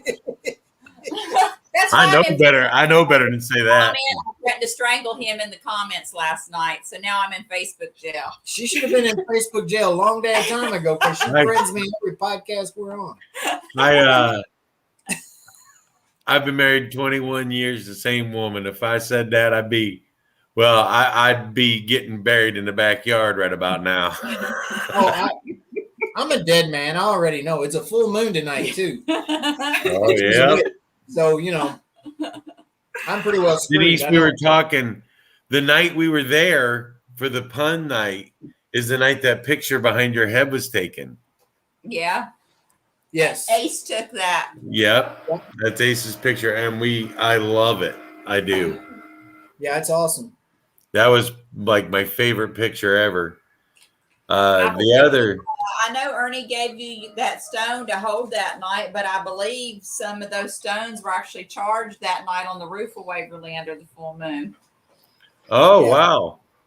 Yeah, we had, remember out down by the fire escape, we had a big tray full of crystals and stuff all laid out that Denise was charging them to make the EAD stones with.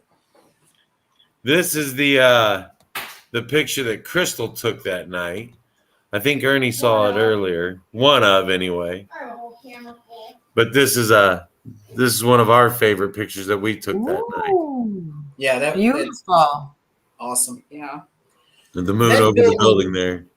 That building, I mean, the architecture of it, just the design of it. I mean, it's until you see it face, Pictures don't up do it close. justice. You It don't really doesn't. realize, but it's just got a way. I mean, it just, I don't know. It gets in your heart. It does. It's cool. It's there's just something unique about it. And like I've said, Well, I Ernie, do have to say, I loved your story. I love the way you guys met and how you met and your matchmaker. So I just wanted to say that I am going to check out for a little bit, so and get a bite to eat, and then I'll come back. So just let Howard know, and I will do readings for anybody who donates while I'm on, and so just to kind of help out in my own way. But I loved your story. I love that you respected her and actually listened to her story, and that's really deep right there, and that's the way it should be. And I love how I think that's why we fight. Because of the two of you, I think she put you guys together, so I love that. That's a beautiful story. But I'm going to check out now for a few minutes and go get a bite to eat and more water, because I got to stay hydrated since I was having a wonderful time in Vegas. So I totally understand. And so I will talk to you guys. I will check in a little bit. All right. Take care. See Thank you. in a bit. see you in a little bit. We need some. Yeah, like I said, Crystal and I, our story's a little different, but I had met Crystal before we actually started dating, and I walked in. We went to her grandparents' house, and we were just friends at the time. She was actually dating a friend of mine, And you were dating a friend of mine? and I was dating a friend of hers. We went to her grandparents' house, and her grandma and her were in the kitchen, and my girlfriend at the time, and it was just the three of us. And I went into the living room and sat down with her grandfather and started watching fishing shows. we was watching Bill Dance on TV there. That's right. Did he fall out of the boat at any point? Yep. Oh, go ahead. And her grandpa's like, "Oh, you know who Bill Dance is?" I know. I was like, "I know who they all are, buddy." I was like, "I've been fishing since I was real little." Roland Martin, Bill Dance, all of them. And her grandma's like, when my girlfriend had left the room, her grandmother's like, "Why is he with her? Why aren't you with him?" And her grandpa's like, "This guy's pretty good. I like this guy. He knows fishing and hunting and stuff." And then about 2 years later is when we actually started dating and got engaged. And I think we dated for all 3 weeks. And I said, "When are we getting married?" She said, "June." We got married that June. Nice. That's kind of how when we finally decided we were getting married, we got married pretty quick. But I mean, it was funny. We actually confirmed we actually admitted we were in a relationship, which I think we were already in a relationship without all the, kissing and all that stuff. But we pretty much were with each other 24/7 and practically living together as much time as we spent together for months. And then January 31st, we finally officially became a couple. And then February 11th, we moved in together. Yeah. So, I tell this story of this tree behind me all the time. I proposed to Crystal at Christmas lights. This place has 2.5 miles long Christmas light display. Right. People can drive through or walk through. And we go back there every year. They have a little gift shop. We go back there every year. We buy another bulb. So this tree behind me is all the bulbs that we've bought over the years together. That's cool. That's cool. 21 of them this year. 20. Dog killed one. Yeah, well, the dog broke one. So we got to go back and buy another one. Todd and Leanne Eskew are right now at the Scott County Jail in Tennessee. What is it? Harriman, Tennessee? Is that where it's at? I can't remember the exact. I think it's Harriman. But anyway, Scott County, Tennessee. Scott County, over near Knoxville. Scott County Jail, and they're having an event tonight. And we want to give a shout out to Chris Sumner and Miranda Young because they're hosting the event there, and they let Todd Eskew stand up and give the Save Waverly Hills speech before the event there started tonight. So everybody at that event tonight now has the word too. That's Absolutely. awesome. That's what this is all for. Chris, Miranda, the Ghost Biker Miranda and Chris Sumner of Soul Sisters Paranormal. They're awesome people. Awesome people. Great investigators. They just opened up. They're running the events and tours and investigations at the Scott County Jail in Tennessee. It's a new location that's really active, really cool. We haven't got down there yet, but we're going to. No, but we've had a lot of friends that have gone, and they talk about the activity there. It's one of them hidden gems that's new to the field, new to the community that we all need to check out when we get a chance. I gotta go put my phone in. Yeah, absolutely.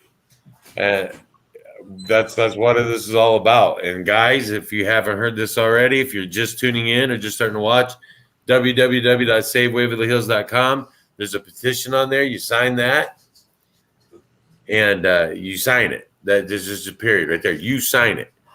And then for a $25 donation, Ernie Pack there, he's got the shirt on. It's SaveWaverlyHills.com. Oh, he's going to try to turn around here. That's the back of the shirt there. That is a Save Waverly Hills shirt. It's one of a kind. You can only get it through that site, and it glows in the dark. Yes. Which all of us paranormal investigators appreciate. Yeah. Where your teammate is in the dark. Yes. We needed that with Ninja. We need to buy one for Ninja Scott on our team because Scott Smith. Because he disappears. Yeah, he just moves quiet. And he's so little, he doesn't take up much space. No, the other Scott. The other Ninja Scott. Yes. Yeah. I got you. We got Ninja Scott. We got Leprechaun Scott. I got you. And how much will it take for Howard Petrie to run up through the gate? I'm gonna be buck ass naked. Yeah, how much is the donation? How much of a donation do they need for you to do that? Yeah. Howard? I don't know. I mean, $500 donated. $4 and some gas money. I'm good. $4 and some gas money, and Howard will dance naked at the gate. If we get $1,000 donated tonight, I'll do it too. I'll join in there. $1,000 donation. Dance naked with Howard at the gate. Okay, let's go this route. If they give a $5,000 donation, $5,000, okay, I will drive up to Louisville, Kentucky. Okay, but I'm gonna be sleeping at your house, honey. That's fine. Not naked. We have a cat. and I will run across. I will run inside that sanitarium. Okay, buck ass naked, and you can film it. Okay, and we'll broadcast that. We'll even do a live. How's that? We'll do a live until we're all banned from Facebook. We will do a live of Howard. We'll just do the live.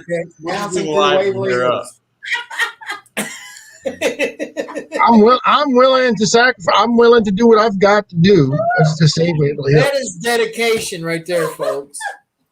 And for the same $5,000, you get the two of us. But Crystal said, "I'm not bailing your ass out." Hey, if they donate $5,000, Ernie will do it too. 3 hots in a cot, you can't beat that. I'm in. The 3 of us, Dangly Bits, Waverly Hills, for the low price of $5,000. Come on, folks. You can do it. Can't beat it. I'll even attempt to do a cartwheel. We got Mr. Ricky Heller joining us. That's right, cartwheel. What's up, everybody? Ricky, how's it going? Through Waverly with us for a $5,000 donation. I wish. Hey. Dude, if I had $1 million, I swear to God, I would give it straight everything. I just made a video. You missed the point of this. We are asking for a $5,000 donation, and the 3 of us, me, Howard, and Sasquatch over there, are going to run naked through Waverly Hills. Are you in? Oh, shit. That would be like I'll film it. I'll film it, and I'll have the vacuum cleaner ready. Let's go. Let's go. For $6,000, I get Chrissy Baggett to come on there too. Oh, with the nipple tassels. With the Yes. thong and pasties and painted half Screaming blue. freedom. Yep. Screaming freedom. Remember when Howard was gone? How we had a sane show? Yeah. There ain't a sane bone in We're Howard. making some money. We gotta make some money. Hey, that's what we have to do. We gotta make some money. I just made like an 11-minute video, kind of sharing it out on Payroll Encounters too, encouraging people to sign the petition as well. Yeah. What's the number at now with the petition? Ricky, share that on the Things Universal. We'll approve it. Yeah, my phone's actually charging right Hang now. on, Also, Ricky, www.dsghost.com has agreed to give 25% of their sales to the Save Waverly Hills Fund. So if you know anybody that's looking for ghost hunting equipment, D's Ghost, and it's customizable. Yes. Some of them are customizable. That's unique. Awesome pieces of equipment. Nobody else is doing that. That's true. Ernie's trying. I didn't even think about that. Keep in mind that's a Louisville jail. I mean, let me ask you something. Now, if I go to jail in Louisville, it ain't going to be something like a scene from Deliverance or anything, right? No, it'd be more like a scene from I don't know what, because jail is not a good place to be, brother. I want to be out there and they say, "Squeal for me, pig boy. Come here, boy." No. It's not going to be like that. It's going to be like, that's Mississippi. "Get your ass over here." Yeah. That's what it's going to Get be. your ass over here and you're going to hear a couple gunshots. Well, that's Louisiana. I mean, I got Ernie. I'm the only one of the three of us ain't got to worry about that. they look at me and be like, "Nope, I'll pass." Right. That's right. Right? That's right. See this beautiful face here? It's made for radio. I got my movie check in today. Man, I was freaking out. I said, yes. How much did you make as a big star? That's enough. Come on. It's enough. Howard dancing around the house going, "They're going to put me in the movie." Oh, I was in there. If you ever seen The Water Boy when you had the coach in the background and he just had his nipple rings and he was just I was about to say, he had to do something with nipples. That was me. That was me. I was loving it. I was loving it. I want to know signatures on the petition right now. what's that? 400. We're up to 400. We were at 326 earlier. So the number's going up, guys. Keep going. Keep signing. Now, let me ask you something. I went in and I made a donation. Of course, I didn't, got shirts ordered. I thought they would be in today because I did that Thursday right after the show. And I had 2-day delivery. It said 2-day delivery. No. No such thing as 2-day delivery anymore, Howard. Because I said, I paid for 2 days. I paid for 2 days. Somebody gonna owe me 2 2-day days. delivery after it's shipped. I It's gotta overnighted ship something and it came 3 days later. Okay. But if I sign that, if I do that, is it automatically I signed the petition, or do I have to go in and sign a petition? You got to sign if you donate to buy or to get a shirt, your name automatically goes onto our mailing list. But the petition is a separate button you've got to click. It's a change. Okay, I'm gonna have to do that. Then. I did not do that. My wife just made a donation this way. Once we get 1,000 signatures on that petition, 1,000 signatures, she'll go through the list of names on that petition. If you can get it to her, Ernie, give her a list of names. She'll pick a winner, and that winner will win a free Things Network T-shirt. Awesome. And we'll ship it to them. We can do that. I'll put it out. Yep. If we get 1,000 signatures, we'll also go through the list and they'll get a free Pac-Man shirt too. There you go. We'll draw one Just name. sign that petition. Sign it. Go on D's Ghost. Buy some new equipment. Yeah, Go on and if Save also, Waverly Hills and get a Save Waverly Hills I'll throw in on this too. Okay, if that's the case, then I'll go down the list and I'll pick one lucky winner to win an autograph roll of toilet paper from me. And toilet paper's is scarce now. So, yeah. That's right. It's a sign off. No, I mean, I'm doing pretty good with that. You can think of Howard every time you wipe. Mm-hmm. Right. I do anyway. I actually, well, this is what I was talking about. There's a sample policy, okay? Boom, right? Now, when you lift it up, you hang it on the wall, right? So when you lift it up, right here, when you lift it up every time, that's the thing, that's the tape that you have to put the hardware on. I'll put that back to the hardware. But anyway, you put a mirror right back here. So every time you go to the thing and lift it up on the wall, you see yourself in the toilet. You're a genius, Howard. I dare you to do that to your real toilet and tell me how you like it. I have. It's messy. Howard, it looks like you pooped on the lid a little bit there. Well, yeah, this is that's the tape that you have to tape the hardware on. Okay. All right. I thought maybe there's a little poop on there or something. No, Howard love it. That's going to cost an extra $5. Okay. Now, what you do is that see us Southern folk, we know how to accomplish these things. And if you take this and you put it on your head like that, and you hold it down like that, and you put a little lock piece in there, and you can actually eat off this thing. Look, Ernie, you can put a dozen biscuits right there, buddy. A dozen biscuits. You can eat your biscuits right there. Easy, dozen biscuits. Bacon, or ham, grits. You forgot the gravy. Yeah. Howard, I forgot to tell you, going forward with this, here in a little bit, Ane's going to come back on.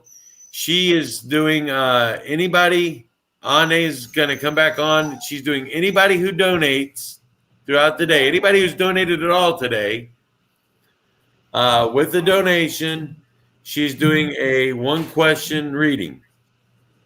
Okay. She's doing it for that individual who donates?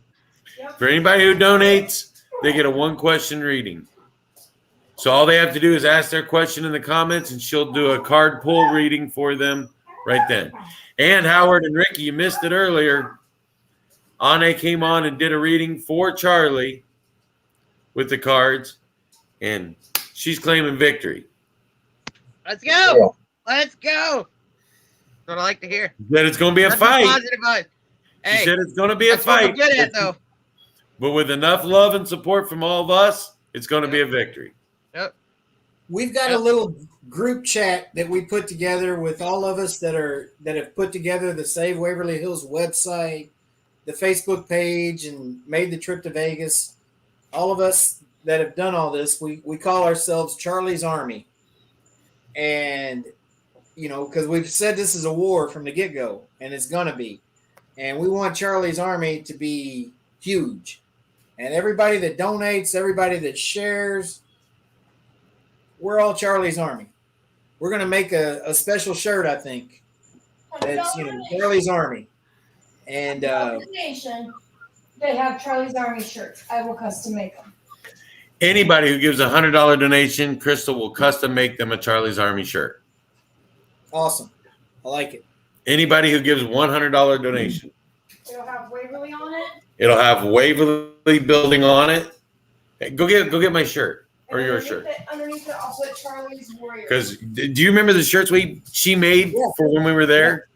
Yeah. I'm gonna go. She's gonna go grab it so I can show what the Waverly that she did looks like. It's actually pretty cool.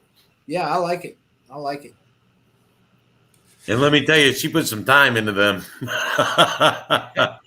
That's a lot of detail, cutting out all those windows and all that. I mean, that's machine cuts it all out, but she's got to go through and peel all the little pieces. Yeah, I know. That's what I meant. That's what I meant. I mean, once it goes through the Cricut, then you got to peel all that stuff away. Yeah. Wow, I'm just watching this thing raise, man. Look, t-shirts.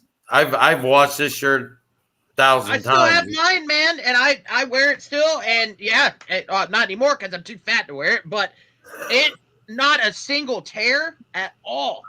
No, it's high quality stuff. Yeah, she makes good stuff, and the vinyl stays good too. Yeah, it doesn't fray or nothing. Yeah, she does good work. Jenny, we are in the process of ordering hoodies. Of course, it's the Christmas rush with our screen printer, and he's kind of overwhelmed with everything right now. We put all these orders on with new shirt designs and everything else that we're doing right now. We're kind of backed up on that, but we're going to get some hoodies in. There's the shirt that Tim's talking Look about. at that. Anybody who donates $100 is going to get a shirt that has this building on it. This is Charlie's Army. I like it. Awesome. That's handmade. And it is handmade. It will absolutely. Let me look on here. It's high quality stuff, y'all. Crystal's making that, right? Yeah, Crystal's going to make it. Yeah, Crystal makes really good stuff. I mean, it lasts a long time too. So I can't. Yeah, she does. She does good an excellent shirt. job It's with good, it. Good. Yeah, she does. She's excellent at that. But yeah, hoodies are coming to the Save Waverly Hills site. They're just not. They're not ready to go yet. We're trying our best to get everything, up and running with that. I mean, we just threw this together in the last 3 weeks.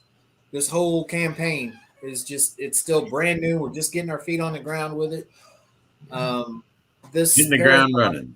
We're doing today is going to be a big part of helping us finance going forward with it, because every donation is going toward Charlie's defense fund, but we've put out money of our own we got to put out money up front to get these shirts initially, to have the screens made, and then when we get the donations in return, then that can go into Charlie's fund. So absolutely, we are gaining on it. I just signed the petition. Everybody, it's easy to do. You just click a few buttons and you give your name in there, and put your name, your email, and share it out. Donate if you can. Yeah. Yes, please. And for a $25 donation on SaveWaverlyHills.com, you get that shirt right there that Ernie and Denise are wearing. It is a one of a kind Save Waverly Hills shirt. Yep. Glows in the dark. You can't get it anywhere but SaveWaverlyHills.com. This is blue and white. It's not the green and white like what you can get up there on the hill. The blue actually looks a lot better in the glow. I mean, I would say blue because awesome. We got to have light here to be on this podcast. But if we could go completely black and you could see the glow, I mean, it's badass. And ask Ricky Hellard. Ricky Hellard is the paranormal investigator. That's your new nickname, the paranormal investigator. It's like when those football players say the Ohio State. You are the paranormal. Oh, that's even worse. I agree. But no, when Ricky, you can ask Ricky the importance of knowing where your teammates are in the dark. He'll tell you having a glow in the dark shirt make a difference, right? Yeah, 100%. And me, I don't use flashlights, so having that is awesome because it lights up enough to see. Yes. Yep. Ricky and I have investigated a few times before. We've had some amazing experiences. Ricky, what is your favorite experience from Waverly Hills? Oh man, every minute of being there, both times that I've had the honor of being there. I'd have to say my most favorite though, Ernie, you got to be a part of it while we were up with Ethan. Got him up on the second floor. Ethan, for those of you that don't know, has spinal bifida, and he's been in a wheelchair. And I remember, me and him kind of grew up together to an extent. I mean, we knew each other like early high school, so spent some time with him. But watching Ghost Hunters and all the other shows on TV that were at Waverly Hills, and that was one of the spots. My late friend Katrina Gibson Ray, she used to investigate there, and her dream was to have me and Ethan there and investigate with her, but unfortunately we lost her to suicide back in 2016 or 2017. I can't remember exactly. It's been a while, but she didn't get to go with us. But last year made it happen. So actually having the kid there and following that dream through, the activity, I mean, craziest audio I've ever caught has come from Waverly Hills. Yeah. I mean, and I want to say this real quick. I mean, it touched my heart to see you, the dedication as a friend, you carrying Ethan around that building. He's in a wheelchair. It's 5 stories. There's no elevator there. But Ricky, he's heavy too. How much that meant to Ethan to get to see Waverly Hills. and he carried him up and down those steps, and we helped him with the wheelchair when we could. And but that was awesome of you, Ricky, and it touched my heart. We talked about it. I mean, it kind of choked us up a little bit, really. Yeah, I do it because I know how important, investigating, is to people. And I want to show people, hey, just because you're confined to a chair or you can't walk, no, you can crawl, you can do something else to get you around. And I'm just glad to help make his dream come true. Yeah. You should, I mean, if you go back, I shared it in my video. I actually have like a little special video on my StreamYard that I share every now and then. Is Ethan's his first ever reaction pulling up to Waverly Hills. He was like, oh, like that, in the video. So I cried like a baby, but I didn't let him see it, but it was awesome. But that's the thing about Waverly Hills, man. That building has brought so many people together. The history is important as well. I mean, Sarah's story, all the other patients there too that have passed. I mean, it's crucial, not just paranormal wise, but their legacy. The nurses that work there and stuff like that. It's we can't just let it fall away like that. William was my favorite person at Waverly. I felt the most connected to William. I've talked to Ernie about that, and knowing now that he was a vet, that connection with me personally, and William and I just connected. Howard will remember when we were on the live and I was in his room, I was getting clear responses through the spirit box, not grainy, nothing. They were clear responses. Him and I kind of connected. I think he felt that connection through our military past together. Well, Tim, now the current regime that's up there saying that he's nothing more than an urban legend. Yeah. No. Ernie knew him. Ernie personally met him and knew him and was ran out of there by him. He knew the kid. So Ernie was one of those unruly teenagers running into the building. Is that what I'm hearing? Yeah. We snuck in there every chance we got. And William ran us out. Tell them your story. Even his dog. Of one of the first times you snuck into Waverly. Which we one? heard William running the us dog. out? The fire coming up the. Okay. The first time that my friends talked me into sneaking into Waverly. See, at that time, the body chute, there was just a pile of dirt at the bottom of the body chute that kept people from going in and out of it. Well, we had dug away at that pile of dirt to where there was a little hole about, yay big you could crawl through, and then it opened up into the tunnel, and you go up the tunnel, and poof, you're in the hospital. Okay? So we would sneak in that way. Well, the first time they talked me into doing this, there were about 9 of us. And we were going up the tunnel. One guy had a flashlight, and of course, he's leading the way. Little scrawny Ernie is at the back of the group, last in line. We get about halfway up the tunnel, and we hear this loud crash down at the bottom of the tunnel. And the tunnel lights up. And we turn around and look, and there's just a ball of fire at the end of the tunnel. And we freaked out and ran. And the one guy that had the flashlight dropped it. So when we get up to the top, we slam into that concrete wall, and you have to go to the right. So we go to the right, and then there's no light from the fire. The flashlight's gone. We're in pitch black. Yeah, it's pitch black in that building. Yeah. And we slam into this metal door. And we're pushing on the door, pulling on the door. Finally, we realize it's a roll-up door, like a garage door.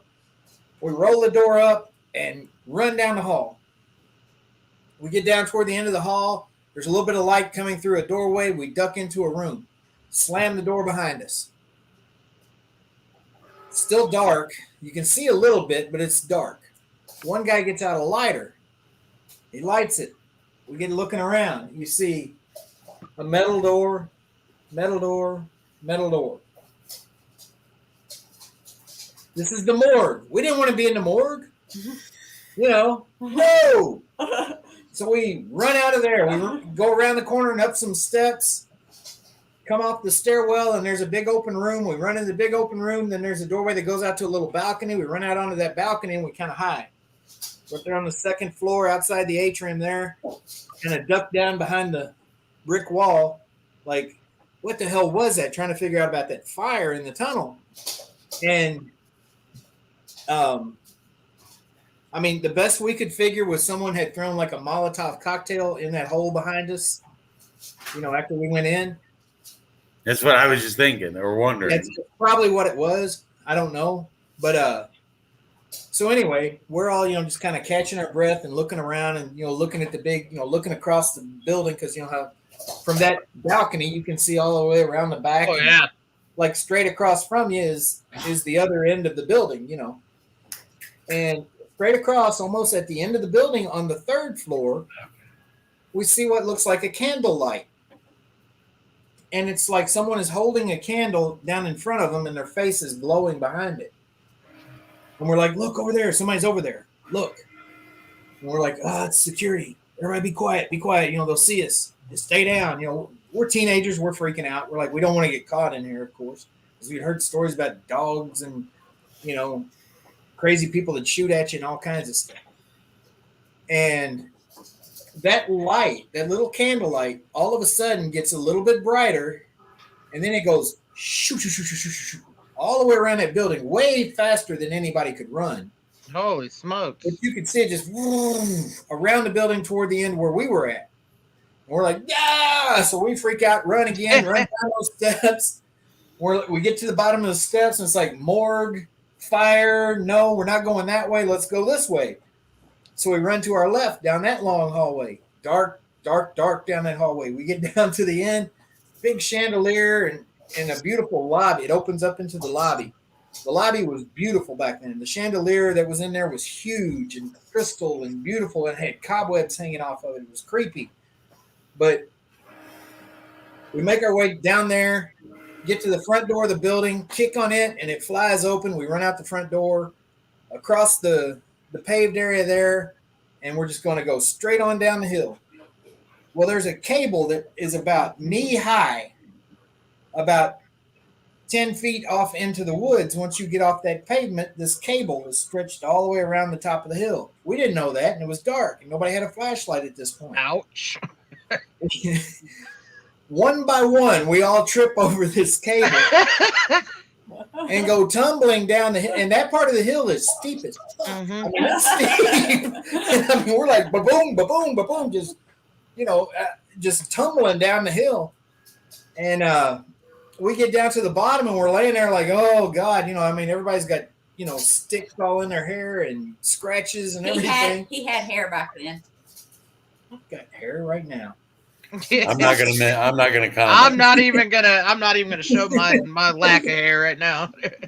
Anyway, then we hear someone hollering up above us. We're calling the police. Blah blah blah. So we figure the whole thing's just security, and we get up, we get out of there, and we're gone. But that was our first visit. It didn't keep us from going back. We went back a lot, and the first truly, I think that light that I talked about, that candle light that went around the building like that, there's no way that was a person because it was way too fast. And it went, all the way around toward our end of the building in a matter of 2 seconds. And I think that was my first paranormal experience up there, really. But we went up during the daytime once, and we're walking down a hall. And back then, the building was just an abandoned hospital. It still had all the beds, all the equipment, everything in it. It hadn't been vandalized. It hadn't been closed, but just a couple of years. There had been some vandals, a little bit of graffiti and stuff like that around. But, most of the stuff was intact and kind of, as it was the last day that the building was in operation. And we're walking down a hallway, and we hear a squeaking sound, and we all stop. And we look, and a wheelchair comes out of one of the patient rooms and across the hall and bounces against the wall on the opposite side of the hallway. And we all just kind of stop. We're like, Who's down there? Nobody answers. And then that wheelchair, I shit you not, turned and faced us. I mean, it was sitting against the wall and it went, yeet, just turned and faced us. Of course, our reaction, yeah, and we're gone. But the building just kept drawing me back. I mean, as scared as I was that would happen, I had to go back. I had to see more. And we went up there every chance we got. We got to the point where we set up some makeshift basketball goals up in the children's ward on the 5th floor. Oh, here it comes. This is gonna be some trouble here. We played. Oh.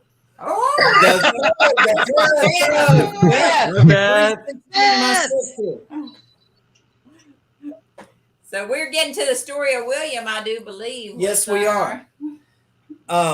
But we would play basketball there in the children's ward. We would race wheelchairs in the hallway. We would climb on gurneys and just have somebody shove us down the hall, see how far we could roll down the hall on the gurney. Just all kinds of goofy kid stuff.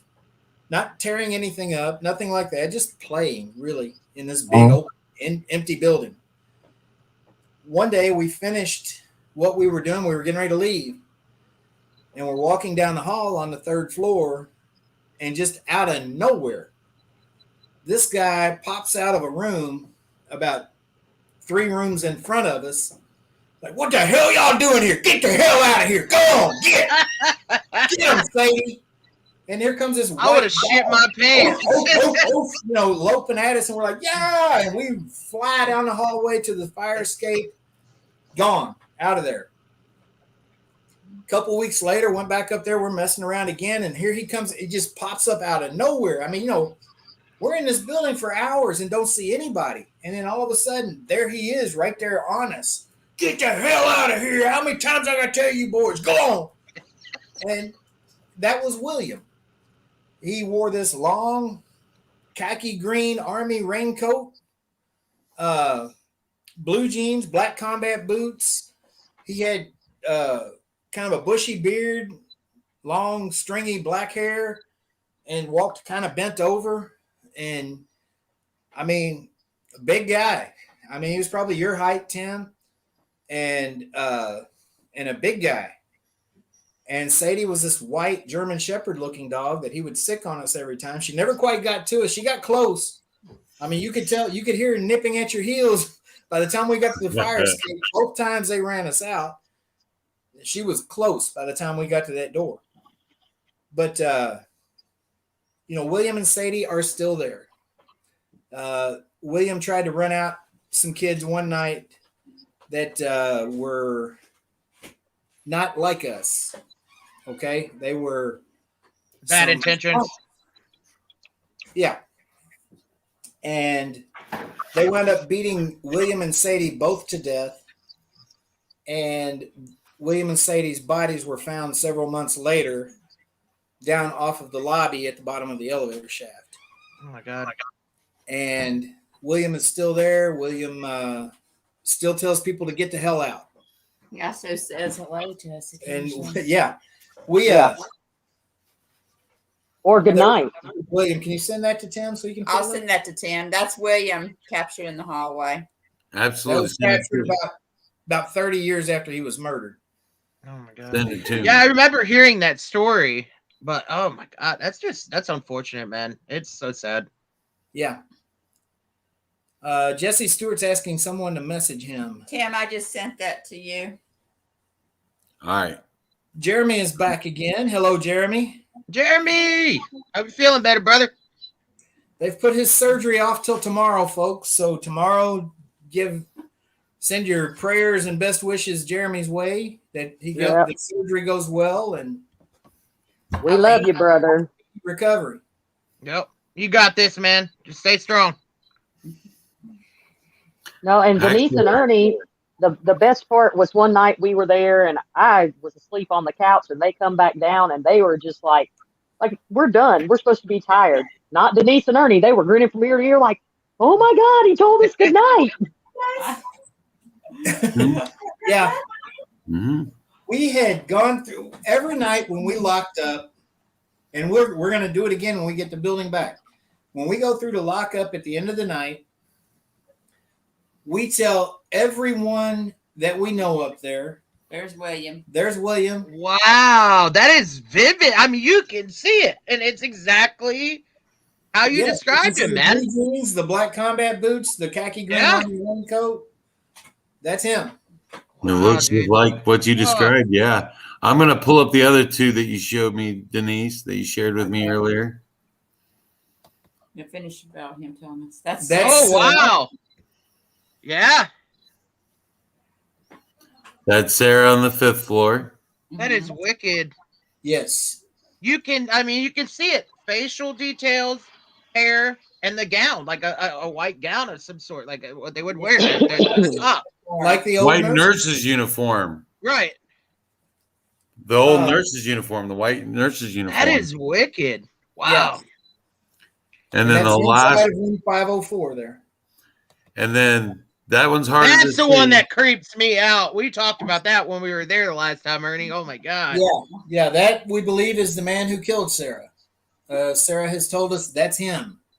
Denise pulled that picture out one night and just was holding it on her phone, not holding it up like, Sarah, you see that? She just pulled it up on her phone, and as soon as she did that, through the spirit box, you hear Sarah's voice say, that's him. Yeah, you can see his mischievous look. He's got his arms crossed. Yep. Finish talking about William John. Yeah, so we were going through locking up one night, and we had gone to the second floor. We'd said goodnight to Lois and Audrey and all the ladies on the second floor, like we always do. We went on up to the third floor and got down there by the elevator or by the main stairwell, and we said, good night, William. Good night, Sadie. Good night, guys.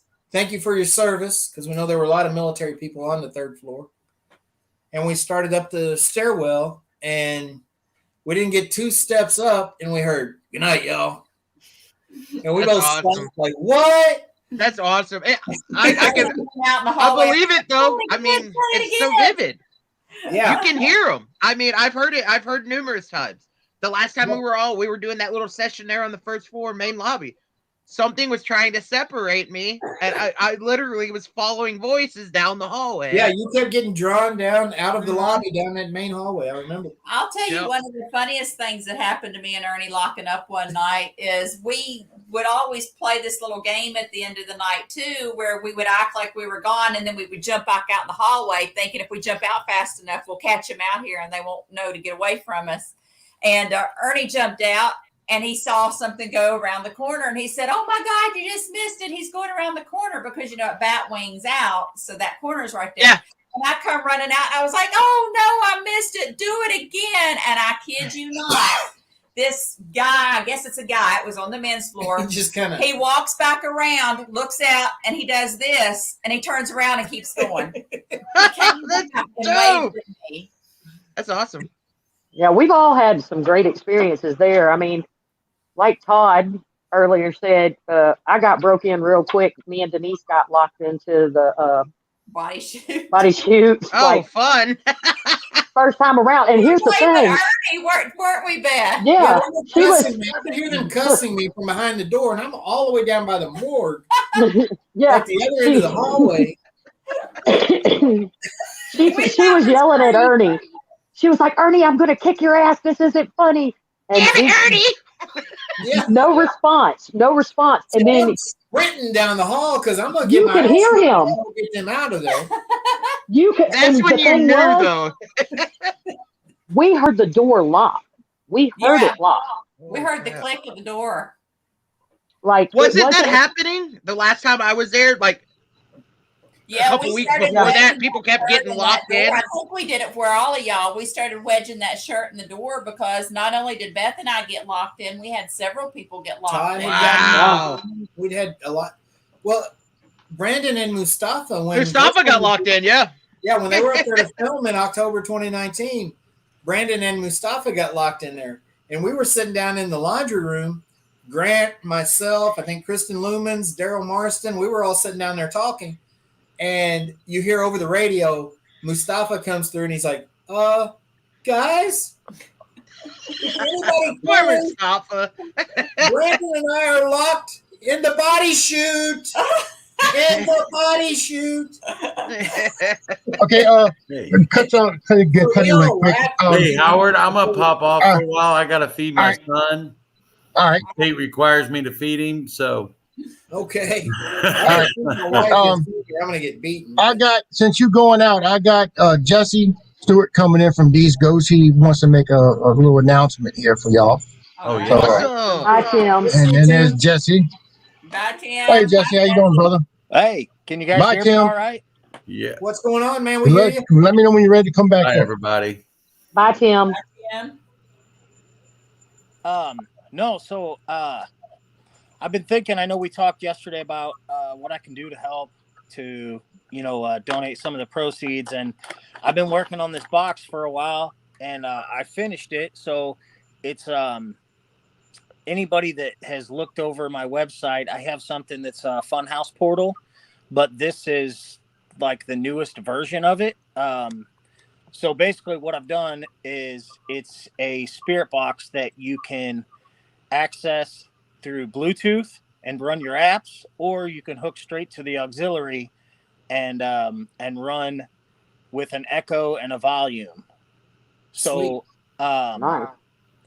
let me see if I can change cameras here. All right. All right, so this is what it looks like. The reason I'm saying this is because whatever this sells for, anybody that's interested in it, I'll donate 50% of the proceeds of it to the cause. Awesome. Awesome. Thank That's you so nice. much. Thank you, Jesse. Yeah. Yeah, so I mean, basically it's got reverb right here. It's got a volume.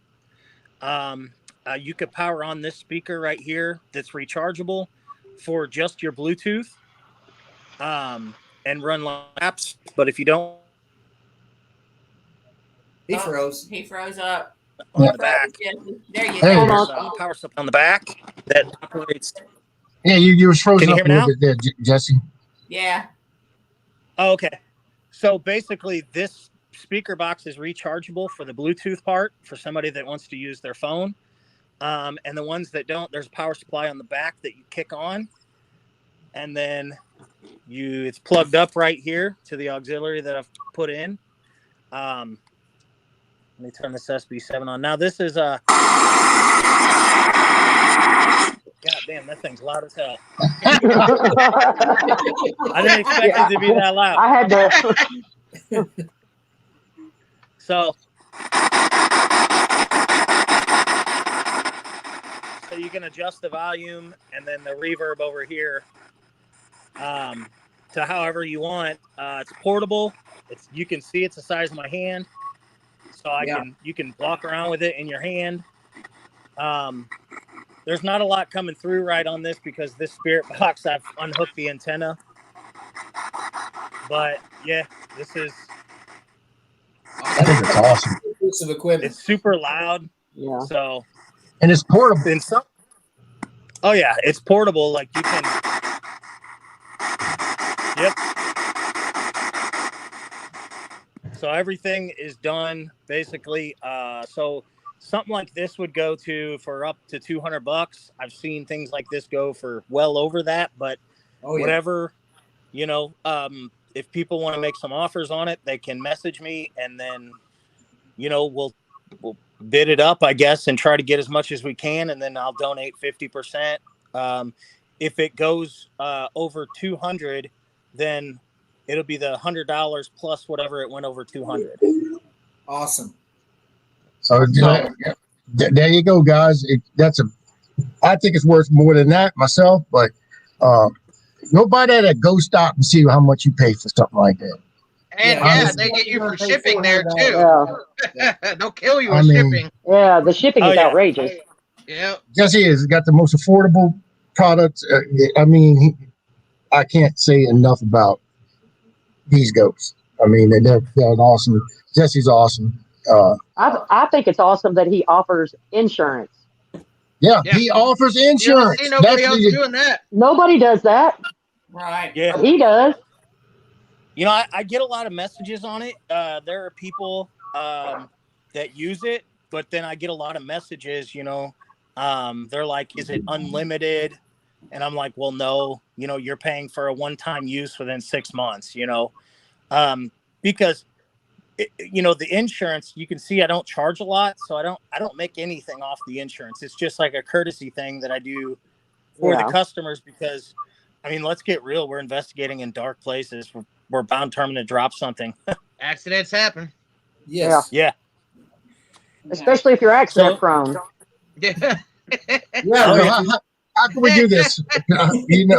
Jesse, you going to take the bids, or you want to do this? What I can do, actually, if you, I can do a video, like a tutorial video on it if you want. Sure. I can send it to one of you guys. And then if you want to randomly play it on here and talk about it, and you know what I mean? And see if people make offers on it. I was just trying to think whatever I can do to help. And, we just say the highest bid gets it. That's it. Pretty much. I think that's what we'd like to do with it, because at the end of the day, we're trying to secure as much funds as we can for this building. So, yeah. Well, do you have a opening bid, or a bottom dollar, a reserve on it, so to speak? $100. I would say $200. I think $200 is a fair price. Yeah, really, 200. but it's up to you guys. Really, I'm leaving it up to you guys. Whatever you think, and people will go for. But I know, just my experience making this stuff, it's worth it'll retail for at least $200. I know that's what I will be able to sell it on my site for easily. Yeah, let's start the bidding at $200 and go from there. Yeah. So, and I can send you guys a video if you want, like a tutorial that you can, put up and show. Speaking of that, we still got a piece of equipment we bought that we don't know what the hell to do with it. He's supposed to be the brains of the technical stuff, and I just give him the permission to spend the money, and then he looks at me and says, how do I use this? And I'm like, you're the one talking, paying attention. I don't know. I just gave you the money. That's something new to add to a list. When we were in Salina, we looked at 4 or 5 different pieces of equipment, and several of them had that coffin design. And I'm not sure which one we bought. I think you got the music box.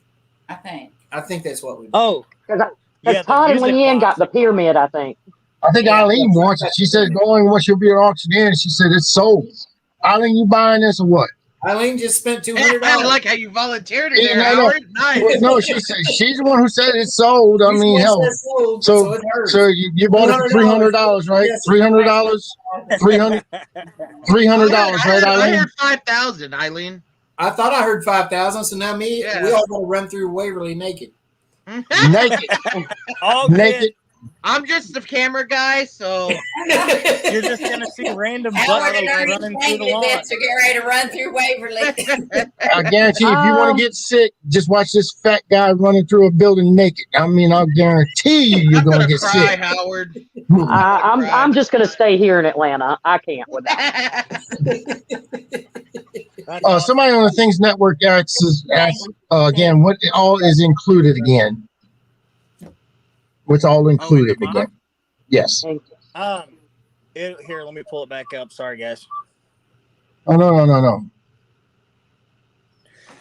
So it'll come with the full box, power supply, everything. It'll come with the auxiliary cord, everything except the SB7, unless they want to add more to the donation for the SB7. Okay. There you go. Let's say if it goes to 250, then you'll throw in the SB7. Yep. And you said I'll throw in the. You said it's Bluetooth, correct?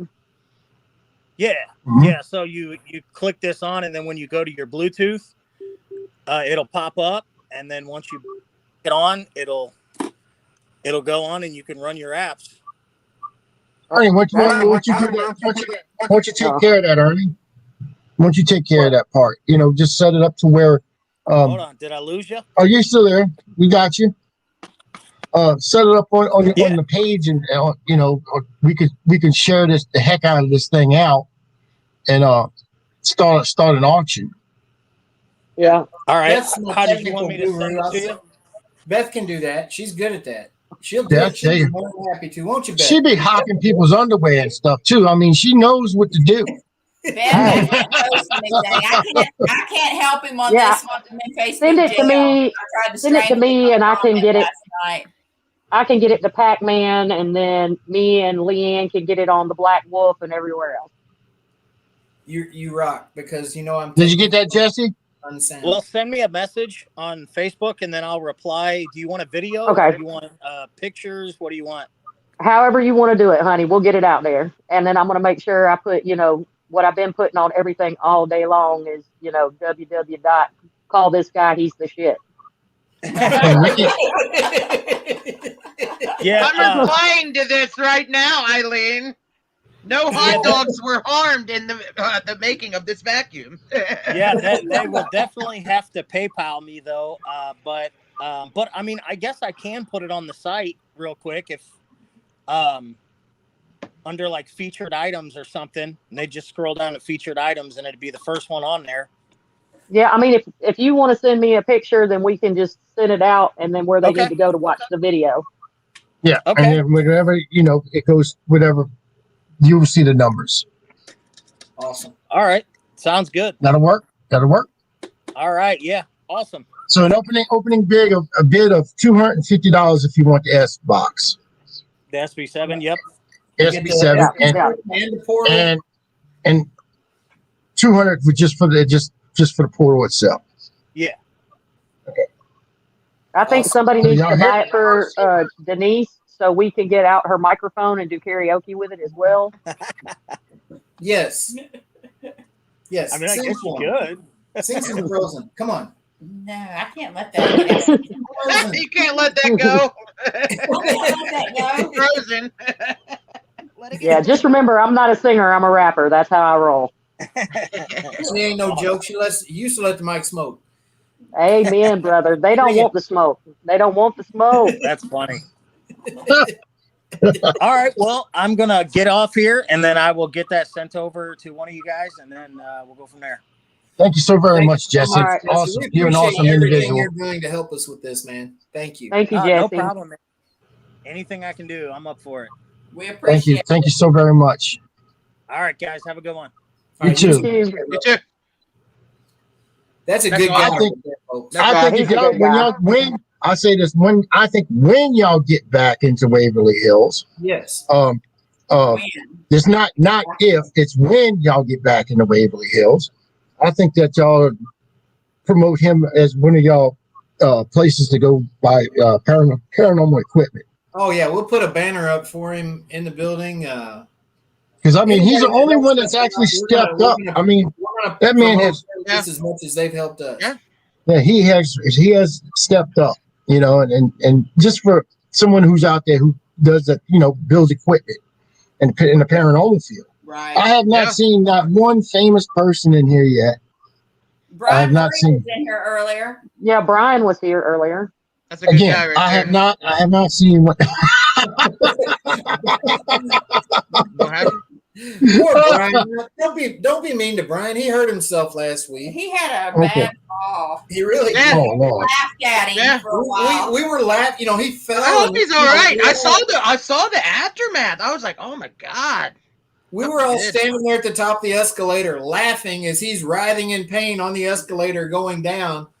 And then Rochelle's like, oh shit, guys, he's really hurt. And she runs down the escalator to him. Poor Brian. God dang. Yeah. It seems like every time one of us is around him, he gets hurt. Yeah. Brian falls, though. I mean, Brian falls a lot. He even pointed out him and Kristen were sitting there behind the desk while EMS was bandaging his knee. Let's do that. He was trying to keep it on the down low. He didn't want anybody to know, so he was like, "Shh, just go get me some Band-Aids. Shh, don't let anybody know." And then the next thing you know, the guys in the fluorescent yellow jackets are coming around the corner with a wheelchair. Oh no! Busted. No. That would stop. Yeah, falling on an escalator. I've done that myself. It hurts. Kristen falls, or Brian falls. Then Kristen falls. Then Brian falls, then Brian falls, then Brian falls, then Brian falls. Because, I mean, he fell several times on the show. In 2 seasons, he fell like 12 times. I don't know. I mean, Yeah. Oh, man. Poor Brian. If you're not falling, you're not having fun, right? Right. Were you there the night they were at Waverly and he fell at the gate? Yeah. While we were at the gate, I had it on video. Him and Rochelle giving her out. We're like, Brian, don't step over there. There's some. Okay, I see it. Next thing you know, Rochelle hits him with like a little 2-piece little like slap fight thing, and here goes Brian. It's like, oh shit. He found there. I mean, in the 400 acres up there, he fell at the gate. Little block of concrete next to the road, and Brian found it and tripped over it. Well, son of a bitch. Right. I mean, I said that. I just said that there's no famous people that has come on the show yet, and one just showed up. Uh-oh. Oh, snap! Oh, snap! Hey, sister. Oh, no. It's Eileen. Hello, Eileen. I can only be on for just a minute because my throat has kind of been killing me all day. Oh, yeah. So everybody knows that your camera will shut off after like 30 seconds when you have a sore throat. Everybody knows. Well, I'm talking about the talking, and y'all know me when it comes to Ernie. I have to give him a little bit of crap there. It's like he's a magnet for it. He asks for it every time. Is that what you're saying? Pretty much. You and Todd both. Like, I feel sorry for y'all, and y'all are my brothers, so it's like I have to hold off all these women that like go after y'all. Well, when you look like this, women are gonna come after you. I'm sorry. Just remember. That way. Oh Lord. Just remember what you always say. OBC. Y'all gotta know I love y'all. If I jump on with no makeup, feeling like crap, hair in a ponytail. Well, we're glad you're here. No, I know we kind of talked about this earlier, and I don't know who all's still on here from early this morning because it was kind of early this morning. But Beth, have you repeated what happened to us to show what kind of people have been like running Waverly? Denise talked about it earlier. Okay. She covered that. Gotcha. You can say it again because we keep getting new sets of people coming in. We've told Sarah's story 2 or 3 times. Well, back in June, my niece was kidnapped. And I was on my way actually to Waverly, to Denise and Ernie's house, when my brother called me and told me. And I drove from pretty much the South Pittsburgh, Tennessee exit to El Paso, Texas, and my brother left Atlanta, and he drove to El Paso as well. The community came together to help us out while we were on the road. It was, and I still have a lot of problems. I've got a lot of post-traumatic stress from it. We all do. But, Eileen and I talked, and we set up the Paranormal Against Missing and Exploited Children, and Eileen has been through a situation as well, so it's something that is very close to both of us. And so certain people, because I'm trying really hard to be good, because once I let loose, we won't let the thug come out, only the para. Certain people were trusted to help us run what we had going on, because there are missing children every day. Every day. And we don't want to take away. There's missing women and men as well. But we're doing one thing at a time. But if it hadn't have been for a very dear person to all of us that does so much within the paranormal community, she runs multiple platforms. She's an administrator on probably like 250 pages. Courtney Peterson. Yep. We wouldn't have known. We would not have known that Ernie, Denise, Todd, Leanne, Aaron Wing, who has a large group, and several other people were removed and blocked from that. So when we found out, Eileen and I both were like, oh, time to do a live. I think I cussed more in that live. I remember that, yeah. Yeah. Well, less than an hour after that, Ricky, my Facebook was hacked, my Instagram, my PayPal, several things were hacked. What? Within less than an hour. Now everybody knows I'm one of the most loving people you'll ever meet, and I hate to admit to that. But I have no problem laying hands on people. Not at all. I'll touch you up, and right after I mess you up, I'm gonna heal you. But you don't mess with kids. I felt like that was a blatant disrespect. Denise had made a comment earlier. What if, because I said, what if someone was missing? But actually, Leanne and Todd were blocked, and that little girl who's still missing, from my understanding, in Tennessee was actually missing at that time. We were actually trying to get her information out there. Well, and Denise and Ernie and Todd and Leanne and Eileen were my support system at home. They are the ones that, because I couldn't keep myself together. I was hungry, That's a lot to go tired, through. stressed out, scared, and they were the ones doing shows. They were the ones getting the word out. Denise started a GoFundMe. And my brother, sister-in-law, and I are so thankful. We were in a bad shape. And the paranormal community came together for my niece.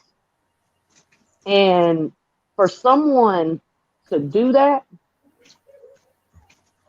it's one of those things. I don't make threats. I make promises. You don't want to cross me, player. You don't want to see me. Let's just keep it like that. You stay on your side of the country, and I'll stay on mine, because I'm gonna get at you. Especially when you're 5 foot nothing and 95 pounds. Soaking wet. Yeah. See, there's those of us that are about that life, and I'm all about that life. I think that's like the angriest you've ever seen me, Beth. Yeah, Eileen was spitting when she was talking. She was so aggravated. But the whole point is, when we all come together, there's nothing we can't do. Set aside our differences, do what we got to do. Yep. It's all about love and doing the right thing. And you just, once you kill yourself in the paranormal community, you kill yourself. That's There's no coming back from it. That's for sure. no. Well, we're one big family, and I think this podcast, if nothing else, today proves that. And I mean, the same thing happened when your niece was missing. There's a lot of drama and a lot of people with issues, but one of our own needs something. We put all that aside and we come together and we fight together. Well, that's just like your own family. You may not get along all the time with everyone that's in your family, like in your blood family, but by gosh, don't let anybody come inside it and try to mess with it. Yeah. No. I mean, that's my common phrase is, if you mess with one of my kids, I'll go to jail. If you mess with one of my grandkids, I'll stand underneath the prison. You don't mess with good people, and that's not what we're supposed to do. We're all looking for the same thing. Yep. Nobody is any better than anyone else. Nobody. There's no experts. There are those of us out there who've been lucky enough to be on TV shows or documentaries, whatever, made a name for ourselves in the field. There are those of us that have been plugging away at this for years and years and never gotten that kind of opportunity. Right. There are those of us that never sought that kind of notoriety or opportunity in the field. No. But in the end, we're all doing the same thing. We all looking for the same answers. We walk around in the dark and talk to thin air. Yeah. And, but we share the same passion. We have the same passion. We want the same answers. And the same respect for the dead. Exactly. Yeah. I mean, we have such a great platform. We can do good in the community. We can do so much good. We put that aside. I think we all at some point forget that. Yeah. Well, except that one that's right next to me. Wait, other way, that way. That likes to not give me his cup. That was mine. I bought it. Well, Nick is mean. Everybody knows that Nick is mean. And- Poor Nick, Yeah, he but I can't agree win. though. That's where a lot of people forget. We all and I think a lot of us take it for granted, and it's situations like this now that kind of brings it back to reality. But we forget sometimes why we're all in this, and if you look at it, it may not be exactly the same, but we're still in for the similar reasons. And at the end of the day, we love what we do. So why bicker and fight when we can come together? We can all help each other a lot more than what we can use each other as stepping stones for, or Yes, I we mean, can all lift one another up, and we all rise as one. But my point on all of this throughout the day, and the different podcasts I've been on over the last week or so, trying to talk about this, I consider that building that's right over there, about 300 yards that way, to be part of the paranormal family. It is. And yes, it is. It's a beacon for us. That is a lifeline to the paranormal community. Exactly. Right. It's part of the family. So like and just the sheer history, the history of Kentucky, of the human race, of the country, of the world. Yeah. And in a few years, it'll be turning 100 years old. Like, why stop now when it's just 2026? Yeah, right. And it makes me lose sleep because you think of it, Waverly Hills. It brings people together from all over the world. There's people overseas that this is a dream location for them, just like it is for all of us. And the fact that it's being threatened to be wiped away and gone, I can't stand for that. No, there's just not for the history, not for the spirits, not for anything. We need this building. To be fair, there's no one from the nonprofit that's running things up there that will tell you that the building is going anywhere. They're going to sit there and tell you they're going to keep doing what they're doing, and it's always going to be there. Right. But we know otherwise. But anyone who's after money versus passion, you don't have a clue where they're going to let it go. Exactly. Because at the end of the day, money talks. Their motivator is money. Yep. And that building is worth a lot of damn money. And that property is worth a lot of damn money. And if the right person came to them with an open checkbook, I have no doubts in my mind that they would jump on the opportunity to take the money and run. And I come from a long line of real estate, brokers, things like that. Let me tell you what's going to happen. They're going to, if they do let that happen, then you're going to have some extremely haunted apartments or whatever. You're not going to be able to keep residents in there that aren't into the paranormal. And then it's just going to become just a little bit of nothing there. Then it will again there, and they'll make it impossible for someone else to buy it, and it will eventually get destroyed. Yep. Yeah. We can't let that happen. I want everyone to keep in mind. Owners need to be given their property back. Yes. And the scoundrels need to get the hell off the hill and barred from ever returning. And people who have this passion for the building, for the paranormal, for the history of the place, need to move forward with it. We got a rebuilding process because of the damage that they've done to the reputation of the place. And some of the damage that they've done inside. Prime places to investigate have been turned into offices. They talk about caring about the history and wanting to reserve it, and preserve it back to where it was originally. The children's cafeteria is now a bunch of partitioned offices. The auxiliary morgue has been turned into a gift shop. Places that we like to investigate that are very active have been taken from us. Oh my God.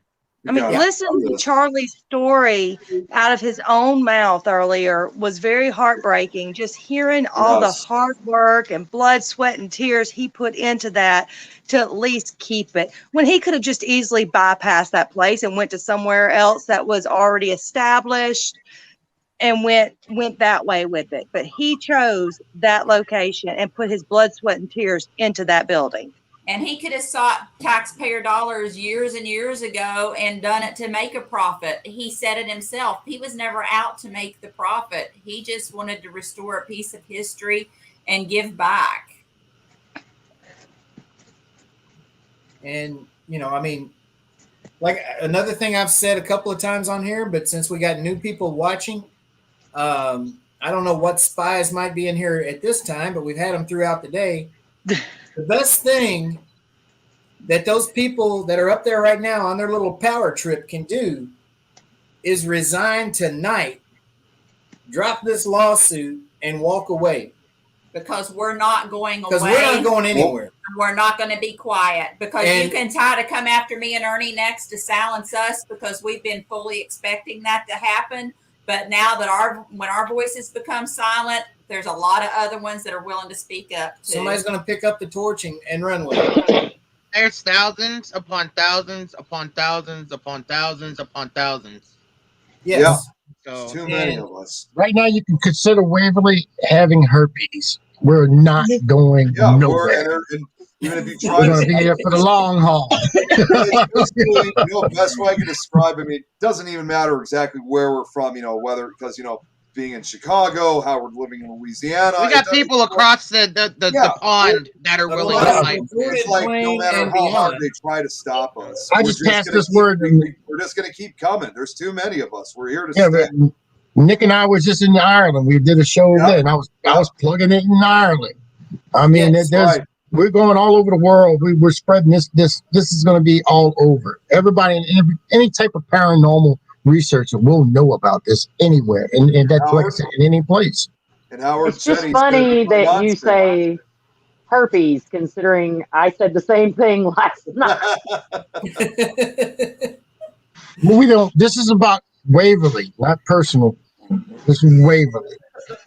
Howard, we know it gets funky in the Howard, do not get me turned up, please. Listen.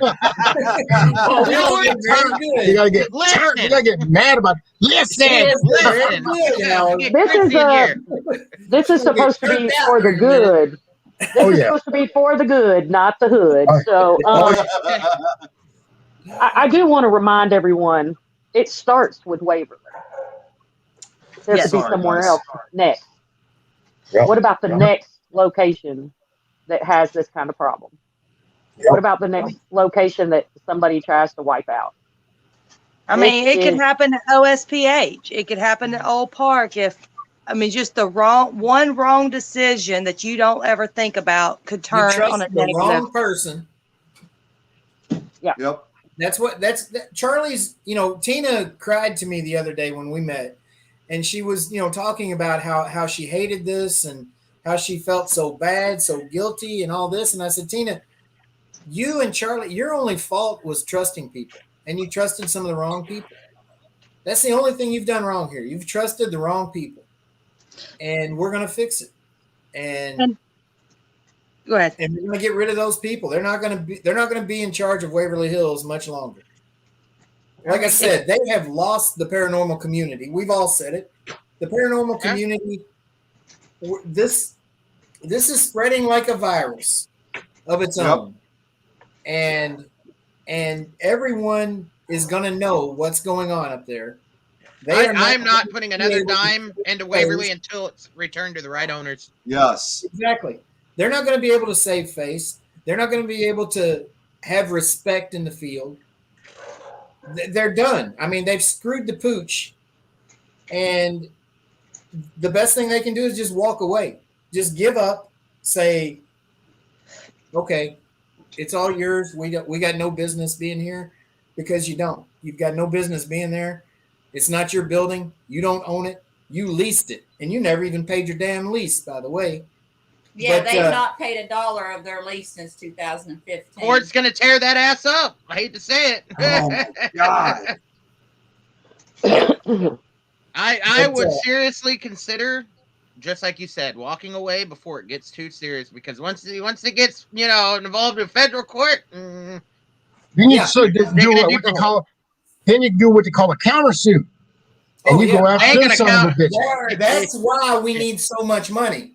Fighting fighting this initial lawsuit, which is, for those of you who haven't seen the lawsuit, that's the lawsuit that they filed Like against two Bibles. It's like two Bibles put together right there. Yeah, I want That's everyone definitely a- that has been. I want everyone that has been to Waverly recently to look at that book. How many hours was an attorney paid to type up those pages, or an attorney's office paid? How much of our money did they spend on this? That's Right. what I wonder. Because we all know attorneys aren't cheap, No. and they charge you by the hour. And I'll say they this. take their sweet damn time typing those papers. And I'll say this. I know Ernie. I know Ernie. The most expensive attorney in town. I know Ernie and Denise cannot say this, but I can because I'm a free individual. But with that being said, boycott Waverly. That's what I'm saying. Boy, do not spend another dime there. Boycott it. To me, it's not Waverly Hills. Waverly Hills it has been taken away from Waverly Hills. This is just a disguise. This is not This Waverly will Hills affect. This won't just affect the Waverly Hills. It's going to affect the whole city that's there because they're not making any money off of paranormal investigators coming. Paranormal investigators in these locations, I've seen it firsthand. They're in Old South Pittsburgh. It brings people in from all over, and that brings in more tourism. And it helps the community on top of that. Once that's gone, Hotels, restaurants, gas stations. Yeah, Thornton's is going to be pissed. Entertainment venues around town, they all benefit from all Exotic massage parlors. Keep going. Let's go. All these places are going to. All these places are gone. Nothing. They ain't gonna make no dollars. Because I mean, what about the cornhole tournaments, Howard? Yes. Yeah. I mean, are we going to start talking about corn again today? No. This way because I'm here. That's why. Yeah, Nick of the Corn. Yep, But, that's me. we gotta do all we can. I mean, share this out to everybody that you can. Spread the word. Donate if you can. You donate $25, you get a shirt that is awesome and it's a one of a kind. You'll only get it from SaveWaverlyHills.com. Be sure you keep reminding people that might be a little confused about what's going on. They think that they're supporting Waverly by going to Waverly, booking investigations, going to the real WaverlyHills.com. They need to understand that all of those folks right now are the wrong folks. That's not helping Charlie one bit. No. That's only hurting. That's giving them power. You know, the people that are running it. What's funding this lawsuit? Yeah, we need to make sure they know SaveWaverlyHills.com is where they want to go to show their support. And change WaverlyHills.com is not the real Waverly Hills. I was joking earlier about roll of toilet paper. No, if I would do just like what Things Network is doing, Paranormal Swamp Investigations team will be sending out. We'll pick a name and they'll receive a paranormal swamp investigation. No. You seen that? Look, I gotta hide that. Wait, a paranormal. I got one of them. One of these shirts and it'll be sent out to you. Well, I want to challenge all the owners or managers out there of all the other locations to donate because you know what? If this was you, we'd be sitting here fighting for you too. Exactly. Amen. Amen. Tim, I just got your donation. Thank you, Tim. We just received the PayPal. We appreciate you. Did you receive mine? You got my PayPal in there? Yeah, we got yours. We got yours. That's what I used to buy biscuits. No. Well, Ernie, I'm Mine come with a biscuit. I want a biscuit. My phone is about to die. I'm gonna get with Jesse. Ernie, I'll be in touch with you and Denise in a little while. I love all y'all. You know, we're not going to be on here much longer. I got to feed this woman before she gets hangry. But I just ate me a chicken sandwich. That's what I just got through. That's why I went dark for a second. I ate a chicken sandwich. Chicken sandwich. You know, in the dark. But y'all have a good night. I'll be in touch with y'all. Hold on one second. Yes, sir. Hold on one second, Beth. I might have somebody. I know your phone's getting ready to die. I'm trying to get someone else in here that y'all might know. Don, did you actually click on the shirt to donate? Did you click on the shirt on the website, or did you donate through the GoFundMe? Because the GoFundMe is not attached to the website to where it gives you the shirt option. But if you go through SaveWaverlyHills.com, you can just click on the shirt, and the donation is your shirt purchase, basically. Bernie, Denise, you guys got my PayPal too, right? I just wanted to make sure on that. Let's see. What was it now? Nick's wanted to make sure we got his. I'm trying to get this person in on here. Gotcha. When did you send it, Nick? I sent it. Ernie, it was right last time I was on a few hours ago. I don't. A few hours ago, they had to go through too many places.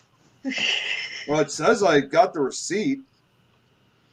Is it under Nick Moulet? Do you have? Yep, that's the one. That's the one.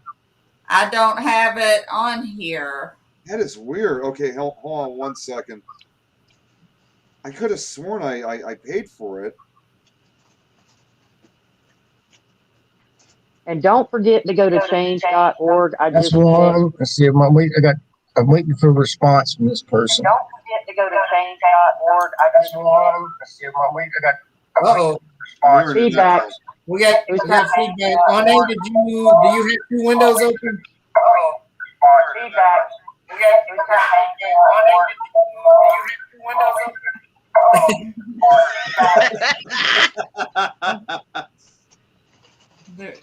You did it, didn't you, Honey?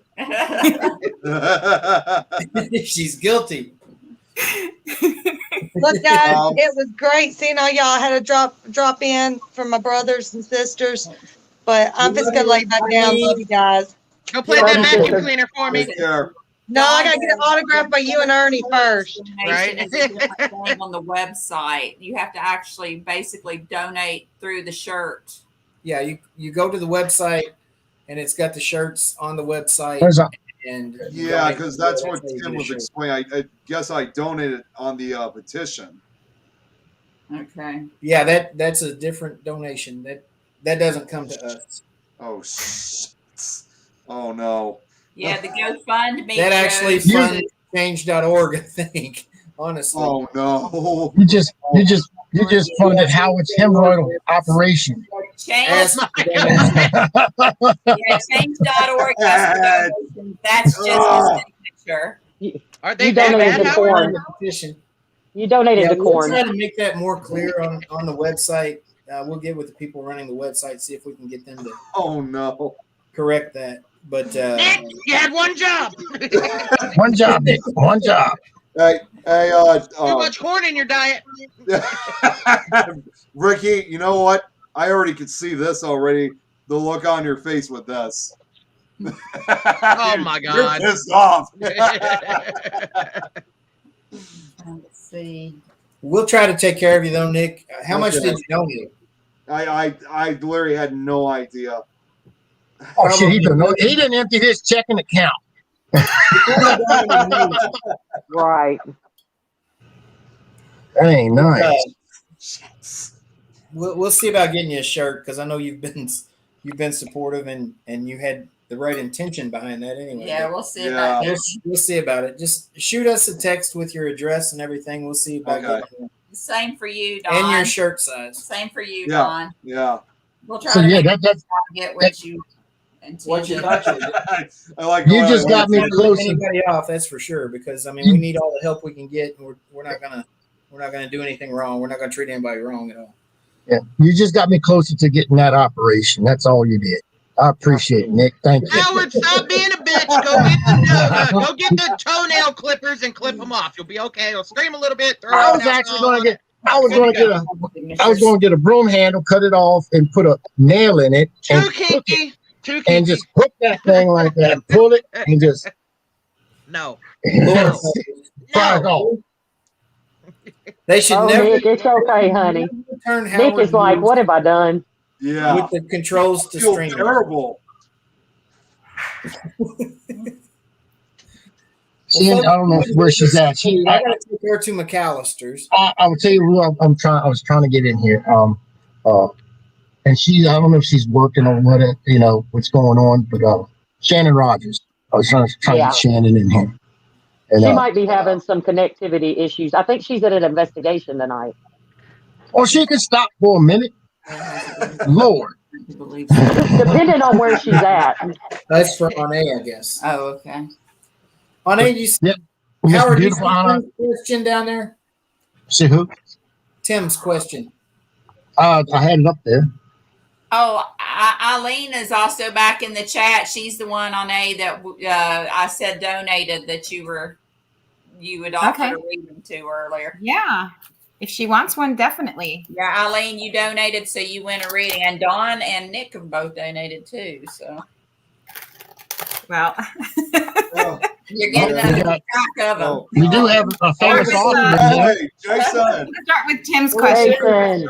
Jason guy. We do have a famous author in here. It's Mr. Jason. Hey, Jason. And we have a very gifted psychic medium that's Miss Ane in here. And then we got Parathon. He's also very gifted, by the way. Nah, I don't know shit. Me neither. We still love you. You know, Well, for I'm Crystal, lovable. I've got the blue 4, or I had one, and that, or I mean, a red 4, and that represents passion. And she does have a good foundation in her passion. And that is, if she's asking about her abilities, then yes, she just needs to take quick action on them and start actually motivating herself and getting involved in them, because that is her passion right there. And she's very empathic, especially with the cups. That cups represent passion and empathic abilities. And it does look like here, if she just invests in it a little bit more, it doesn't have to be money, just whether it's just, donating your time, practicing on people, kind of like really asking yourself questions and others questions, and kind of keep working on your abilities, then yes, you do have abilities, Crystal. So stop arguing with yourself, because you are going to be definitely successful with what you're wanting to accomplish with your abilities. And it will be actually creating some changes in your life, and also your other hobbies that you are doing and work that you're doing. It's just you have to relax and when you're doing them and move forward with them, because it does look like here, once you get a handle on it, it's going to be creating some balance there for you.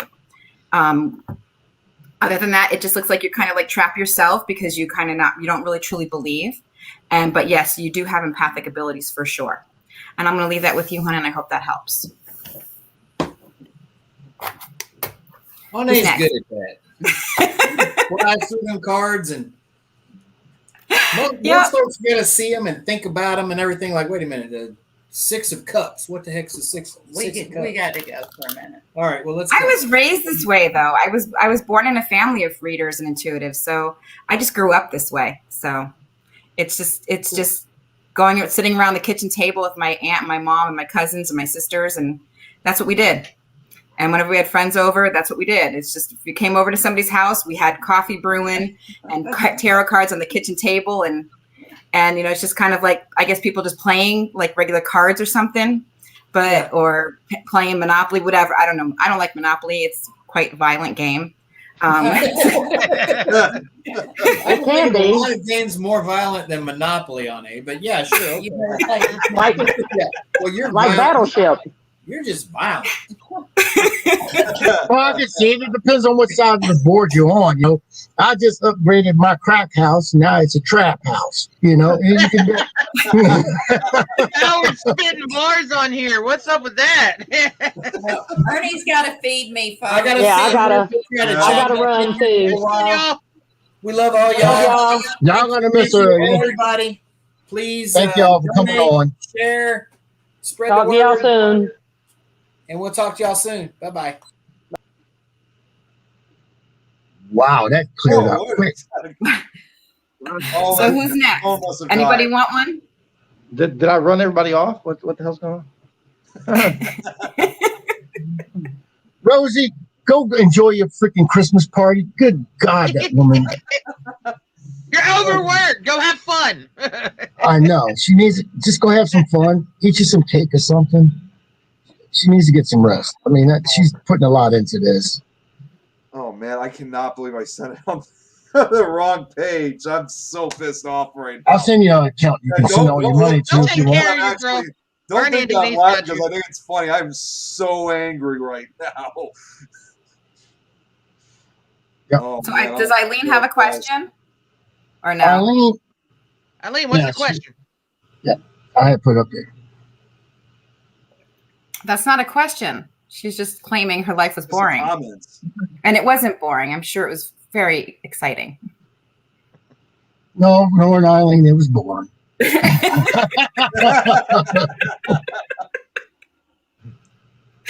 sure you had a fascinating childhood. What brought you to this? So something yeah, somebody want to know where did you donate it to? Or Eileen wants to know where did you donate it to? That was the site I was on. It was change.org, and it says Save Waverly Hills. So that was the site I used. Huh. There's no telling. Yeah, I figured there'd be something. Says, yeah, she looked And kind of rough. I'll send you positive healing energy.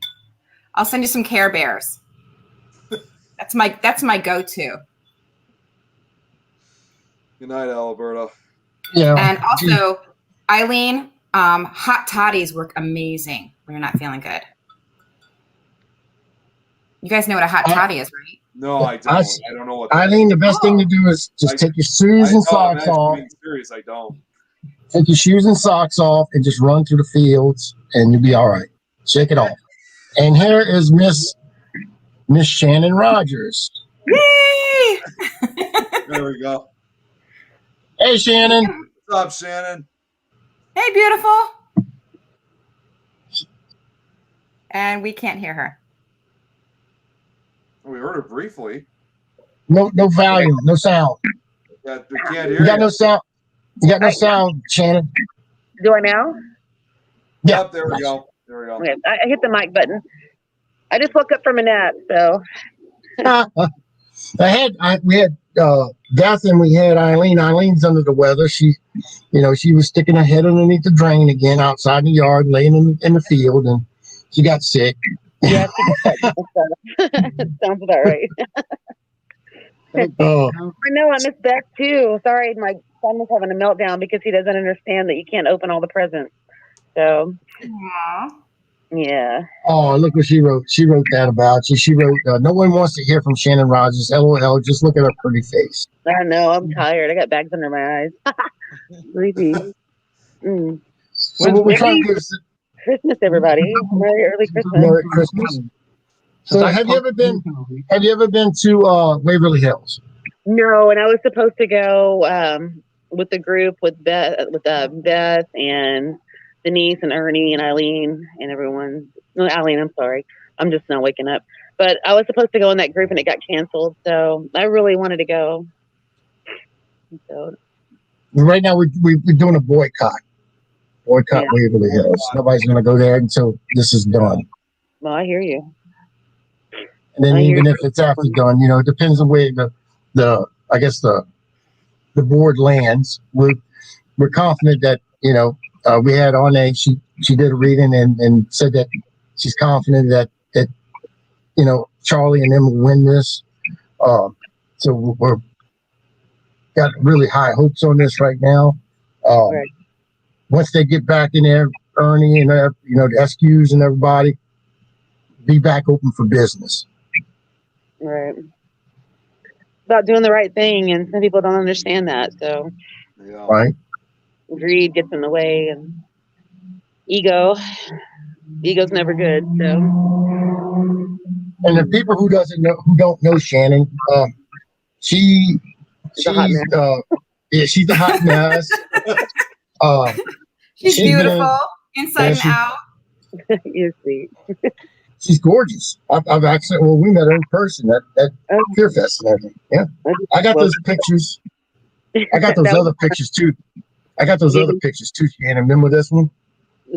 Oh, you still got to do that for the poster. Don't forget, Howard. What did I do? Because you was drinking those hot toddies that Donna is suggesting. We had fun karaoke, and that's all I got to say. That was a good time. Well, she's actually, what was the name of that show? You was the very first episode. I even got that. I think it was Paramount Plus. Ruined my life. Something like I forgot what's his name. What was the name of that show you was on, Shannon? It's really staticky. But the show I was on was Eli Roth, The Ghost Ruined My Life. I was a series premiere on it, and yeah, that was different. I mean, my fiance, she actually cried. She was like, I gotta talk to her. I gotta talk to her. I mean, she was really, it was really sad. What happened to you? She was really upset. She got really upset what happened to you. So, Hey guys, I think I might have to leave and come back in because it's all I'm hearing is like real electronic static coming through. yeah. Okay. Let me come right back in, okay? Hold on, I'm sorry. All right. And for most of y'all that don't know, when we was at Fear Fest, I tried breaking into Arne's room. And That's a funny story. Can't trust you, Howard. Always up to mischievous things. And now look what Eileen said. I think I should put my cup up for auction. It's worth more since he used it. He has my DNA. Oh, come on, Eileen. Eileen's a mess. All right, that's much better. I couldn't hear anything you were saying. It was kind of like, rah, rah, rah. It was really weird. But I can hear you we now. were just talking about my fiance. She watched that show, and she was like in tears for you. She was like, I gotta talk to Shannon. You know. So sweet. So I mean, she just felt, she was very difficult for what you went through. It was. And then they altered a lot of it, and they left out some of the really important things that were way scarier than what they put on there. But, that's Hollywood for you. But, I mean, it was an experience. I wish they didn't put my car magnetic in the show because I've had people call my phone every day wanting to pray for me, which is nice. But I can help you with those demons. I'm like, I never said it was a demon, guys. I mean, it's kind of, I have a lot of hang up calls.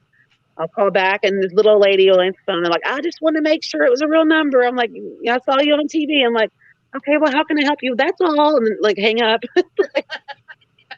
It's so weird. I was like, wondering if I can call them and ask them to. But I've also gotten some people that I've talked to and, want to tell me what happened to them and their story and everything. So it's kind of cool. It's been good and bad, but it was different. I got some. Also, I want right before I don't want me to cut you short, but as in, while you're talking about for you about what your experiences, I want to also put out there that any donations that are made right now, I believe Anna, you're going to do a reading for them, correct? A one card pull. So, a few. I like a little meat in my story. Okay, she likes a little meat in her story. See, I'm a meaty kind of guy, so she likes. Can't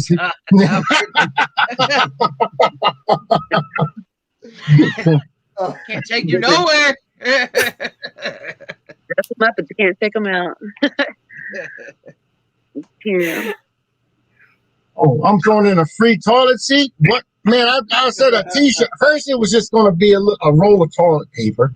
Then it went from toilet paper to a T-shirt. Go big or go home. All right, I'm home. I know. I'm just saying. Go big or go home. Do all three.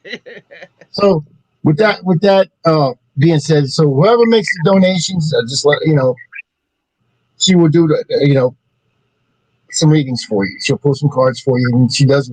And she's very gifted. Trust me, guys. I mean, if you haven't never seen none of her shows, you need to watch that. She is a gifted, talented woman. So sorry about that, Shannon. Go back to what you were saying. We're just chit chatting. You're good. Hey, Rosie and I was on something for that. What happened, Jason? I said Rosie and I was on something for that. Oh, there you go. There you go. Yeah. That'd be awesome. I mean, if nobody knows, Jason is he is an author. And I don't think it's not too late, people. You can always send a late Christmas gift to that little one that you want. It's a book. You got one of your books with you, Jason? There you go, The Little Ghostly Ghost. It's awesome. Still need to get that book. I read it to my grandson. He loves it. Yep. Oh, we would like that. Just go on Amazon. Search the title. Amazon. Yeah. And what they go to? I could go to Amazon, but what I look for? Yeah, you just search my name or search the title of the book and pull right up. Okay, Jason Walker. Yep. Great. And we got a couple magazines and stuff. You guys want to go buy those too? Howard, I think you should get this printed up and autograph it. Dang, Howard. Oh, that is it right there. You looking hot, Howard. You laughing. What happened? Nick, what happened on the last show I was on? Yeah, it was. Yeah, you decided to do a demonstration with that. Yeah. He's about to go do it right now. I bet you he comes back looking just like that picture. As soon as he Right, went yeah. blank, as soon as he went blank, I knew exactly. I'm thinking, oh boy, He's probably gonna have the Grinch roll too. He's doing it again. He's got to have the Tootsie Roll though. Yeah, that like totally makes it like. Yep. Finish Here he it goes off. again with this. See, shit just got real. I told you. Shit just got real. That is one beautiful looking piece of shit. I had it on earlier. I said, yes, indeed. Well, wait a minute. Oh, I gotta ask. I thought you said it's hard to get that thing on. So how It is. It's not hard to get on. It's hard to actually take off. Because, I mean, that sucker will pull hairs out and everything. This was the advice I told Howard about, is that, well, if he has trouble getting it off, just use a plunger. That ought to get it out of it. Yeah. Got one yet. Get it down! Get it down! It won't go down!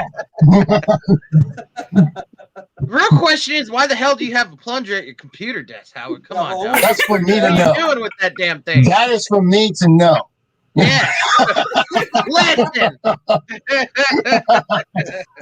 Shannon remembers this, huh? Don't you, Shannon? I was running around. Poor Jeremy, I was chasing him down, trying to hump him. I mean,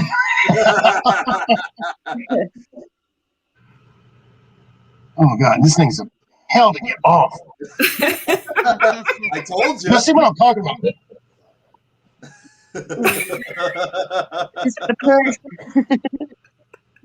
You okay?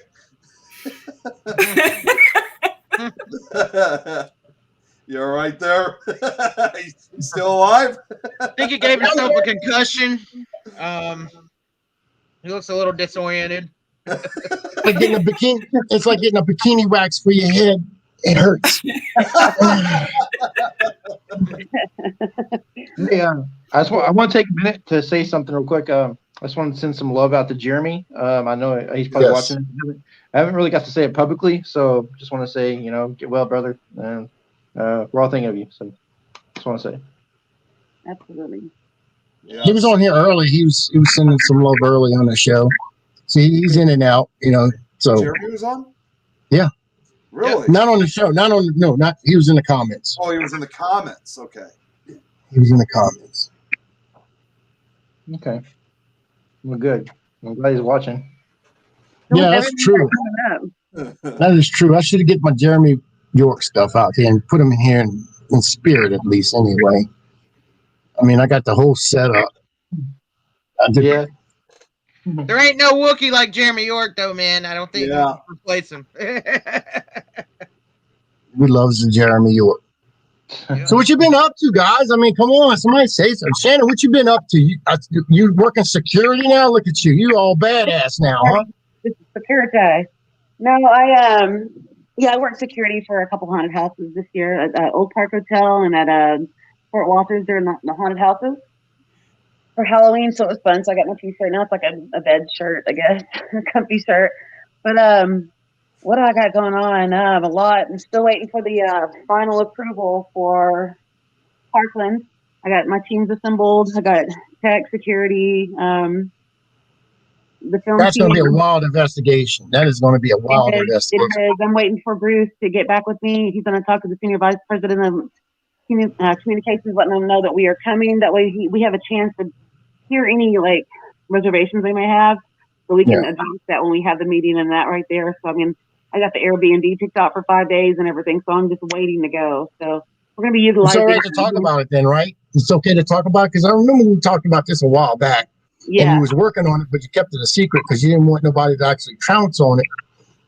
Yeah, and that's what I was worried about. I didn't want people contacting them because they heard about it or anything like that. Can we get in and investigate? Because I didn't want anything to hinder it.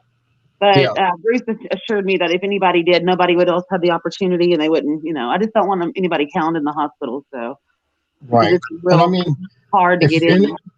If anybody's not familiar with it, Parkland Hospital was actually the hospital where John F. Kennedy was pronounced dead after he was assassinated, and Lee Harvey Oswald, actually, because he was shot by supposedly Jack Ruby, and he was shot by Jack Ruby, but that's where he passed away at. So this place has a lot of history, and I believe they're tearing the place down. Correct, Shannon?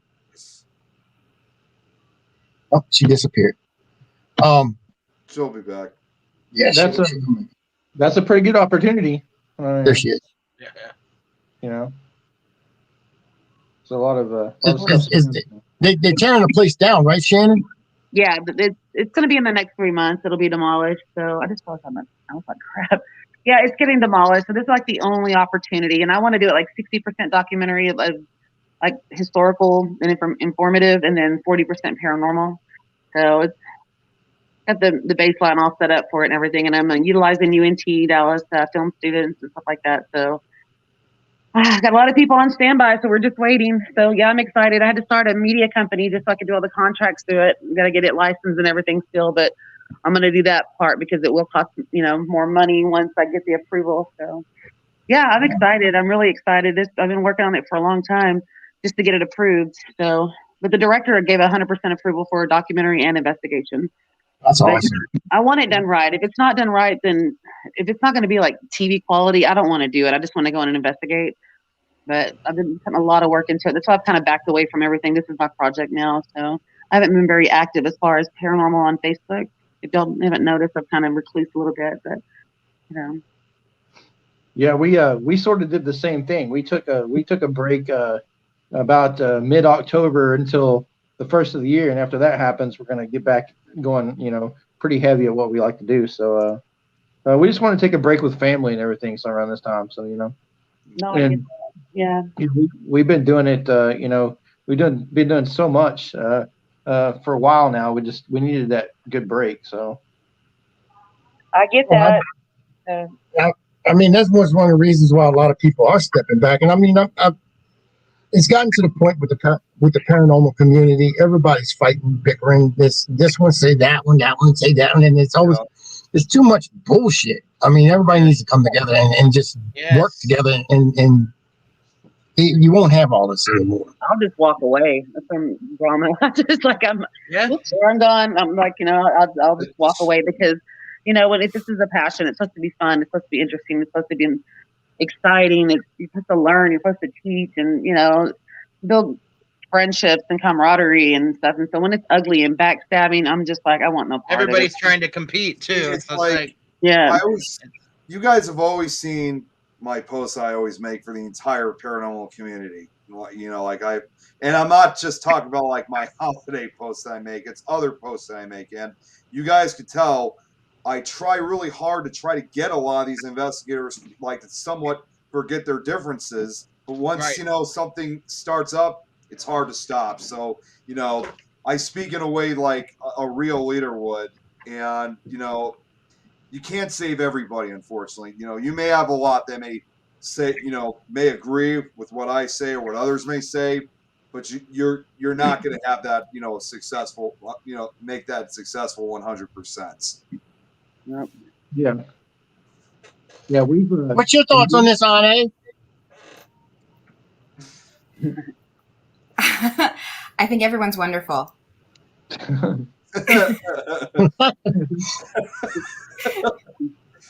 No, seriously, I really do. I feel like everybody we all come from different backgrounds. We all come from different experiences.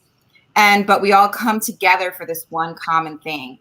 And that's what we should really focus on and stay focused on, and enjoy that passion together. And when you start doing, straying from that, that's when you start to get a little,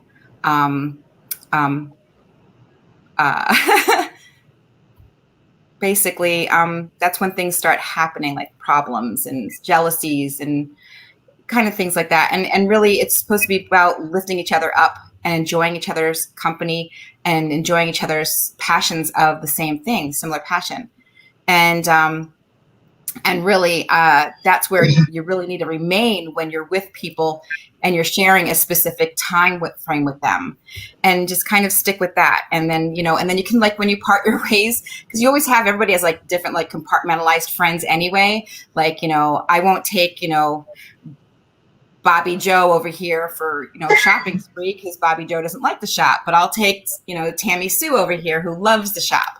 So you just kind of, like, whoever has, like, specific things you compartmentalize, and you focus on your common passion at the time. And you uplift each other, and you get excited for each other. And that's what I love. And I find that the paranormal community, they are amazing, amazing, unique people. And because I have all these little compartmentalized little places in my life. But I find that you guys are, like, so amazing, so fun, so passionate. It's just that when someone every now and then starts to get little more focused on themselves instead of enjoying the passion and enjoying the fun that we're all coming together for, that's when things start to happen. But if we all just stay kind of focused, guys, you are amazing. Everyone's amazing. And I found that when I met everybody individually in person, I loved everybody's soul. There. I mean, to me, everybody says we do things out of love and light. Well, hey, this is the time to prove it. Practice what you preach. That's the way I see it. Honestly. But I was in Vegas and I had the most amazing time. I know, you can get me Josh Gates freaking. I got the Royal Flush IV. It was amazing. So if you guys ever go to Vegas, go to the MGM, and there's this little place in this, like, little tunnely like place from the I know it sounds kind of shady, but it's like from the parking lot into the MGM. There's this little place that, like, provides IVs for energy, and it was amazing. Are you sure? Like, really? You're going to let somebody put a needle in your arm, and God knows what they're pumping into you. It was liver cleanse, hydration, vitamin B12 complex, and some pain meds for my ass. I had a pain in my ass there. So are you? So I had energy, and I'm for over a week. So I guess so. They probably put a little freaking crack in that shit, and that's why I'm asking. A little bit of the dragon, Are you feeling okay now, And as you notice, she was saying that while she was doing this, Let me just tell you, it helped with all of the partying that was being done.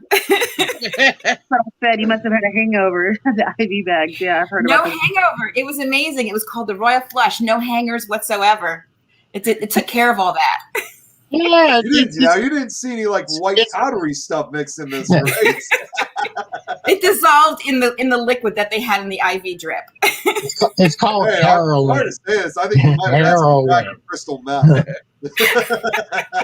Did you see a spoon involved in any of this? I have yet to have gone to Vegas. I can't believe you did that, Annie. I did. I have the mark to prove it. And then I got an extra B12 shot in here too. I was going to jail. Running around like a crazy person. Whatever goes on in Vegas stays in Vegas, right, Tom?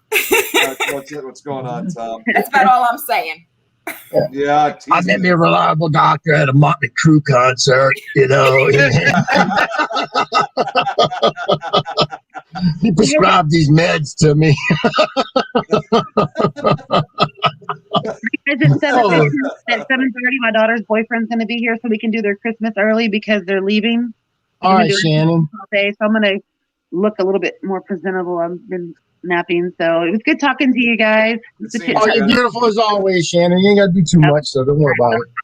All right. Well, happy Merry Christmas, happy holidays, whatever. Happy New Year's.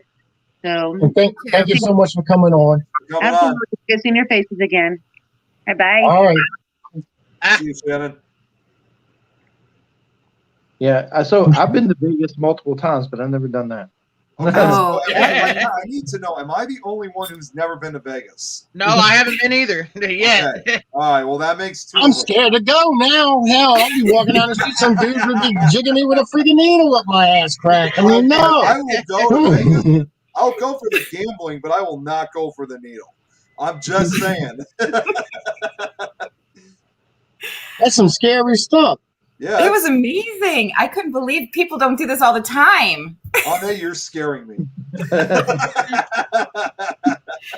You know what, Nick? I think I slept 2 hours a night. That's it. That's all I needed. It was amazing. I was there for a while. Yeah, I think I'm sorry to tell you something. I think they put a secret ingredient. And I was in high heels and stilettos and walking around. No problem. It was great. Got to wear my bling. Did you go to Zach Bagans Museum while you're there? Huh? Did you go to Bagans Museum while you're there? Zach Bagans Museum? Oh. I didn't go anywhere. I stayed in the MGM because everything was happening at the MGM for the Parathon there. Yeah. And it was so nice. Everyone there, again, like I said, like even here with you guys, everyone here is beautiful. They were beautiful too. They were so amazing, so gracious. The Ghost Brothers, they even held their own party for us, which was so nice. Though I was, they played rap music and I'm a white girl and I tried really hard in stilettos to dance to rap music. And their camera guy was filming me from behind. So I'm hoping I'm not going to end up being a meme on Facebook. Did you twerk? Did you twerk? Oh my God! Why did I know you were going to ask that, Howard? No, I don't twerk, Howard. No. Fucking not.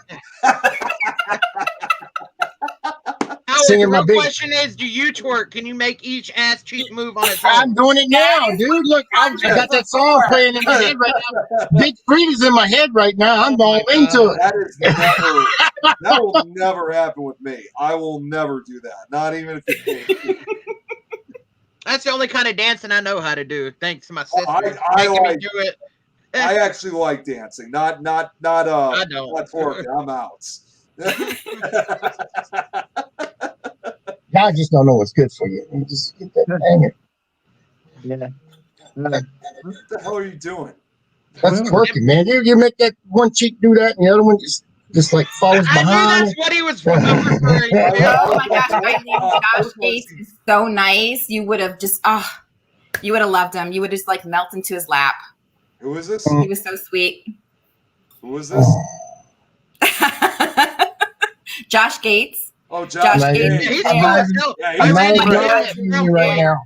They were filming a documentary for one of his shows, and he was at Crown Point in Indiana. Ran into him, and he's nice. One of the coolest. Yeah. We had him Ryan Cano, Aaron Sagers. What's his name? Dustin, their friend Dustin. Trying to remember people's names. And the little Destination kids. Those Destination Fear boys. Fear. They're the most personable people I've ever met in the paranormal field. nice. They were so adorable. It's just like, and you know what's funny was when we saw them at DeadCon, we were about to be next in line, and then they said that they were actually going to go out for lunch. We were like, well, wait, can you get one more? Because this was when the line was like really short. So they're like, all right, bring them on in. And I actually got a couple. That picture of me was when that happened. So, but yeah, those guys are awesome. Yeah, they're cool. Yeah. And then Jason Hawes was there. And And oh my gosh, who else was there? Steve and Tango, weren't they? Yes, they were. Yes. There were so many people there. And they were all so nice because we had a VIP dinner and then it was canceled. And so, but they were also gracious and nice that they hung out at the bars and just hung out with us. And it was so, they were, and they didn't have to, which was really nice. Yeah. And yeah, who else was there? Oh my gosh, there was so many people there. I'm like, the Kling brothers were there. Ernie and Denise Pack were there. Oh my gosh, there's so many people there that I can't. Oh, and Dave Schrader, of course. Yep. And my friends Shane Chris Pittman Fleming. and Josh Purvis, they probably were there too. And then Lori Johnson was there from Shepherd's, Ghosts of Shepherdstown. And there just more and more and more and more. I'm probably missing a zillion of them because the room was so packed. It was so full of all those headliners, and they were all so nice. Oh, and you know who else was there? Chad Lindbergh. If you guys know who he is, he was in a pink robe and had like blue nail polish or something, and that's how he stood out to me. But Chad Lindbergh is in the movie Fast and Furious. So yep. So yeah, it was like a big mix of people, and everyone got along so well, and everyone was so friendly. I made some new friends. That's what I love about those events. Yes. You meet so many different people. It's awesome. Yeah. And then it's like almost like a reunion because you know them on Facebook, but then when you actually meet them in person, it's weird. It's like I know you, but now like you're so excited because you feel like you've known them forever, and then you're just really meeting them. Yep. Just like it was with Howard and I when he first tried breaking into my room. Yeah. Howard, you dirty old man. She invited me in with one old wide open.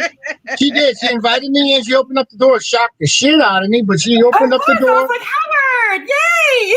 Hey, want a cup of coffee? I'm like, what?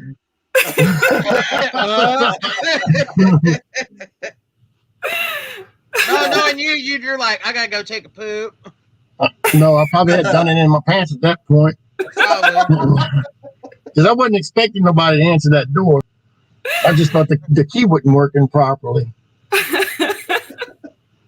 I wasn't expecting anyone to try to break into my room, but that's okay. I just jumped out of my bed and saw it was Howard, so I was like, okay. I was happy. I thought it was going to be like some kind of creeper, and it ended up being Howard. Hey, you know what? Just be glad Howard. Just be glad she didn't have like a plunger to use as a weapon on you.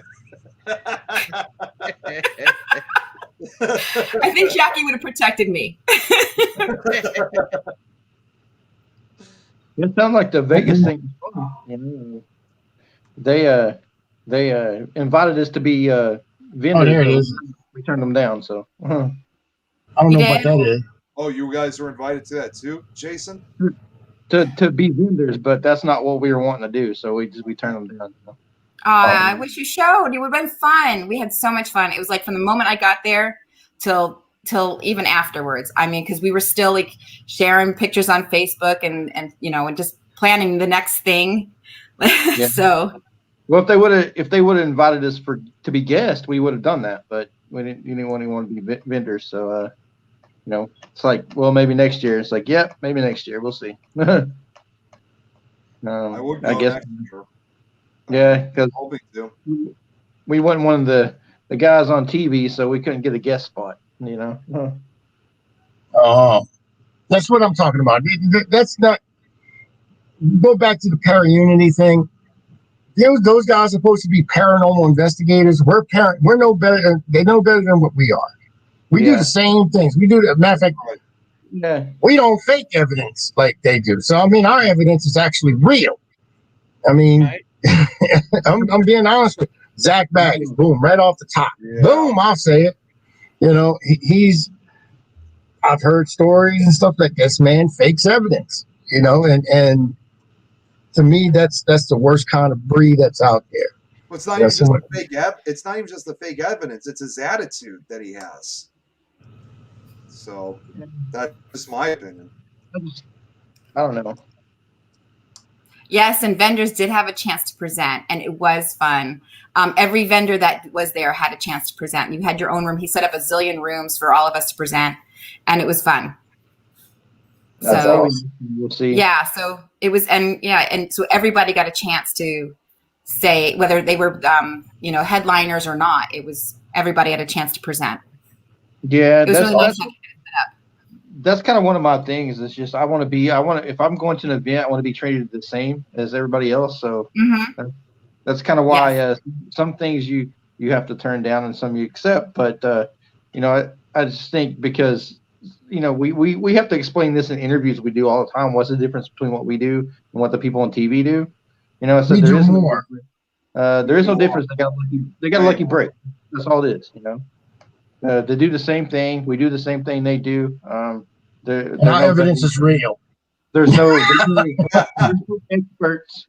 Everybody says they're experts because they're on TV, and that's not true. There's no experts. There's no such thing. There's no such thing as an expert. If someone comes to your house and say, "I'm an expert. I am professional ghost hunter, paranormal investigator," turn them away.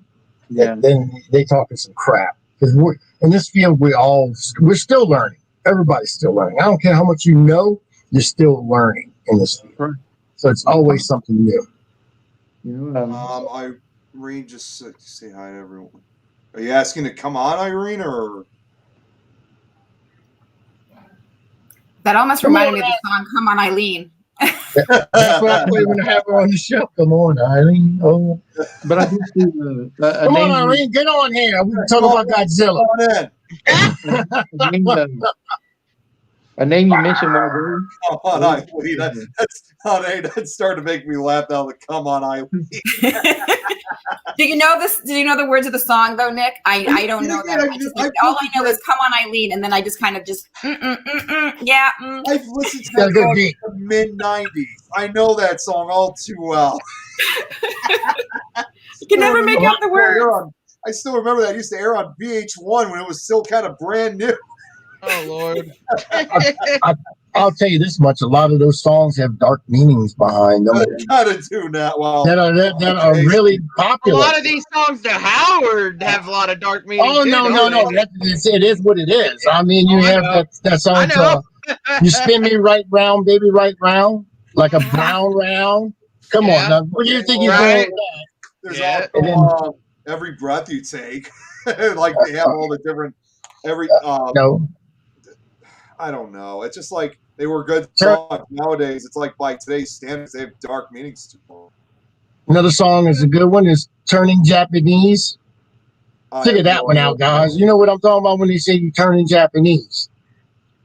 I don't know that one. Yeah. Oh my! You never heard that song before? I heard it. I remember very vaguely. Heard that title. Yeah, it's how's it going? I'm turning Japanese. I think I'm turning Japanese. I don't really think so. Never heard of that. Never heard of it. Well, that's what that song's about. It's about masturbation. That sounds kind of what? Wait, oh my God! What? You didn't know that? Turning Japanese. Wait, guys, you know what I'm talking about when you're sitting down there. Howard, do that again. Whoa! What about the one where it's Howard, what is that? What is it called? And speaking about Japanese, that's why I did that. Is because we have Irene in here.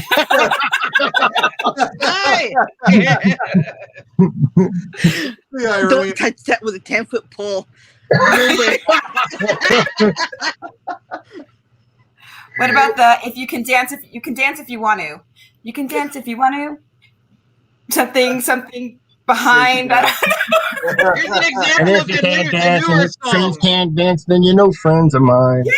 Yeah. Howard, do you know WAP? No, I know. WAP as in, like without papers. I know Big Frida. I know Big Frida. WAP when there's no papers. How did end up in this conversation? We're supposed to be talking about Waverly Hills and saving this place.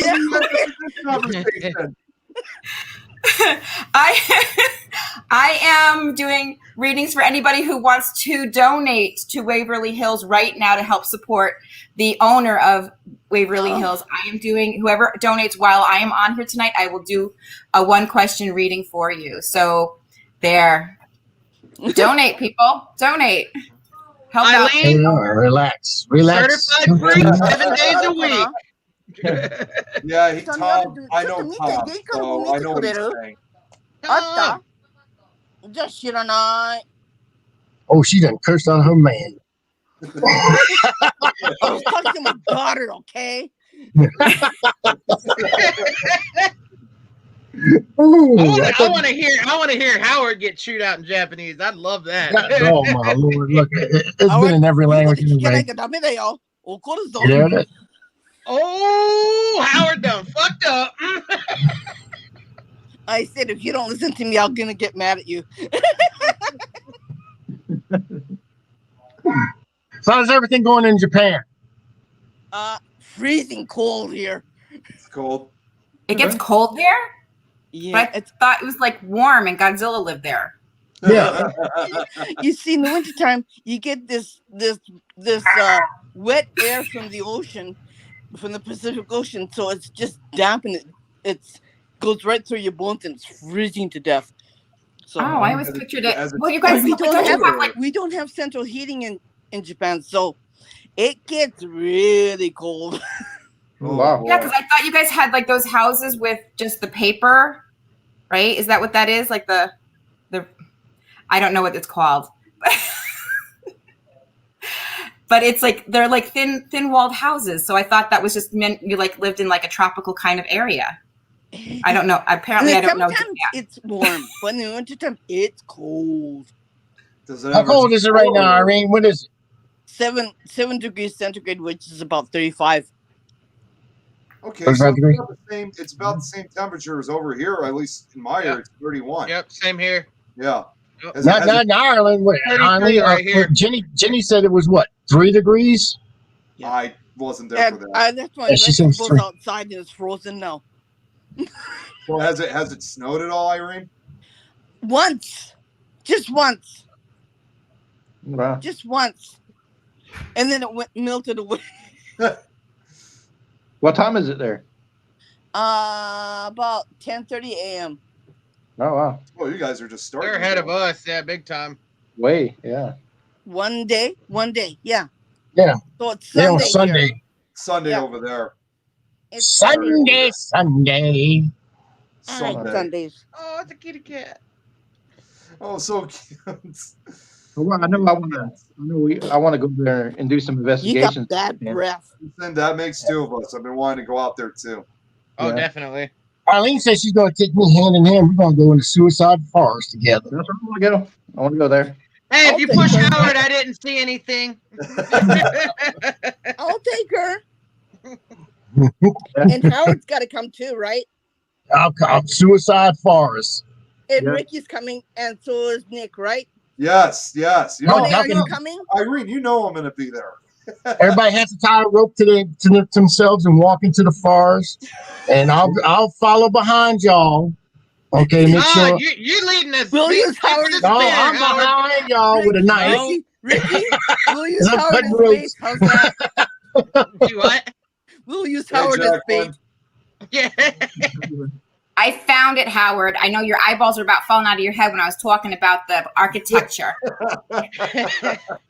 Yeah, that's it's Those are Japanese. beautiful and delicate. So I just thought you guys lived in a delicate climate.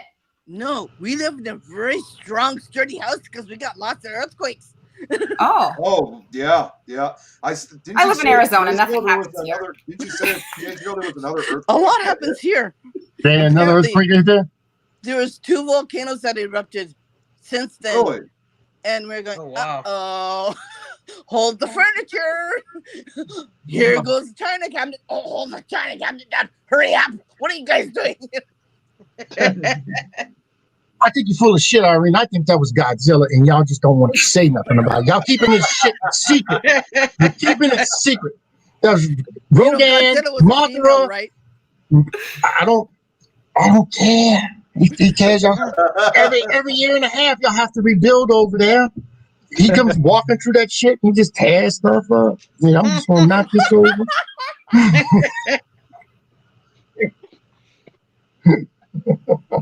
Jason just totally disappears from the And screen. then we'll take Howard to our temple and we'll get him cleansed. Yes, he needs it bad. Seriously, my mother's relatives built a huge, beautiful temple on the side of the mountain. And apparently, a long time ago, they said the people from the aliens from outer space told the people to build the temple on the mountain, so they did that. So they could call Godzilla. No way. I'm telling you.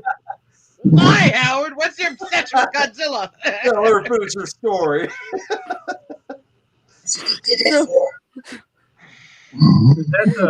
So my mother's family's religion was created by aliens, and only the royal people are allowed to go to.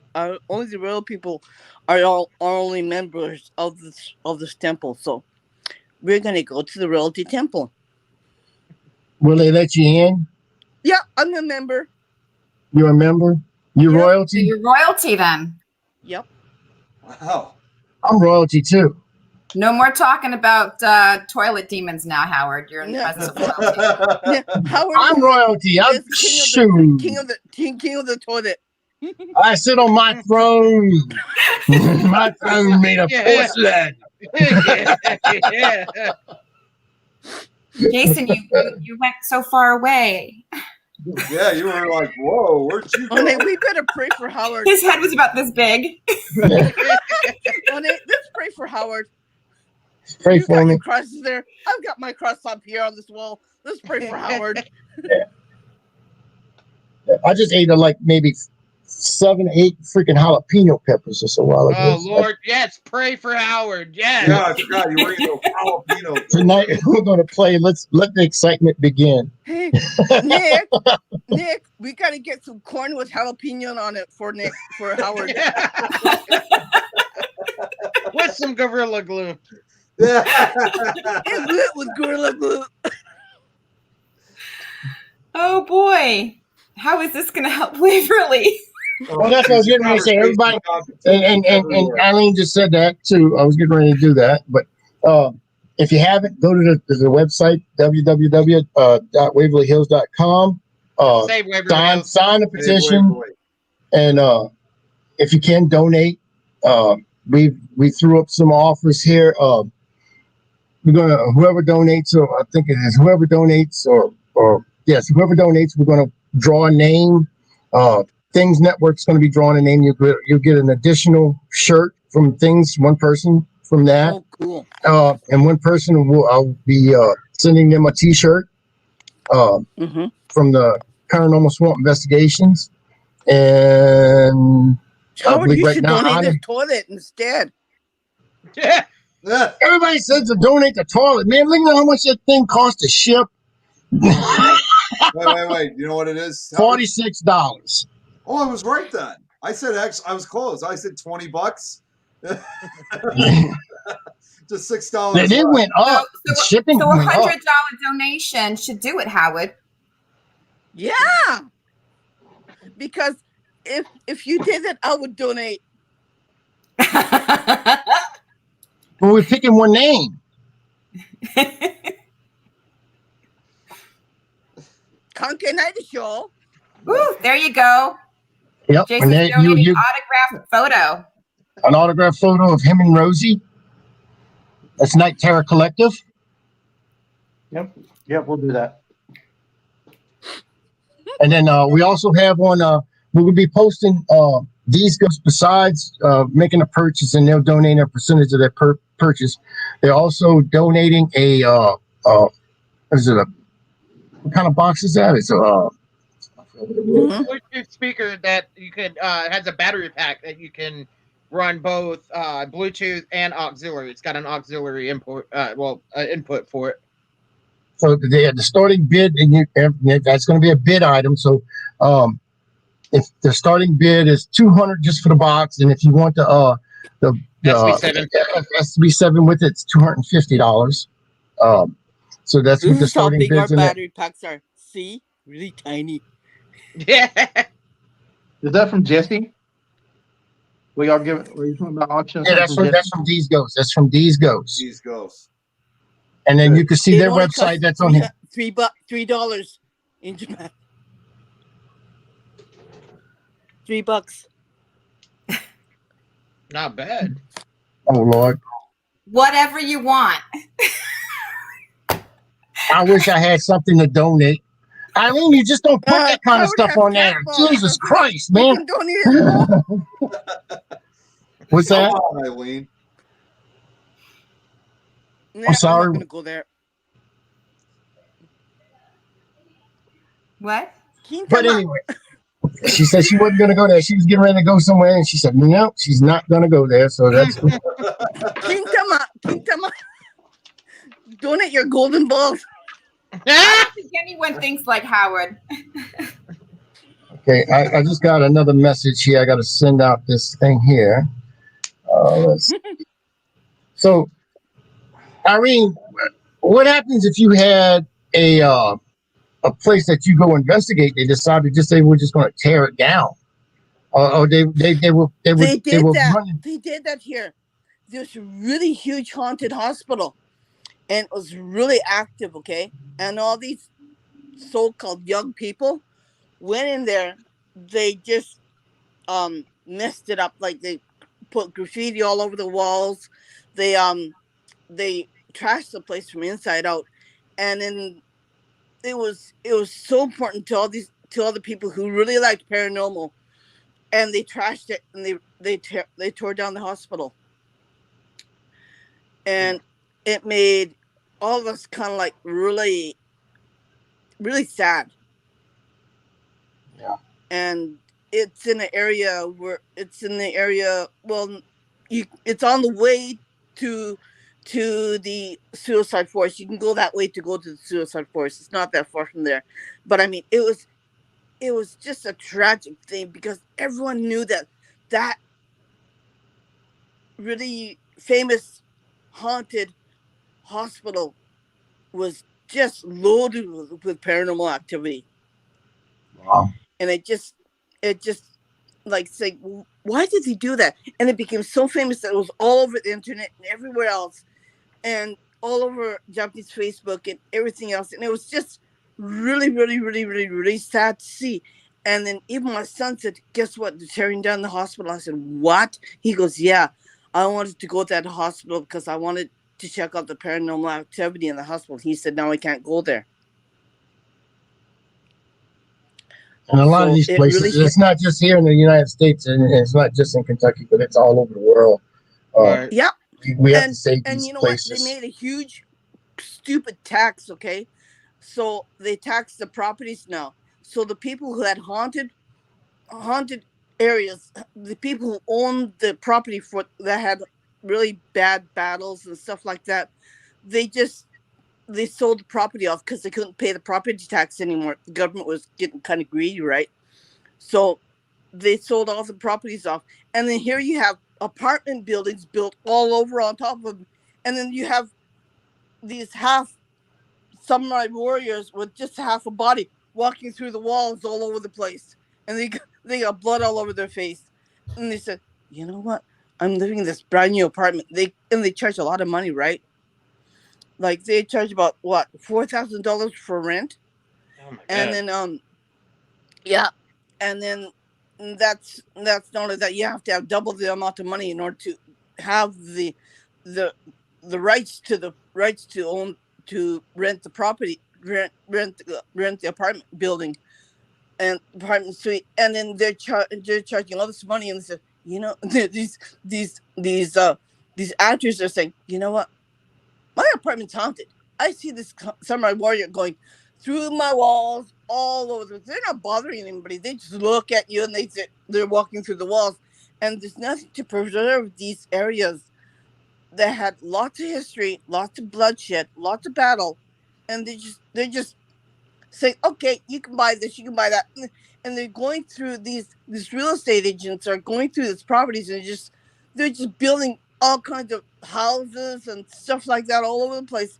And there's nothing left because they're saying we're short of land, right? But I mean, what's to preserve the history? There's nothing to preserve the history anymore, and nobody's got a voice anymore. And everyone's in, like, people like us who loves history, we're saying, you know, then we have no place to visit anymore. Not even for that, or not even to that, not even to pray anymore. Oh. So it's really sad, and it seems like people are getting more greedy and real estate agents are saying, let's sell this piece off of land and build a house on it, and let's sell for about what, $8 million, $5 million, $8 million. Like I bought my place for $5 million, and let's sell it for that much, And they said we'll make a good profit out of it, and you can't live on it because it's haunted, right? Some people buy it because it is haunted. I mean, where I live, they buy it because it is haunted. They don't. They want that. There's no law that protects the place, and there's no law that says you can sell this property off and it's haunted. There's nothing. Like I had to find out our condominium was haunted, and I didn't know about that. My son said he was like, well, how old is he? He was about 10 years old. He said. I called him up. It's lunchtime. He said, just a second. Oh, I can see it's a man. He's jumping off the building. I said, what? He said, yeah, I saw him. I know how he committed suicide. And I said, you gotta be kidding. You mean we bought a haunted condo? He said, yeah. And I said, we didn't know about the real estate agent. Did all of a sudden there's no law protecting the thing that you have to tell them. So you know what we did? We sold ours. We got rid of ours and bought this house. So, good luck, right? Did you give them a little bundle of sage at least? We saged it so many times. Talking like, does he think he's on here talking, or he's talking? Look at him, talking away. Nick, what are you talking about? He'll do that. Oh. He's talking shit. He's on mute. He's talking shit. Talking about what he does with the corn on his free time. That's not me talking. I don't know where that's coming from. No, look at Nick. Look at Nick. He's talking to somebody, but he's on mute. Oh, Lord. He's getting in trouble. Howard Hail Mary. I want to see a broom hit him in the face. Let's go. Wow.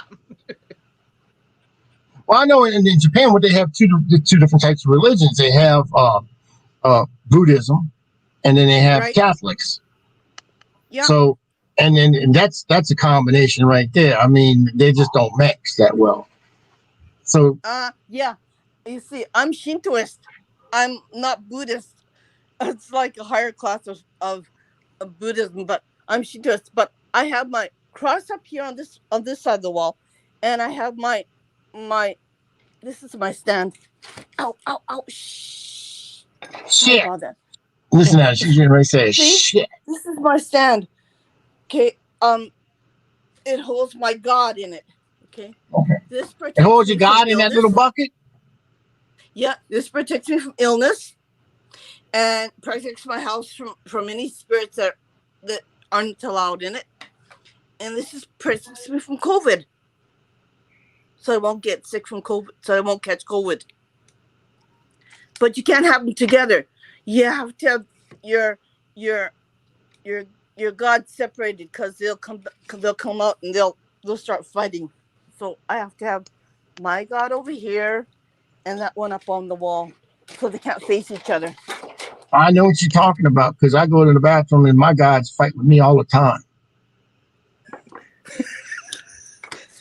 You have too many fighting, and the spirits in your house, right? Yes, it's unclean spirits in my bathroom. Because you're always fighting with everything.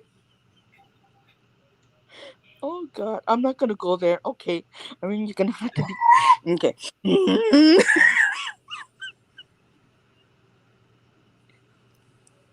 I'm not going there. I'm sorry.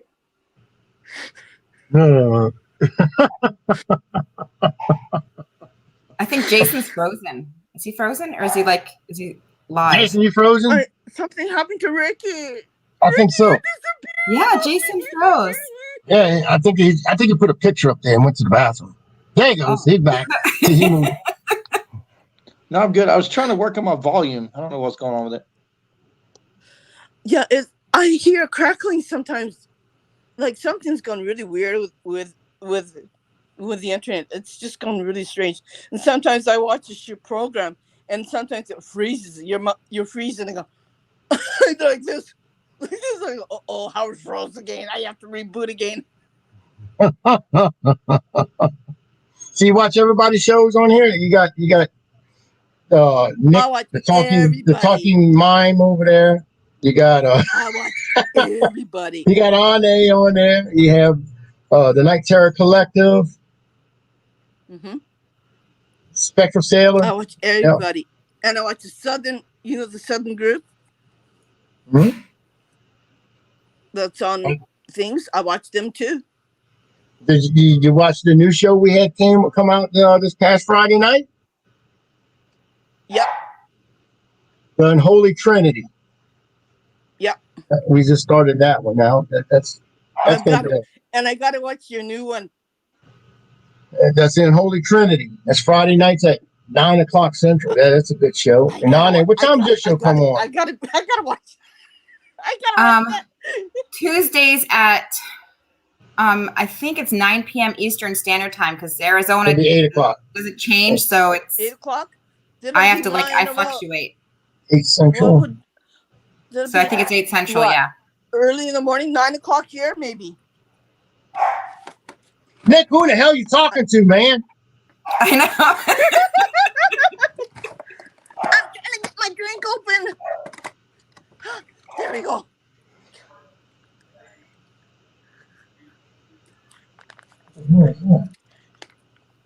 Oh, I can't open this. Howard, can you open this for me? What the hell you? Is that a drink? Yeah, white red grape drink. It's got vitamin B1 in it. Who's on the tastes like a phone? jelly. And then good. but Ricky must, I don't know. And then Jason just disappeared altogether. He must have had something that came up. Dear.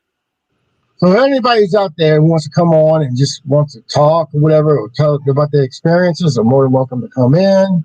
Can I say one last thing before I go? Sure, no, you can say what you want. Waverly. We Yes, have to you save have to say. Waverly. We have to save the history. We have to preserve it. We can't let anybody else touch it and make it into a haunted a playground for just making money. You know, it has to be preserved, and we have to respect the dead in it. Yes. Because when I was listening to everybody, I could hear the spirits from Waverly, and they were saying, "Help me, help me, help me, help us." I could hear it, and I felt so sickened when I heard that. And I said, you have to tell them to help me, help us. So I had to come on and I had to say, you have to help them because they're just crying in there. I can hear it. Sometimes I can hear spirits when they tell me, they're coming to me and they said, help us. And I can hear them crying. So that means a lot to me. And it has to be told to you guys. And we have to help them because it just brought tears to my eyes when I heard them crying. And it really hurt me. So, aside from what's happening to it, what's happening to the spirits inside is really affecting them a lot. So will it make them angry? Is it getting them angry? Yeah, they're pissed off actually. Well, it should be. They're messing up their house. Yeah. It's a damn shame that they're doing that. But yeah, some of them don't want to leave. Some of them do, and they're kind of like caught in between. Like, should I leave or should I not? Because this is where I belong. Some of them are saying to me, and please help me. They're saying to me, and I sat there and I was bawling I was bawling my husband said, what's the matter with you? I said, oh, I can't tell you. He said, "What's happening?" I said, "Oh, I can't tell you. I can't tell you." And then my husband doesn't believe in spirits, anyways. And I told my youngest son. He said, "You got to tell them." I said, "Oh, should I?" He said, "Yeah." Well, what if they think I'm crazy? He said, "No, they won't think you're crazy. Just tell them." I said, "Okay, I'll tell them." So that's why I promised I'll tell you. And Appreciate it. they're calling out to me and saying, tell them, please tell them, please help us, you know. And the older people don't like it. The older people who are living there are angry. The younger people living there and the children are crying, and they're really upset about it. So we talked about it through how we think and how we feel. But I mean, now I'm taking the part of how they feel and what they think. So both of them should go together. We should use both of them should go together. We should use both of them as an example. Yeah. And he even had to apologize to them for what's going on. So I think we all owe them an apology for what's going on, because we are humans, and they have passed on for whatever reason. Okay, so that's all I'm going to say. And I love every one of you. Okay, and I hope all of you have a very good Christmas and a Happy New Year. Okay, You too. And thank you very much for letting me come on and talk about it. Oh, no problem. Anytime. Yeah. So I just want, oh my God, see, it's making me cry again, because I could hear them screaming and just really, really, really, really sad, and some of them are really angry and really sad, and it just hurts. And you know, I can't tell them anything because I have no control over it, right? But we have control. We can put this. We have control now. We could do this. Okay. Okay. Thank you very much. You. Thank you, Irene. Bye-bye. And here is Mr. Matt Benton himself. Hello there. We call him Mr. Paranormal. There he is. Yeah, oh yeah. Matt is the man. Well, hello. Thanks for inviting me on. I just got done with Thank you for coming on. You was at the gym? Yeah. Let's see those guns. Let's see what they look like. Put them up there. Let's go. There you go.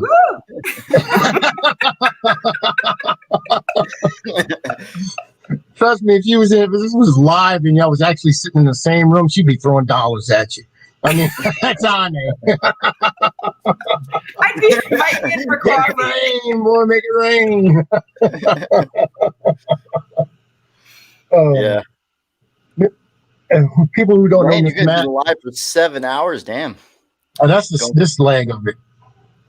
We've been live since this morning. It's more like, I think we started at 9 o'clock, and I think we ended it around, I don't know if it's going to last that long. It's already 8 o'clock here, but they're talking about midnight. So I was trying to raise money for Waverly, and what's going on with Waverly. I mean, I'm sure you've been in there more than once or twice. Yeah, I've been there. And what these people are doing to it right now, matter of fact, Ernie and Denise was just on, and they took a break where they've been on and off all day long with this too, trying to get signatures and donations just for the defense fund for this thing. So that's what we're trying to do as a paranormal community, all come together and support, a common goal, cause for us. It's always good to preserve historical locations. Yeah. I mean, from what Ernie was saying, like a couple of places that's in there in Waverly, they're turning into office spaces. Yeah. Now, and that's not good. It's been a while since I've been there. I think 2017 is the last time I was there. If you haven't seen any of Matt Benton's stuff, I mean, just go to his YouTube page. This man's incredible. He usually goes in he used to go in it. I don't know about now. I haven't seen anything, because I've been so freaking busy with everything. But yes, you have been busy, Howard. I know. He used to go in there bare ass by himself, man, with a camera, and he was going investigating by himself. him and a camera. That was it. Yeah, Oh, look, when I was I did Man versus Paranormal. It's turning into something else now, though. It's going to go towards the next documentary film that I have in mind, but I might have to film it next year because I enlisted into the Marine Corps, and Good so now I'm just waiting until I get some leave time and I could go film it, and I need to schedule it up when I'm not training and all that. So. Well, we thank you for your service. That's for sure. Well, I haven't made it in yet. I'm just. Oh, yeah, I'm sure you're. I'm sure you're enlisted. getting it. I'm enlisted, but I still need to go through boot camp. So. I'm sure you'll make it. Hell, if you can go trekking through freaking Waverly Hills by yourself with a camera or whatever, I'm sure you can make it through boot camp. Oh yeah, I know I'll make it. And there's Mr. Ernie Pack himself, Mr. Biscuit and Man himself. He's back. It's me. It's you. Matt, I don't know if you have never met Ernie. This, Matt Benton, that's Ernie, Ernie Pack, Pac-Man Paranormal. Hello, Matt. Nice to meet you. Thank you for your service. Ernie was he's working with the owner, Mr. Charlie, to try to get this place back into the right hands where it should be. Ernie was doing tours, and his beautiful wife, Miss Denise, was doing tours there for years and years and years. And you Not probably Denise. hear. I didn't let her come up there till last year. I know where you're sleeping tonight, Ernie, in the doghouse. Sorry about that earlier. I was on the phone with someone. It was actually somebody I was talking to about Waverly with. So Okay. putting more of that, support. So I'm still working on it. Good. Awesome. Awesome. Yeah, Matt. I I gotta say too, Matt. It's great to finally meet you. By the way, so that's all I gotta say. Oh, no problem.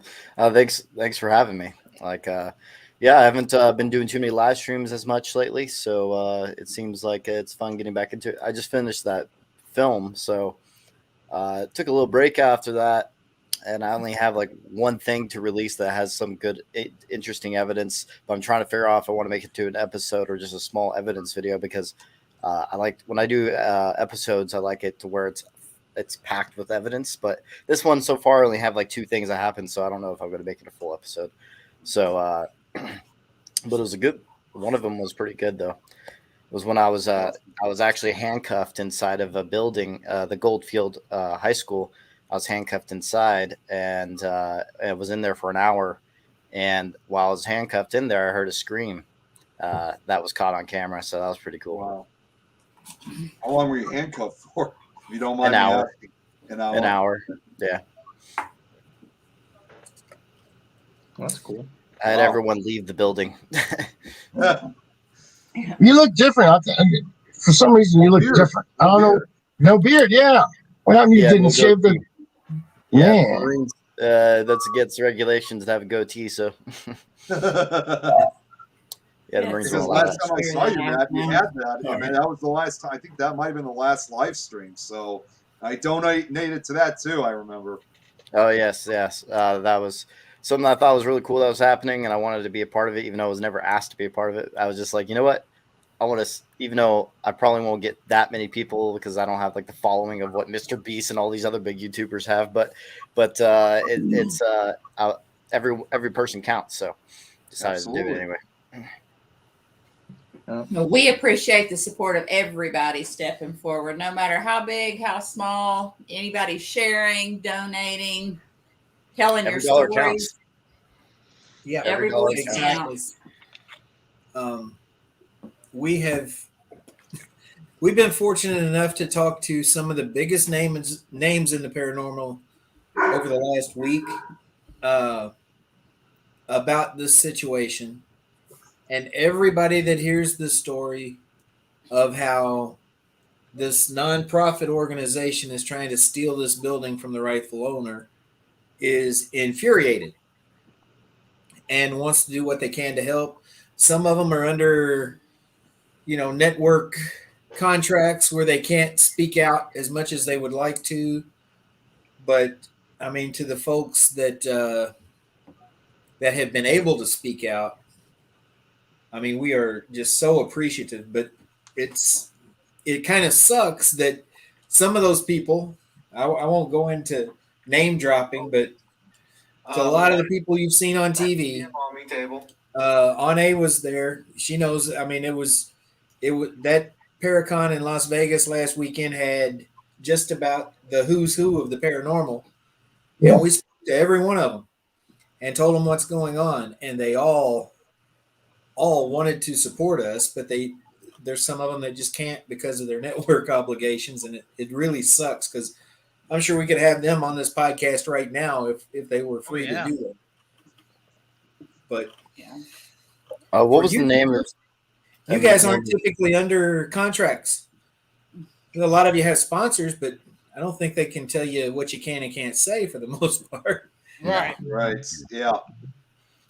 Sorry, What man, is you the- were asking something, or Yeah, I was wondering what is the name of the Facebook page this is streaming at?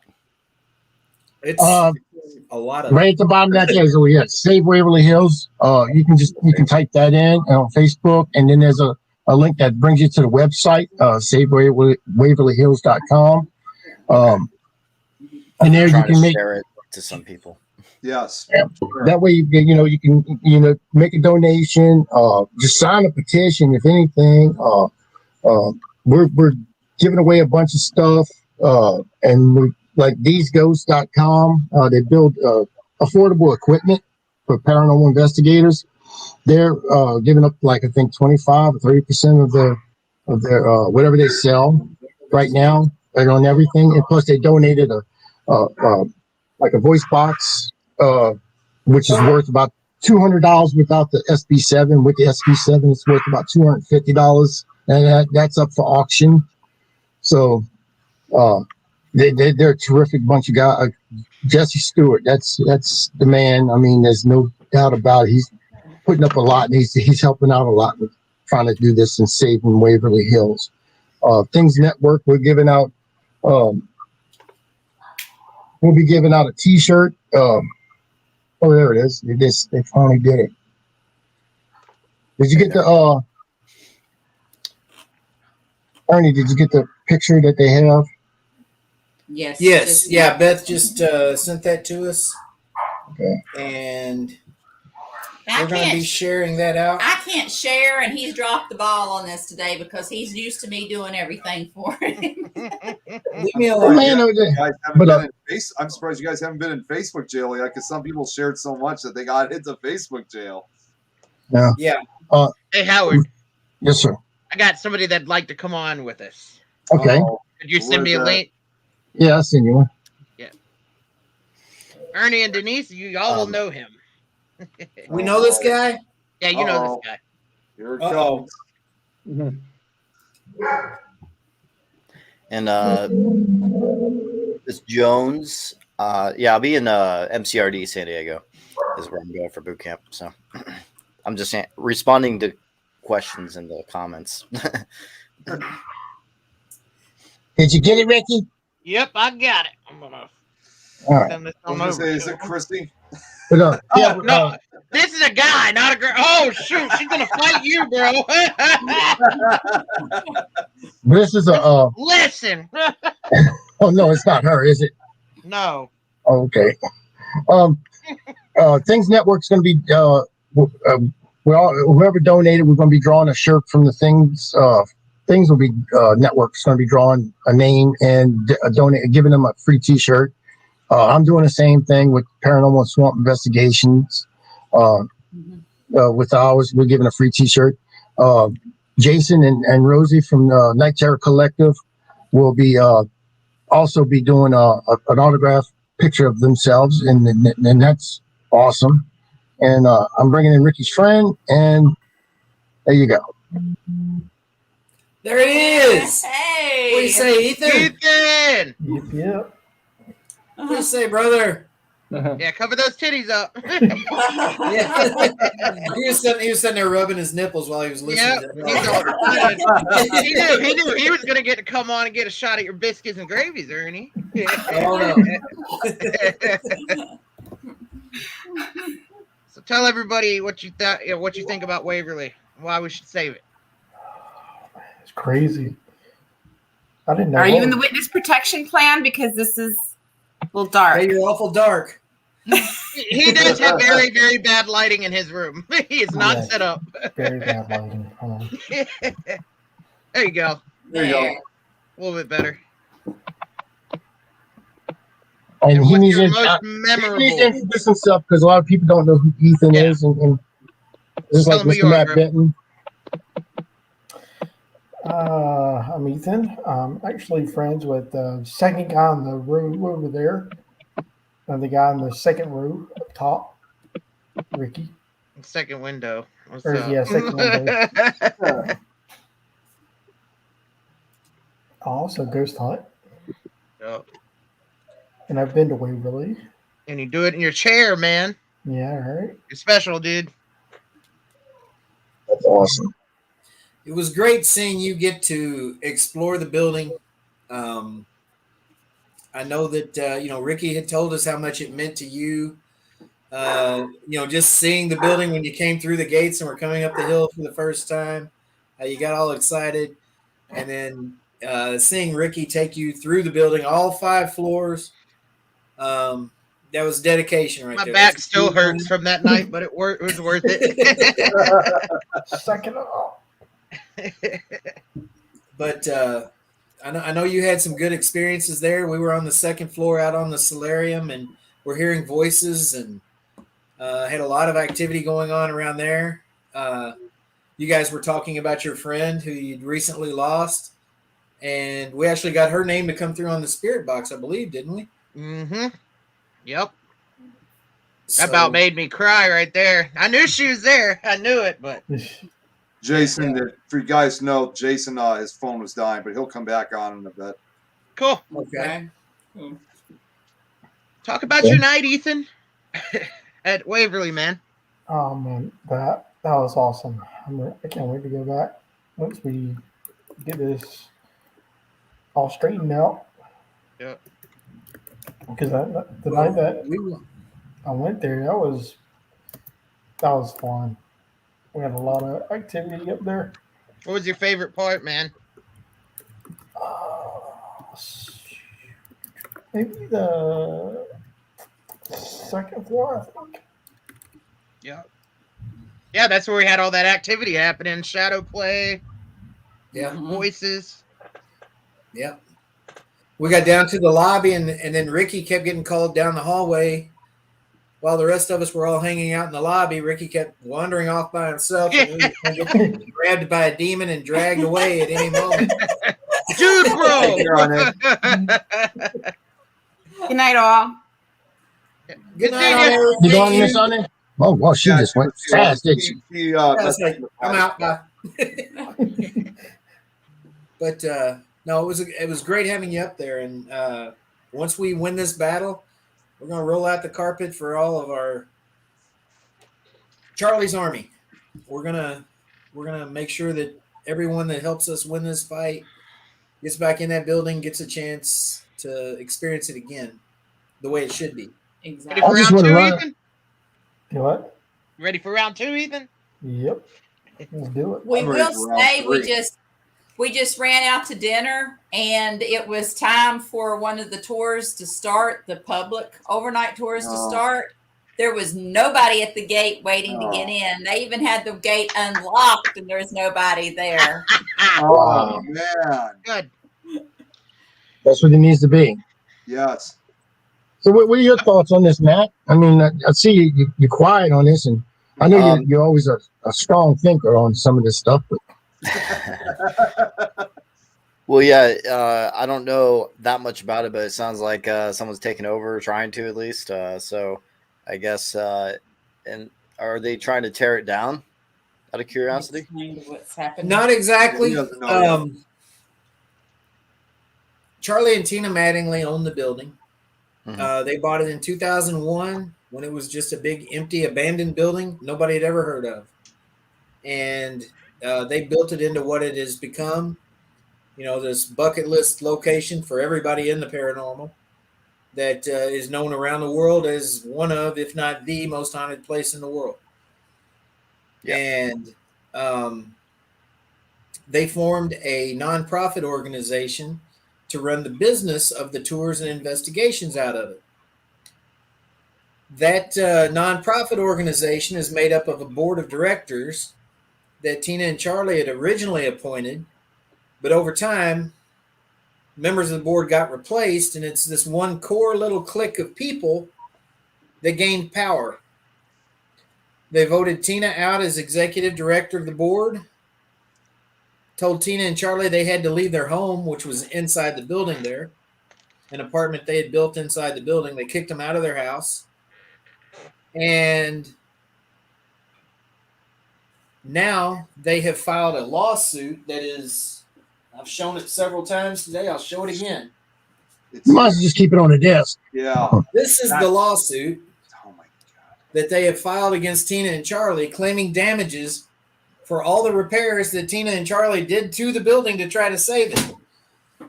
Wow. And they told Tina and Charlie, well, if you just sign the building over to us, we'll drop the lawsuit. Damn. It's all about money. So you're trying to say get some money for the lawsuit, basically, to fight it? Yes, we're trying to raise money to help Charlie fight this lawsuit because they have nothing. Without Waverly is all they had. Yeah. They're older people. They don't work. Charlie's on disability. Yeah, he's a veteran also too. No, he's not a veteran. I thought he was a veteran. No, not Charlie. He's not a veteran. But he's on disability from the Ford Motor Company. He's got very limited funds available to him. He wasn't a rich man when he bought the building. He got it for pennies on the dollar, basically, and lucked into it and used every penny that was brought into the building to help restore the building and improve it for all of us to enjoy. He never took any government money, never took any taxpayer dollars. It was all out of his pocket and then money that was raised through the building. He worked up there 24/7 on call 24/7 because they lived on the property for 20 years. All of their own blood, sweat, and tears went into that building. And then you get big booted out of your own home. That's what got me. I mean, that's horrible. Yeah. And at a time when Tina was fighting some serious medical issues, Charlie was having a hard time medically. They pounced. They voted Tina out. They told them they had to leave their home, and they filed this lawsuit. And they thought that Charlie would just lay down and he would have too much going on in his life and he wouldn't feel like fighting. And he'd just sign it away and be done. But Charlie's not like that. And he's realized he's got a whole army behind him. They weren't counting on us coming out swinging. The paranormal community, not Denise and I. Us. But it started with us. Yeah, it started with us. But we are rallying the troops, so to speak. And we went to the Las Vegas Parathon last weekend, spoke to a lot of the biggest names in the business, told them what's going on. We've done everything we can to spread the word to every paranormal group and Facebook page and you name it that we can about what's happening. And we're trying to raise funds through a GoFundMe account. We're selling these. We're giving away these shirts for a $25 donation. We have to be careful how we say that. We're not selling shirts for a $25 donation on the SaveWaverlyHills.com. Click on the shirt, $25 donation. You get a free shirt. Yeah. And that's the only place you can get them is SaveWaverlyHills.com. They look in the store there. They look similar to some of the ones that Waverly Hills was selling, but these were made. They were tweaked. They're exclusive limited edition designs. They glow in the dark. The back. Show them the back. Let's see if I can get on here to where. Turn around there. Help me get on the screen where they. Bend down a little bit. There you go. You can't tell in the light, but when these are in the. That's good. When these are in the dark. they glow, and the building just pops. I mean, it is a super cool glow in the dark shirt. And they're the only ones with the EVP across the front, aren't Yeah, they? the only ones with this type design on the front. I mean, they're just super cool, but it's we're doing everything we can. We've thrown this together in about 2 weeks, 3 weeks. Started the website. The website is still under construction. I mean, it's up and running, but it's still under construction. It's going to get bigger and better, and shirts are pretty much and more refined. Shirts are pretty much on pre-order right now, just because we did this right at the holidays, and we were trying to get just enough going to take to the Parathon, and we sold out of certain sizes within 2 days. So now we're still wanting to sell them to get the money rolling, but we're Take donations and give them away. Yeah, take donations, give them away. It's hard to get used to saying it that way. To be able to, with the holidays, that's why the screen printer is a little backed up, but they will be coming shortly. Damn. We should have another batch ready. Charlie said that he's hoping to have another batch ready by Tuesday. So that's when other orders should start going out. But it's, it's something that we've thrown together, like I said, just in a couple of weeks, and it's already spread like a virus throughout the paranormal community, and we want to keep the momentum rolling. And we have to keep filling people in on what's going on, because someone like you, I mean, you've heard a little bit about it, but didn't know any of the details. Well, you go to all the various links that you can find through SaveWaverlyHills.com and through the Save Waverly Hills Facebook page, on our group, Pac-Man Paranormal, and many other groups. We've got all the information about the lawsuit and what's happened. And we over keep the last trying year. to, we keep reiterating and spreading it and reminding everybody when they're sharing out the information that the only place that you're actually helping Charlie is through SaveWaverlyHills.com or Save Waverly Hills Facebook, because right now anything you do at the actual Waverly Hills website, the realWaverlyHills.com, or booking tours or anything up there is profiting the wrong people. Those are the ones that are trying to take it from Tina and All Charlie. you're doing is funding this massive lawsuit. So the only place right by, now by that contributing money to them. the only place It's that not going into the building. actually profits Charlie is Save Waverly Hills. Anything that has Save Waverly Hills connected to it is us. We are a separate entity from the actual Waverly Hills right now. Damn. Well, hopefully everything works out. I just shared it a little bit. Yes, thanks, Matt. Well, thank We you. appreciate that. Yeah, we're asking anybody that's got a big following or a big voice to do all they can to on their platforms, whatever they can do, if they can help us spread the word. Also, Even if they can't donate, just be a voice. yeah, I'm posting on my YouTube channel too. So, all right, We appreciate that. Thank you very much. I mean, at the end of the day, and I've said this several times, whether you're a paranormal investigator, whether you're all about Waverly Hills, you're looking at a couple of folks that basically are on disability, use their retirement for a project that was their nest egg, everything they've got left to, retirement, legacy to their children and grandchildren, and somebody's coming and taking it away from them. It doesn't matter what it's for, what they were going to use it for, what the new people are going to use it for. It's rightfully belongs to Tina and Charlie, and that's where it belongs. And nobody should have the right to do what these people are doing to them. Exactly. Right. I can't add anything to that. That's the bottom line. I mean, it's a matter of right and wrong. Yeah. A battle of good versus evil. And we Biscuits with butter or not butter. pretty awesome that you raised $4,000 already. That's pretty crazy. Yeah. Have we? Well, Are we at 4,000? We might be. That's what it says on the website.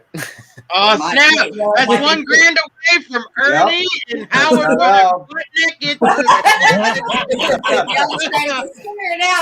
I'm not looking forward to it because I volunteered to film it. So, I don't know if you heard that part, but Howard's going to run naked through the building once we get a $4,000. And then you have to do it now with your little toilet costume. That's the only thing you can wear.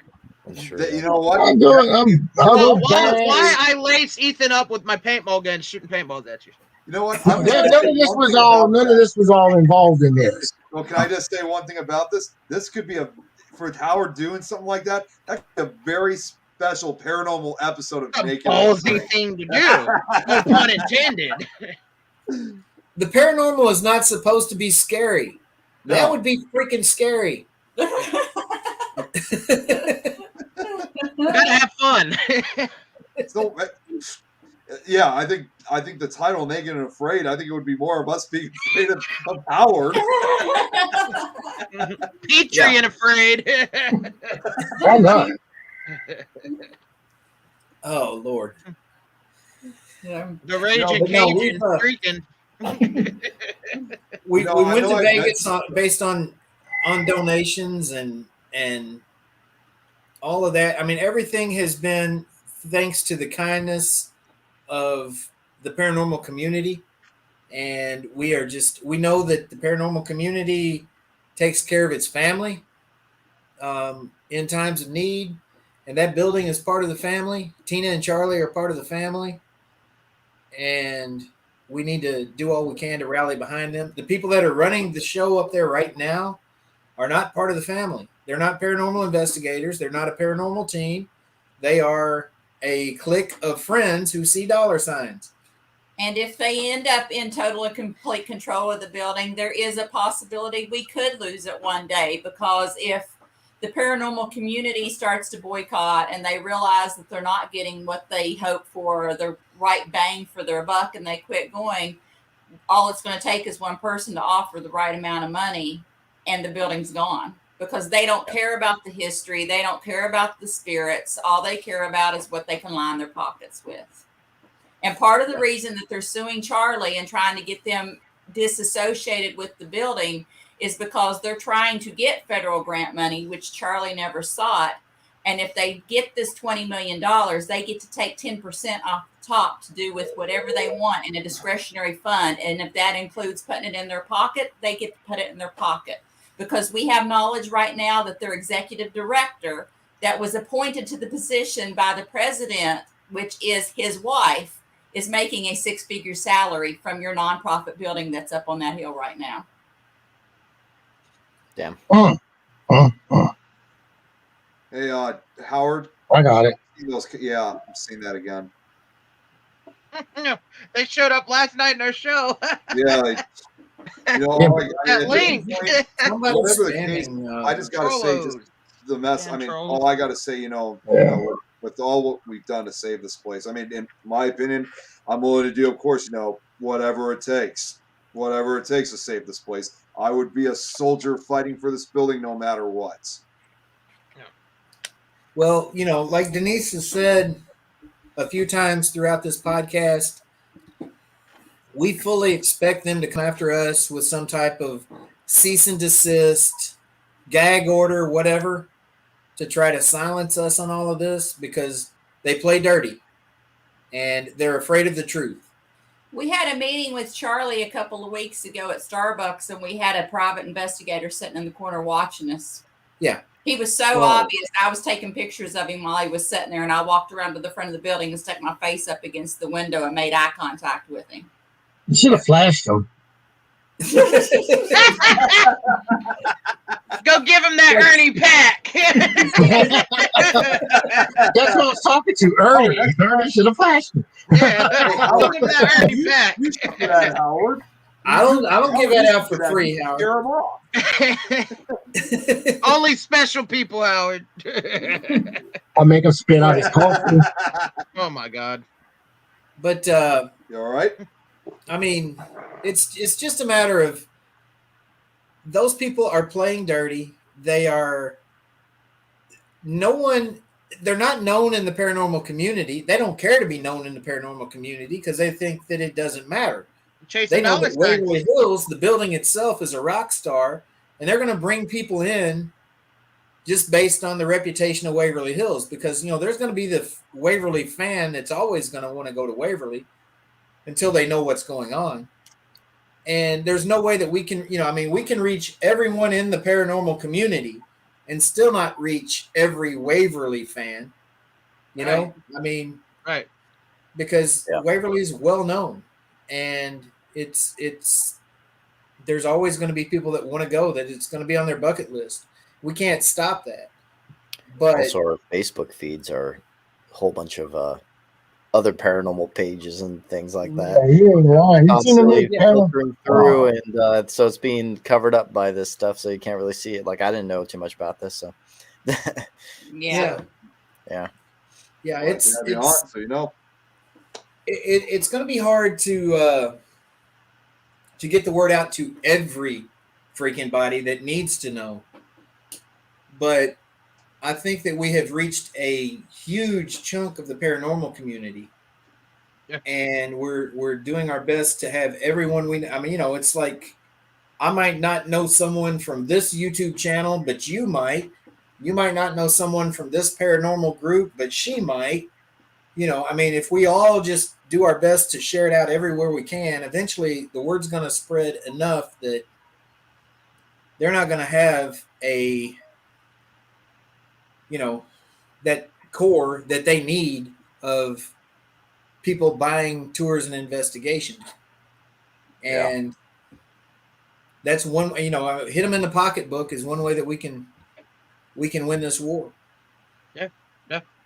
It's a boycott, basically known as a boycott. Boycott Waverly. Yeah. Right. We can't say that, but yeah, we're all of you all tied to- that say that, go right ahead. Because we are tied to Save Waverly Hills. They'll come after us for slander or defamation or something. I know they will. We fully expect for them to try to silence us eventually. That's why we're doing everything we can right now before they do that. So now once we get the word out, we'll have someone else to pick up the torch when they try to silence us. Yeah. I got to say, Well, the beauty part about this is this is being recorded, so even when they silence y'all, we could just always hit replay. Yeah. True. You know, I got to say, by the way, I mean, there's actually one person out there that I know has always wanted to go to Waverly. You guys might know this name. She's actually one of the youngest investigators. Does anybody know someone by the name of Madison Smith? She's like the youngest investigator we've got on the show. Every time, the times I've seen her on different shows, they've always, like when they've asked her, is there any particular haunted location you really want to go to? And a lot of times she always said Waverly Hills. The fact that, you know, these crazy folks are trying to take a hold of this building and trying to change it. I mean, I can already say if they won it, she would be absolutely heartbroken because, you know, she's only 14 years old. So she's still not really at that age yet to, you know, get into the building. I mean, she could, I mean, I know they sometimes allow, you know, kids to go on the tours, but not really on the investigations. She'd be, I mean, I can't even picture how she would be if that happened. She'd be absolutely heartbroken by that. Yeah. Right. So so that also tells us that we already have a number of generation of kids out there, you know, who are just like us, who want to look up to that building. Go to a place like Waverly. Yeah. So we would be losing the next generation's dreams as well if that happens. That brings up a good point too, Nick, because I don't want to see when that you talk to, you know, anybody that's interested or has any kind of, you know, association with the paranormal field, even new investigators, you ask them, hey, what's one place you'd love to investigate? Well, what do they say? Waverly Hills. Waverly Hills. You know? I'm actually going to I showed this earlier today. This was from my very first investigation. This is, give me 1 second, it's loading. This was me. Oh, it's the young Nick of the Corn.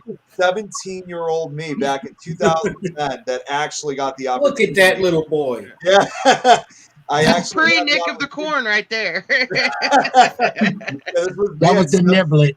The niblet. Years old, and it was literally a week after I started high school, and I found out we got the opportunity of going to Waverly Hills, and my dad. I unfortunately I couldn't get him to come on to the show, but my dad and I got to go. And to be honest, what made this investigation so special was this was the very first all-night investigation I ever took part of. And what was even more amazing was the investigators that were there that night, a lot of them actually ended up leaving by around 2-3 o'clock in the morning. And then the next thing we knew, we had the entire building to ourselves. I mean, and especially at that age, I mean, how much better could you get? I mean, that was like my all-time dream of having this entire building. So I truly believe that had it not been for this investigation, I don't even know exactly how I would have gotten into the paranormal field. I mean, I've been studying this stuff when I was 12, but go to Waverly at 17, that was the one event that really got me started. In fact, the shirt I'm wearing right now, you can see obviously is a Waverly shirt. I got that from 10 years ago. So this is actually the original shirt I'm wearing. So, and you're also holding a prehistoric piece of fit, equipment in your hand right there, man. It's like a Gauss meter or something. Right? It does have the the WHS in the center of it, so it's a little bit similar. It doesn't glow in the dark, sadly, but I've had it ever since. And one other word to note, I actually filmed a portion of the investigation, as you can see in the picture, because this was 2010. I was using an old camera, which is like from the late 80s, early 90s. It did have night vision on it. But the weirdest thing was, see, the tapes that we used what we were still using one of those little cassette tapes. Mm-hmm. We were only able to view little only small about, square ones. yeah, right, yeah. We were only able to review only about maybe 10% of that footage, and we may have actually captured some stuff. So I'm always curious what I could have ended up capturing that night, and if we're able to figure out a way to transfer the footage, and if we find some pretty incredible stuff, I might even eventually turn it into a documentary film. In fact, I even have my story in a. Let me turn off the green screen because you guys can't see it. I even have my story in a book, which is Encounters of the Paranormal, Volume 4. That was by Mike Ricksecker. It's a combination of different stories. So the one I wrote which I have right here, is the chapter Paranormal Career Begins. So it tells my entire story while I was there. So it's been in a book. I'm hoping to try to receive the rest of the footage at some point. I call it the lost paranormal footage, but I might eventually make it into a film. So I have a history of that place too. Yeah, I've always wanted to sleep in the death tunnel. Yeah. It's nice and cool down there. It really is. It's a cozy little spot. Yeah, I actually sleep in the morgue. Until you see some of the spiders that are in there that are that damn big around. I'm not afraid of That's when, I just smacked I'm not a spider person at all. I'll smack Eileen, him. I need to answer this for Eileen. It's only 21. Okay, first of all, Eileen, I'm 28. And second, that picture was back when I was in high school. I was literally 17 years old. Literally a week after I started school, I came out to Waverly. Yeah. We started sleeping in the morgue. And I have said several times, going back to Nick talking about everybody leaving by 2:30, 3 o'clock and having the building to himself for an hour. There were plenty of times that Ernie and I had the whole building to ourselves all night long. We had the keys to the most haunted place in the world, as far as we're concerned. We have the keys to everybody's bucket list in the paranormal field. And it's obvious we have a huge connection to that building. It's everything to us. And because of our morals and values and as paranormal investigators and just people, as human, we walked away. We handed those keys back and we left of our own accord. We said, we cannot do this. We don't agree with what you're doing. It's not right. And we walked away. That goes to prove how those of us that have a special connection with that building believe so strongly in this cause. Yeah. Who had the pictures, Ernie? Did you have the pictures that was actually captured of the spirits that were in there? I came in right towards the end of that for some reason. Denise has easier access to them. She can text them to you, and you can put them up if you'd like. Do you want me to text them one at a time and tell you who they are as I send them? Yeah, let me try that. This is new. Let's see. Ethan, wait till you see this, bro. I'll send you the picture of William first. Let me see how can I do this. Okay, you got William coming through. I remember in 2010, they never told us about the story of William. So, I mean, I thought I had all the history at that time, but they didn't tell us everything exactly. Yeah. If you go up there tonight, they're not going to tell you that story They'll either. tell you it was an urban legend. Ernie met him. even this picture I have behind me was that same night. I took it right before we left Waverly that night, and we left around 6 a.m. And I mean, it looks just like any other photo, but it's left a lasting impression on me. So it's something I just. That was the first picture you took, bro. I still got mine, man. I'll never forget it. I literally, like I said, I literally don't know where I would be in the paranormal field had I not gone back in 2010. Yeah. It's a place, we've said it many times throughout the course of the day. I've said it many times in my life. It's a place that gets in your heart. Yeah, I really mean, is. once you go there, I mean, it's a place that you care about, that you want to go back to every chance you get. I mean, it's our life. It's why we are who we are. It's what brought us together. It's why we're married. It's like, and it was a big chunk of us that we gave up when we walked away for a lot of reasons, but we morally could not stand for what they're doing. Yeah. All right. And I know that had to been hard to walk away. I know the blood, sweat, and tears you both put in there, It was. Well, I mean, at the time I was pissed. Right. And I said, I'm done. And I hung up the phone. But still.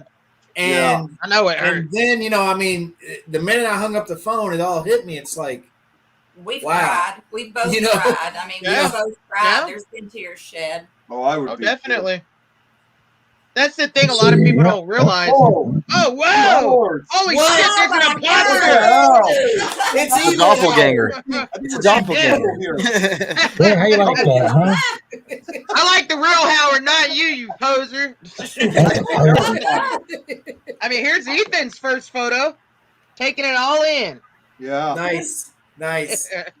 I even still remember when we left that morning, again, 10 years ago, I even remember telling my dad, saying, Dad, we got to come back to this place. I loved it.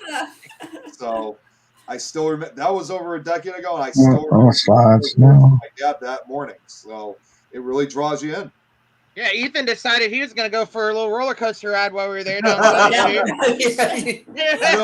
Ricky, Jeremy was originally, when we were there earlier this year, Ricky had, can't Jeremy get it. once actually thought about. I'll tell you what, can you send it? Well, I can't send it to him either. Do what?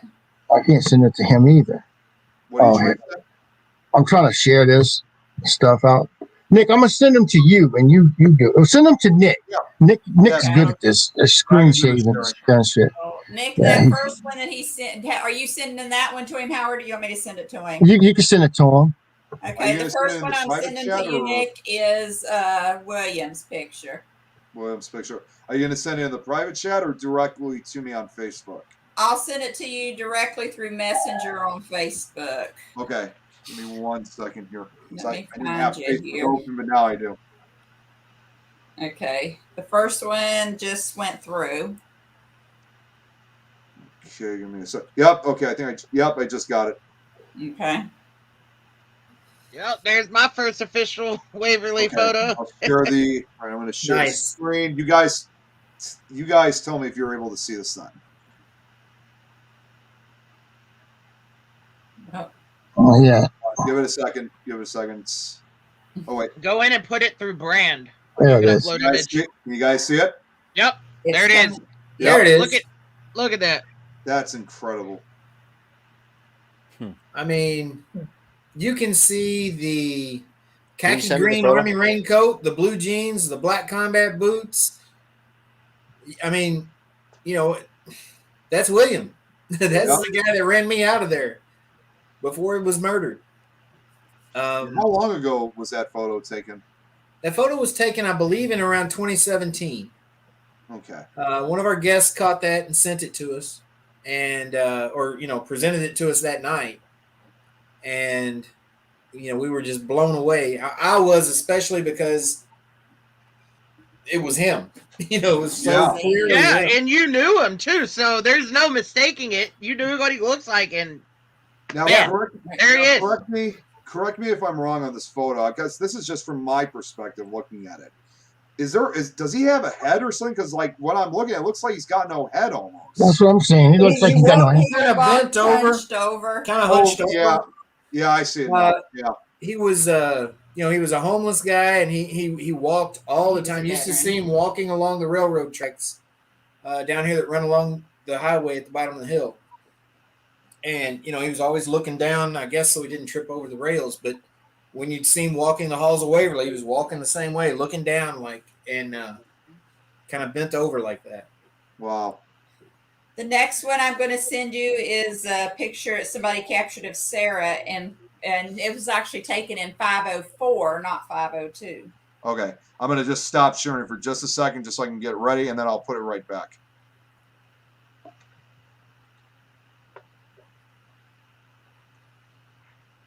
Okay.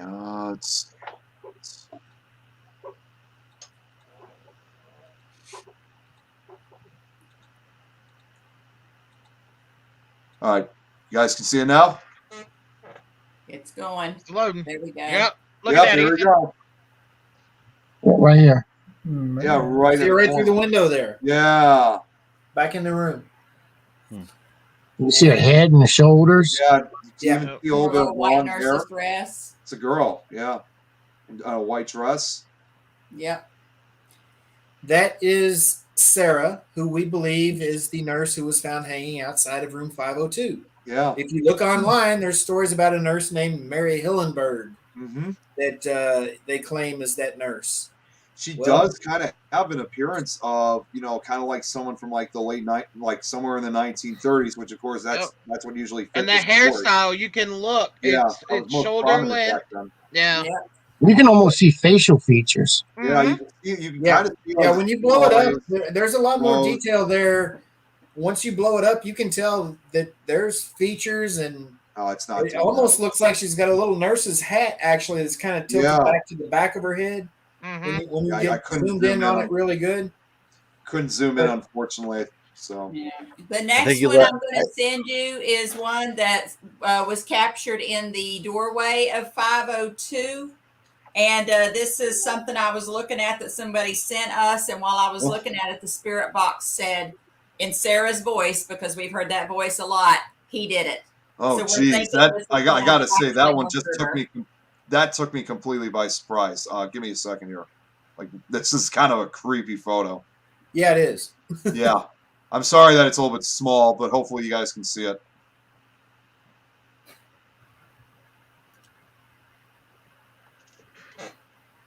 You guys see anything or? Yeah. Yeah, you can see right. It looks like that must be the head. Yeah, Yeah, that is a creepy photo. The creepy thing is his eyes are Here reflecting. we go. Exactly. There you go. There you go. This time it works. Yeah. Wow. And he looks like he's wearing a maintenance guy's uniform. He got his hands crossed. He got his- or an orderly. His eyes almost appear like they're glowing almost. And what's even stranger The is that funny thing on that photo is when we got spirit communication from Sarah over the many years that we've been talking to her, she gave us a first and last name and a job description. And we did find that job description orderly. She said orderly.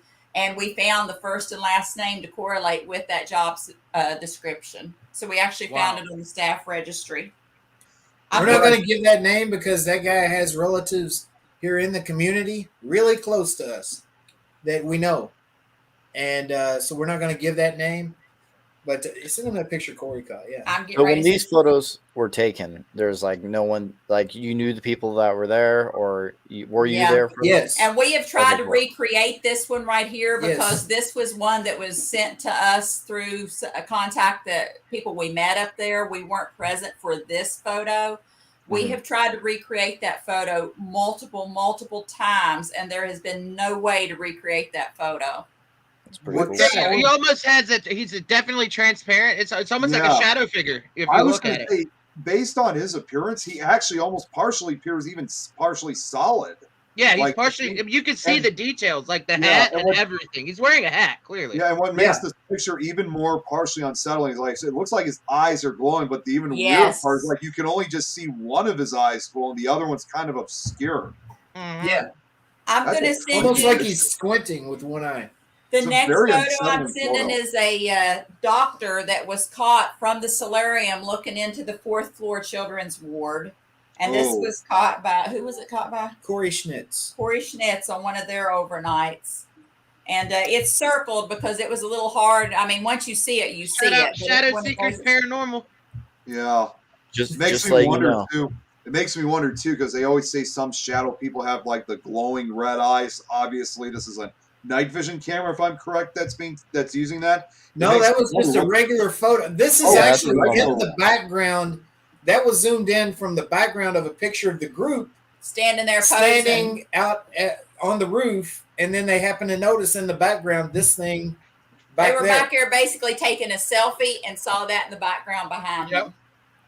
And where was this? Where exactly in the building was this at again? That is in the side door of room 502. You know how there's a door that goes out on directly onto the roof from 502?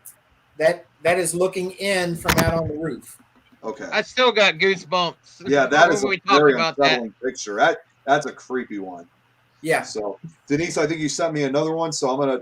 Yeah, it's the doctor that Corey Schnitt's caught in the 4th floor children's ward from out on the solarium, looking down into, because on the north end of the building, south end of the building, all of those bigger rooms on the south end were all children's wards based upon level of like TB. stage 1, stage 2, stage 3, Right. stage 4. So those are children's wards. This was in the 4th floor children's ward.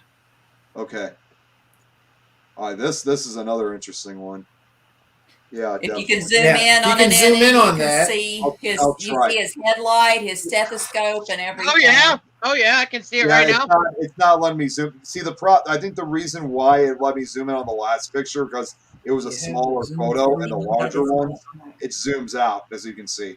So yeah, I could copy the picture. There it goes. It's going a little bigger, but you can see him standing there with his little. Yeah. The stethoscope slung over his neck. Yeah. Yeah, the lab coat even comes down below the So window. the V of the lab coat is down below the window. Mm-hmm. You know where the lab coat comes together there. You know, I'm gonna on let his you legs. set up this next picture. Okay. See what I'm actually going to do. Sorry, what, Ernie? She's sending you another picture. Before you put it up, let me give a little background on this picture. Because this is one it creeps me out really bad. Because I'm in this picture with this entity. The 4th floor at Waverly Hills, if you've been there on my tour. I've got to go check Yeah, on the the 4th floor is interesting. Okay. That's the one where I've had. If you've been there on my tour or Todd and Leanne. You had experiences there on the 4th floor? The 4th floor is the only main area that I had weird feelings at was the 4th floor. Yeah. Isn't that where the Reaper's at? They call it the Reaper? The Creeper has actually been seen on pretty much every floor. But the 3rd and 4th floor is usually where we see him. But if you've been there on a tour, you've probably heard about the children that got locked into the building. Well, they snuck in the building, and the guides that were there that night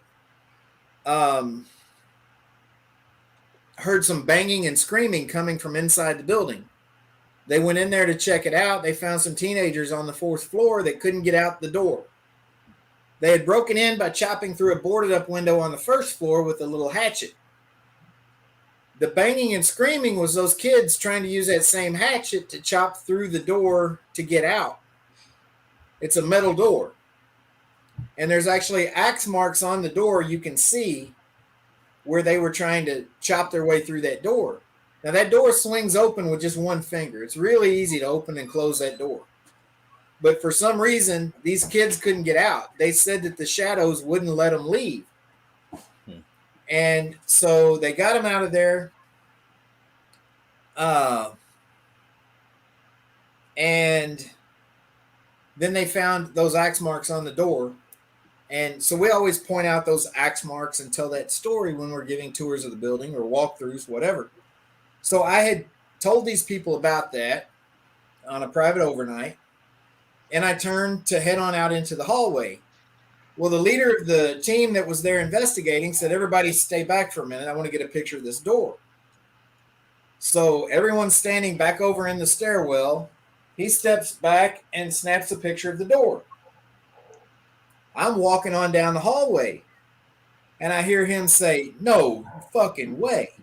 Pardon my French. And he's like, you got to see this picture. And he shows it to me. And Nick, if you want to go ahead and put it up. Yes.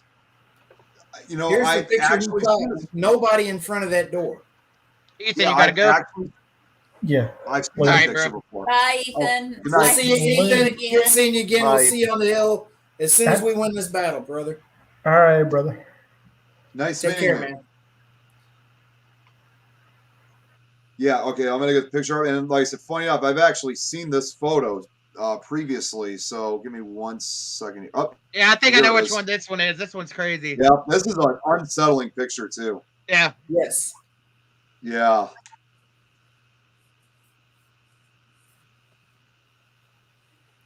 What makes it even more amazing is that it's Yeah, also I remember captured. this. Yep. Yeah. What Yeah, makes there it was nothing in front of that There door. was nobody in front of the guy when he took the picture. what I And find if you look, you can see me sorry. walking through the door, and there's like a little mist that goes back to this whatever it is. You can partially see through that whatever it is. You can see the green paint of the door through the what would be the head That's or whatever. super of it. transparent Yeah, for sure. very transparent. And I mean, it just looks freaking creepy because I mean, I don't it know looks what like that your is. ass remanifested too if you look down.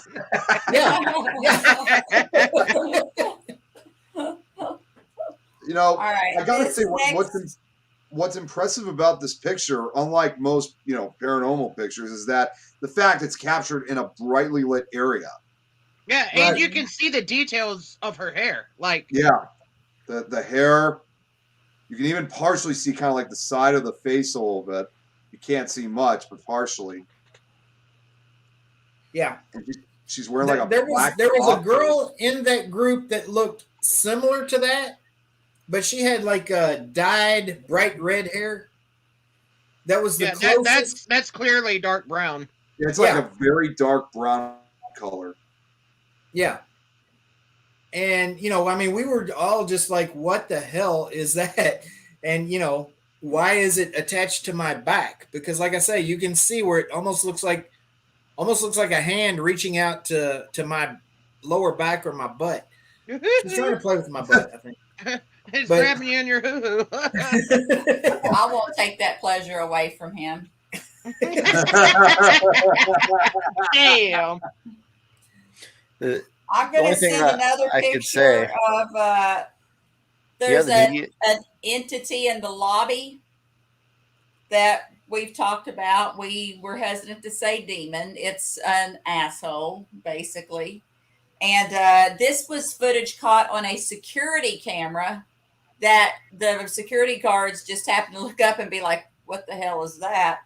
So we managed to get a copy of that. Let me see. Now, this entity, we've seen it several times. I talk about it on my tours. Tim Kohler had a run-in with him. It is very tall. I've seen it manifest on both IR film, on SLS cameras. I've seen it, with my own eyes. It's a very tall, like 10-foot tall shadow figure. So I have a question. Go ahead. For that Oh, photo that you just showed, do you have that media code? Do you have the original photo? Because it should show the media code data. Because the only possibility for that photo I can think of is slow shutter speed. Because it blurs out and makes transparent people. Right. That's the only thing I can explain for that one. That the guy sent that to me right after he took it. Oh, okay.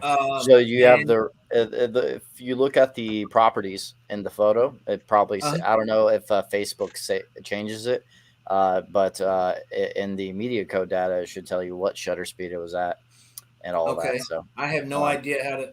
I'm not tech savvy, Matt.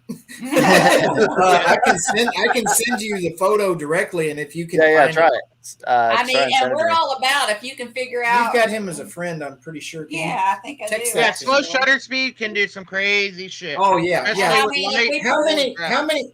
Okay, we're all serious paranormal investigators. We all are part of many groups online, I'm sure, and we see a lot of people putting evidence online that is so obviously this night mode that's on everybody's phone now, where it uses that slow shutter speed, and there's so many shadow figures caught on pictures now with that slow shutter speed that it's ridiculous.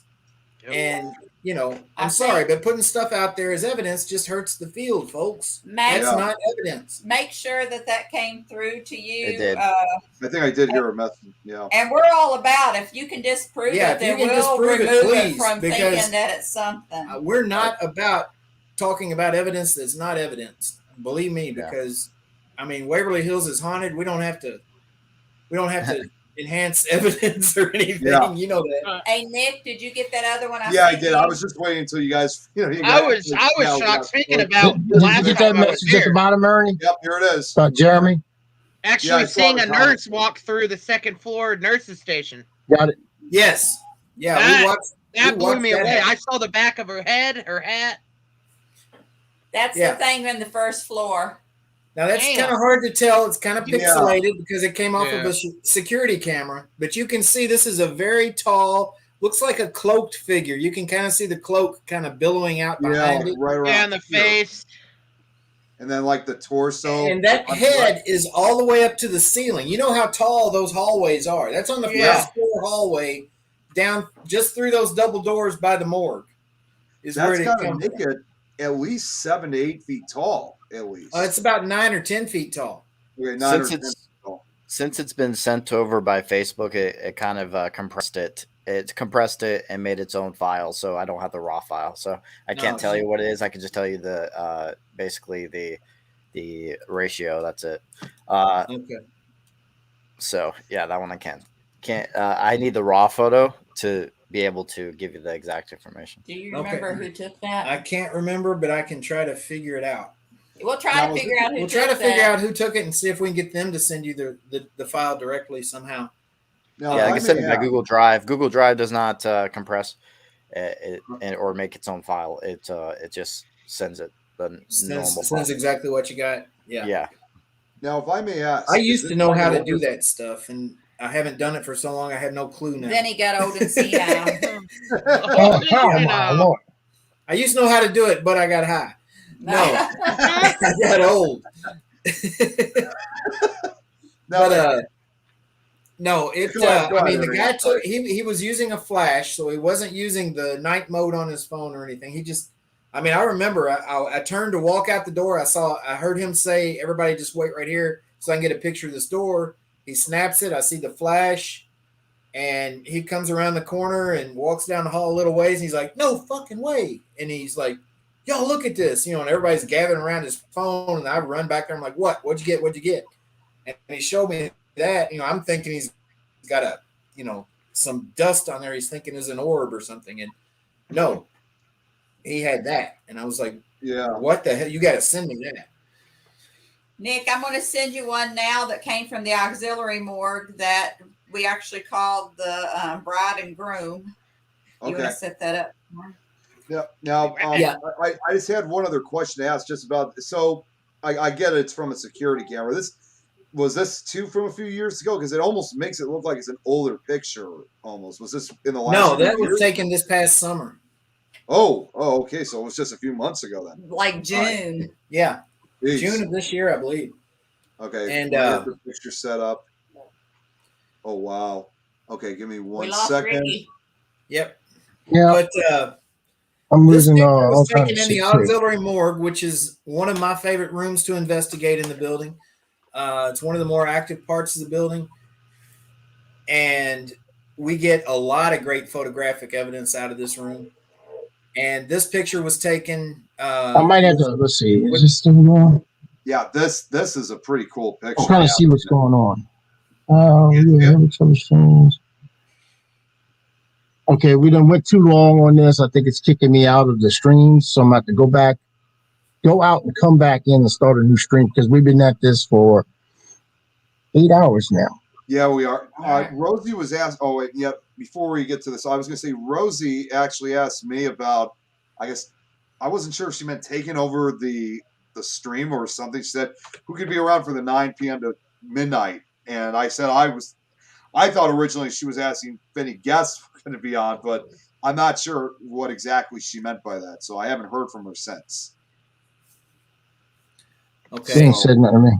Well, what do we need to do, Howard? Do we need to just kind of hold off for now until you send us a new link, or what are we going to do? Yeah, I'll just send out new links. Yeah, And We'll bring all back in. I have some stuff I have to do tonight, so I will have to be going because I have. Sure, Matt. Appreciate it, brother.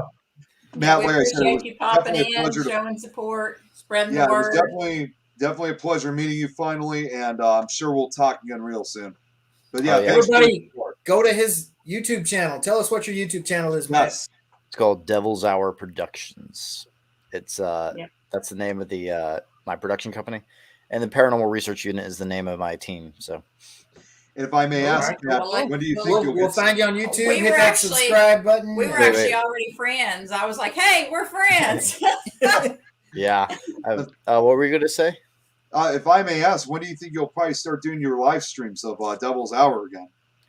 Well, the thing is, like the YouTube algorithm, it doesn't seem like they like live streams anymore because Really? yeah, Oh, because geez. my retention rate it drops a lot, and also the people only your hardcore followers are going on your live streams. When it comes to episodes and stuff like that, they seem way more into that because I have over 1,000 views on every video. That's an episode. So I was trying to do more edited content mainly, unless I'm doing something to update or live investigation or something like that.